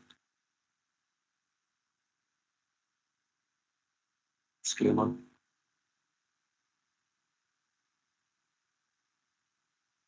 Geothermal energy, basically geothermal energy is the heat energy embedded in the earth. See, everybody is aware of this on the top right corner, the temperature gradient available in this thing. This temperature is peak for the three factors. One is the molten condition inside the earth. Second thing, the radioactive decay. Third thing is the friction between tectonic plates. So these three things that generate heat energy in this thing. The amount of heat energy stored here in the earth crust, below the earth crust, is going to last beyond till the life of the earth when the sun is going to engulf the earth. So that is why geothermal is called a renewable energy. It is going to last that long. That much amount of heat energy is available inside the earth crust itself. We don't have to look at the sky, in the sun, or the wind. Enough energy available here. If you calculate the total energy that is being consumed today, and if you calculate the rate of energy that withdrawal, it will come to billions of years. That is why again I say geothermal energy. On the left side of the map is that is a yellow stone. National Park in California. That is the largest geothermal field in the world. The largest geothermal plant, 1500 megawatt is situated. I'll come in detail. The right side is the best potential geothermal field of India. 30 years back, this GSI has drilled these wells. And the bottom, the same wells, they are still active. Steam is coming from that side.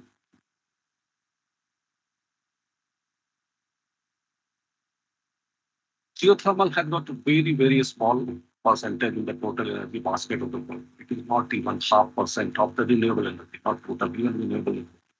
It is just 14 megawatt. Now it has come to 16 megawatt, but it's not going to make a difference. So geothermal has been in the picture before your solar PV, which takes the topmost place. Geothermal was there. The first geothermal plant came in the world in 1906 in Italy, 250 kilowatt. It is still functioning and present capacity is 700 megawatt. So it is called geothermal is a forgotten renewable. It started well, but midway it lost the track.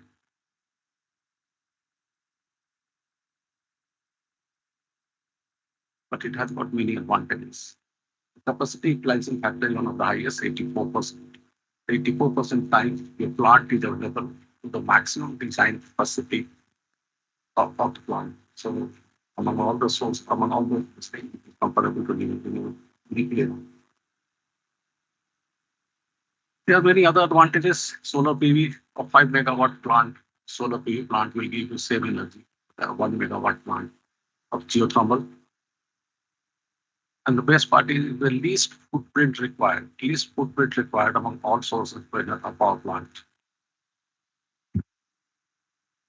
The carbon, again, see, they are listed there. CO2 emissions, again, it is least among all the fossil fuel, just half kg per kilowatt hour.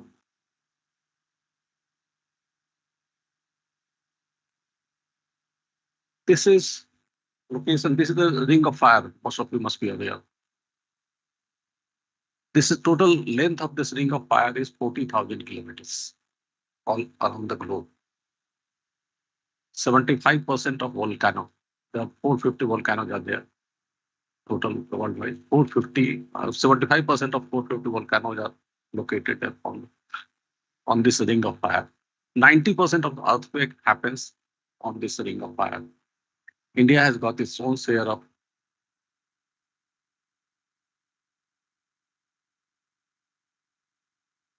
on the right side, India is there. India has got its own share of ring of fire. And India has got also one of the active volcano in that I will come later.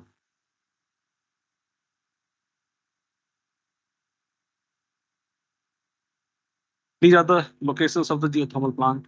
Largest plant, California, 1500 megawatts since 1960. It is working. It started with just 11 megawatt. And slowly it has progressed to 15 megawatt. And geothermal mostly wherever you go, it comes in the modular factor type of development. The wells are drilled. It is collected to a group gathering station. Steam is collected, or water is collected to a gathering station. A plant is put up, and then again a new plant is put up as a separate as when the wells are drilled.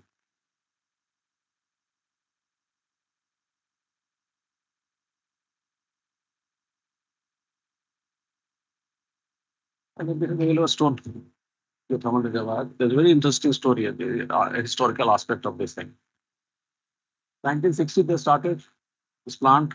In between, on the way forward, on the way ahead, they ran short of water. What they did, they started collecting municipality water. 11 municipality water they started collecting the water, processing it, and the water they were injecting inside this thing as a makeup water for power generations. So that is how they did this thing. Then they have what is the source of heating basically to the sandstone reservoir. It is a large magma chamber. Just 6 kilometers down below, it is molten lava is there. The diameter of that is 13 kilometers high. And that is feeding this particular Yellowstone reservoir, geothermal reservoir. They have 1500 megawatt plant was already running. It had potential to go for another 5000 megawatt plant. The design was ready, everything was ready, but there was a resistance from environmentalist side. They don't want to, this is a national reserve park. They didn't want to disturb that park area. Suggestion was made, okay, we will not disturb the park area. We'll go outside the boundary of the park area. We'll do the directional drilling and then we'll put up the power plant. That was also objectionable to the environmentalists because there are many geysers like this are located inside the plant. Some of them might have stopped working, and that is a very good tourist attraction over there. Then NASA has stepped in. NASA did a very extensive study and they have suggested, see, if you're not going to extract this energy, there may be a time may come where this may erupt and there will be tsunami. So now it is, again, the people have to take a call whether to extract that energy or live with this. Bottom you see, this is the photograph of 2 days back in Iceland. You must have heard in the news it has come. The eruptions were there. 8-kilometer long eruption is there. They were expecting the lava down below at 1500 meters. But now they are telling that this lava has come just 800 meters below the surface. And there's a crack developed. 4,000 people have to vacate their residence and they have to evacuate that area. That area is outperformed. So what I mean to say, that nature has given you abundant source of energy, exploit it. Otherwise, you will face these situations. There are ways to exploit anywhere geothermal. These are the all wet geothermal, where you have had this thing, geothermal resources there, but the technology has come that you can drill. Natural geothermal gradient is 30 degrees Celsius per kilometer. So if you drill, say 5 kilometer down below, temperature will be at 150 degrees Celsius, 6 kilometer, 180 degrees Celsius. That is good for geothermal energy. So there are technology being developed. So that is directional drilling, laser drilling, plasma drilling, where you don't require rig.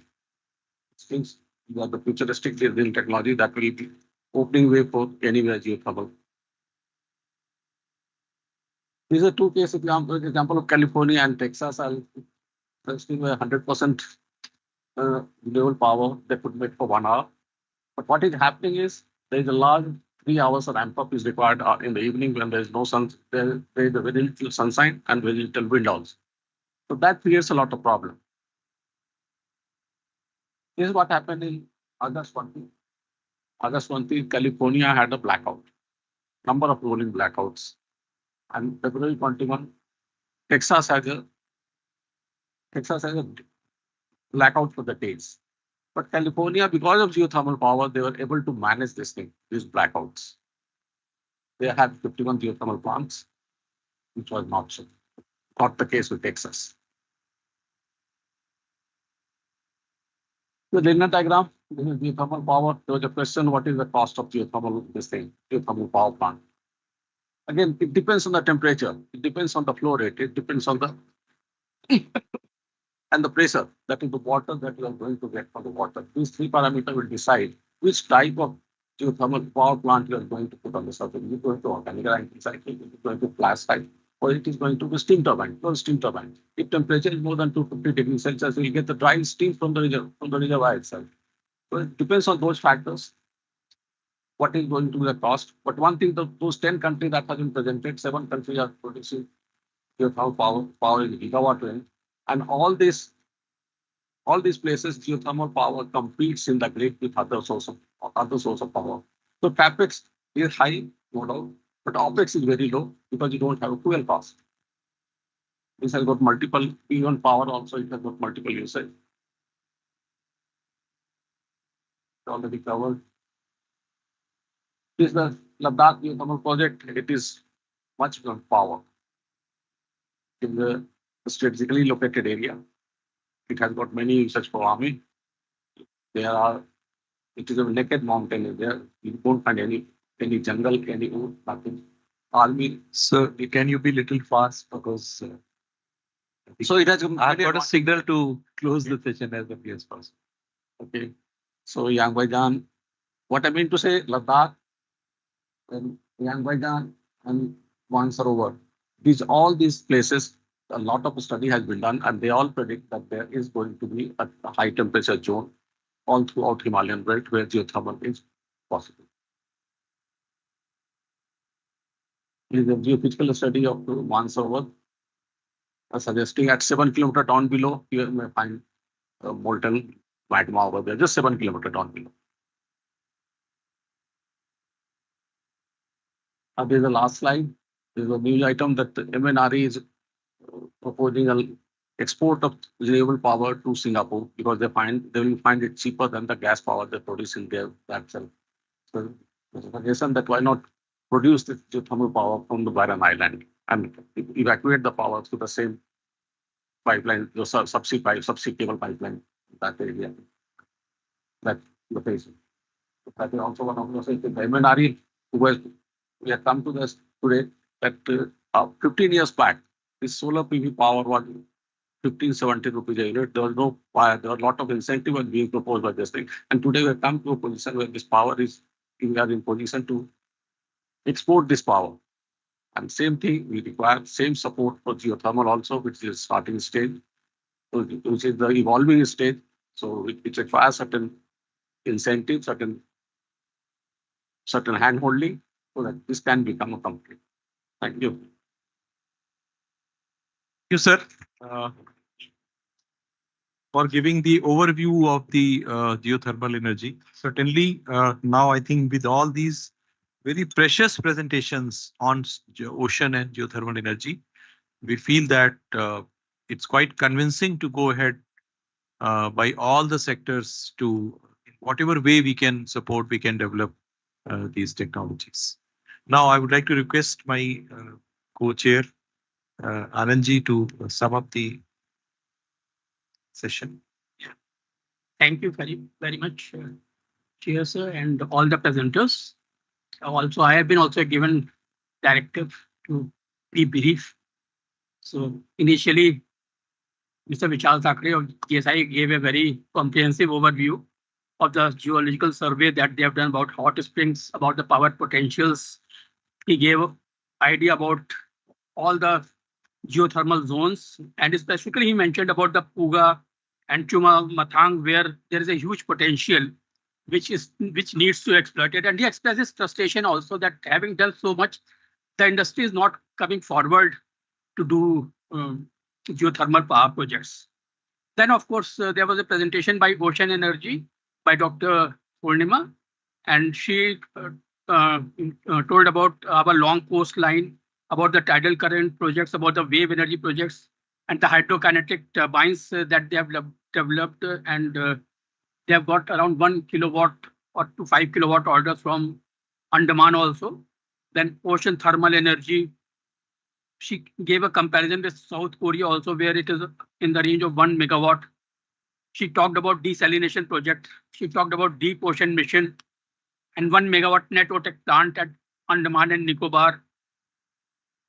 Similarly, she expressed her concerns about the barriers that these ocean thermal energy faces, like low marine infrastructure, perceived risks, lack of R&D funds. And she gave a very comprehensive overview of China, where we are lacking. So it gives us an insight to what we need to do and what our neighboring country is doing. Then Dr. Sampson also told us about the potential of seawater, about the total water that is available, and 97% is seawater only. And then he talked about low temperature thermal desalination. And he talked about the desalination plant at Kavarati, that is around 1 lakh liter per second. And OTEC power plant to power desalination plants, in which he told that it is around 67 kilowatt. And out of it, the parasitic consumption itself is 63 kilowatt. So only 4 kilowatt was surplus. Then Madam Anulokha gave a presentation on wave energy. So she told, of course, wave power potential is 40 gigawatt, but sadly, nothing is visible on the ground.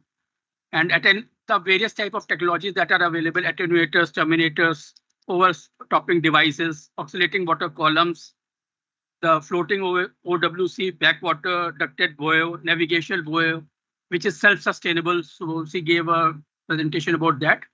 Then, of course, the last presentation was geothermal by Mr. Uday Shankar, and he gave us an overview of the US scenario and other countries, around the 7 countries where are 1 gigawatt capacities plus. And he gave us insights into that about the newer technologies of laser plasma drilling instead of the geological borehole drilling, etc. And he told us about the Ladakh geothermal, Yang Bajan, Taibat, and Mansarovar. There is a potential and it will come. And he also talked about Singapore link. So in the end, all these presentations gives us insight. But what is the way forward that this conference should deliberate? And I feel that from the discussions that it has come, that it is a basically it has to be funded. There are certainly policy issues that have to be taken up, and it just at the moment it seems it is more suited for remote communities or distributed generation. So I sum up my presentation. I thank all the presenters for giving and sparing the time, and all the audience for giving a very patient hearing. Thank you. Thank you so much. Thank you so much. Thank you very much, sir. We will definitely take forward the outcomes of the session. Now it will be a great honor for all of us to, sir, to felicitate our dignitaries with a token of love and respect. So in this series, I request our respected chair, Sri Arun Kumar Tripathi, sir, to present a memento to Vishal Sakre, sir, please.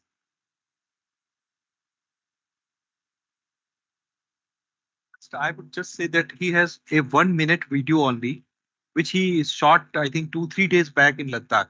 That's a very, very interesting, very convincing. So if he can do it quickly, you can continue your.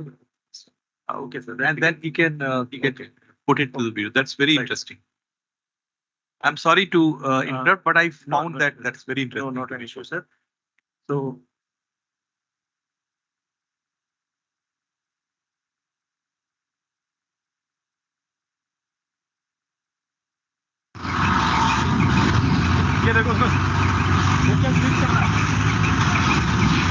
The reservoir was punctured, and the first time this steam is gushing out to the well. Once we punctured the reservoir,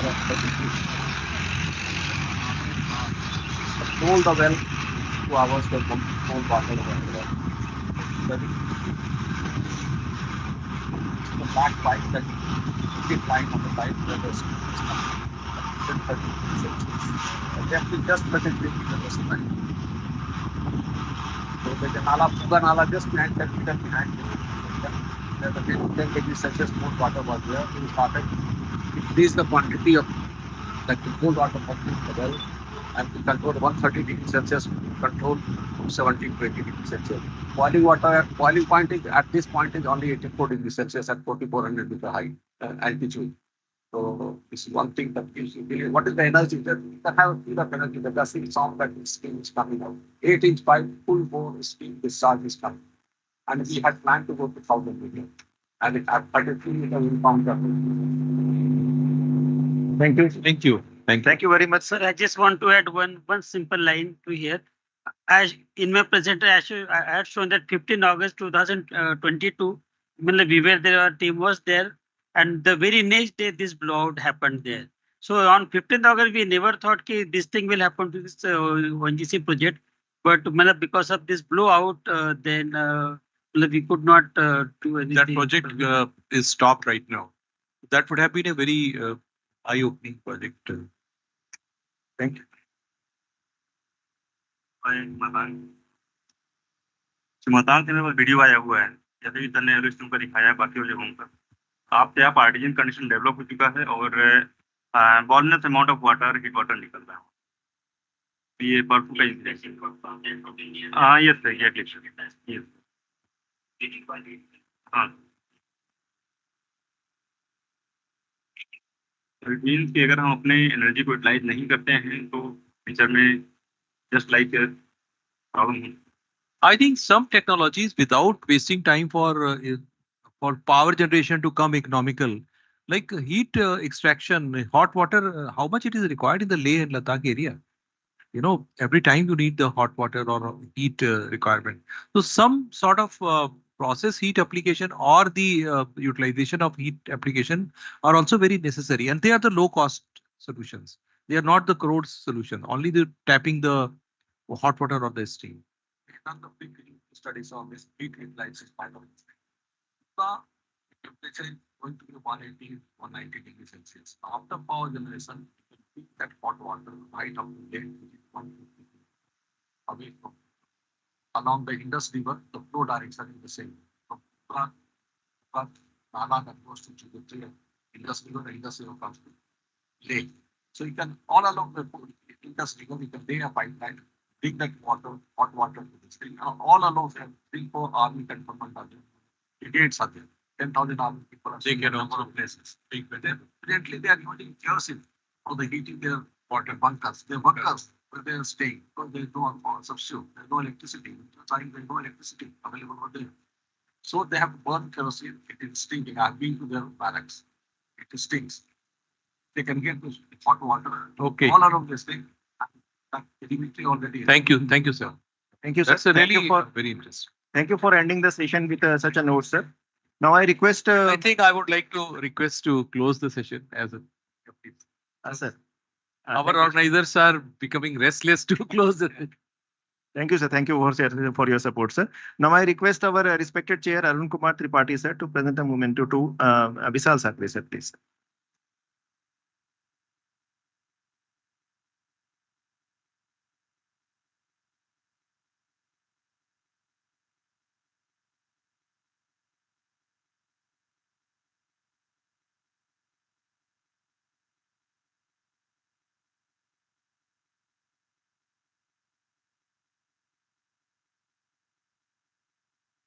Now I request respected chair, sir, to present the memento to Purnima, ma'am. She is online, so I request Samson, sir, to please connect the memento on behalf.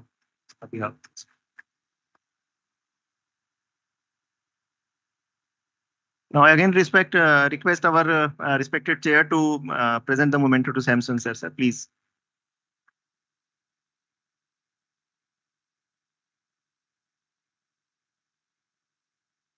Now I request again respected chair to present the memento to Ms. Anulekha.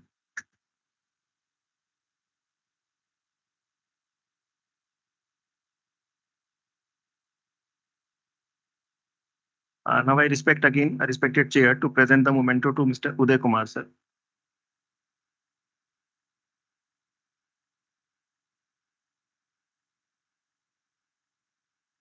Now I request a respected chair to present the memento to our co-chair, Madhukar Anand, sir, please.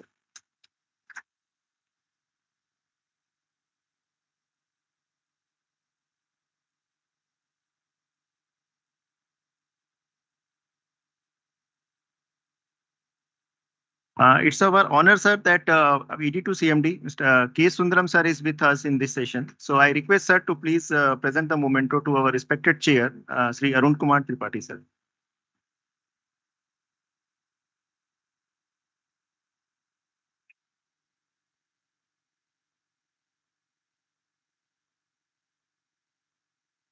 Thank you, sir.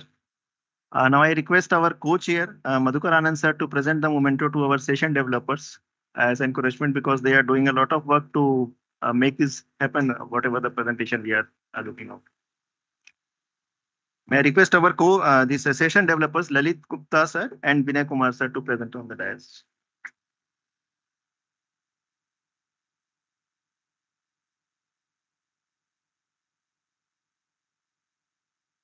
Now I request all the dignitaries for a group photograph, and I request our ED, sir, so please join for this group photograph, sir. ED Engineering, sir. ED2 CMD, sir. Khadanga, sir. Please come over the stage for a group photograph. I will also like to request Prashant Mishra, sir, from GSI team to please join for the group photograph, sir.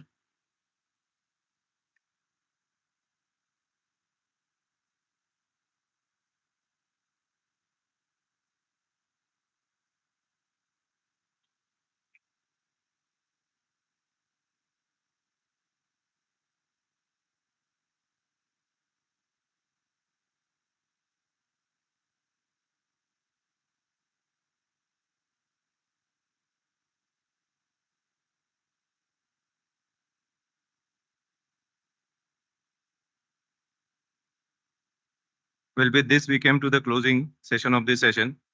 I would like to thank you all all the speakers for their excellent thought-provoking talks, the session chairman for organizing and animating this session, and keeping things both under control and reasonably on time. Thank you, sir. I request everyone to please join us for a valedictory session at Saraswati Auditorium. Thank you once again. Thank you, everyone.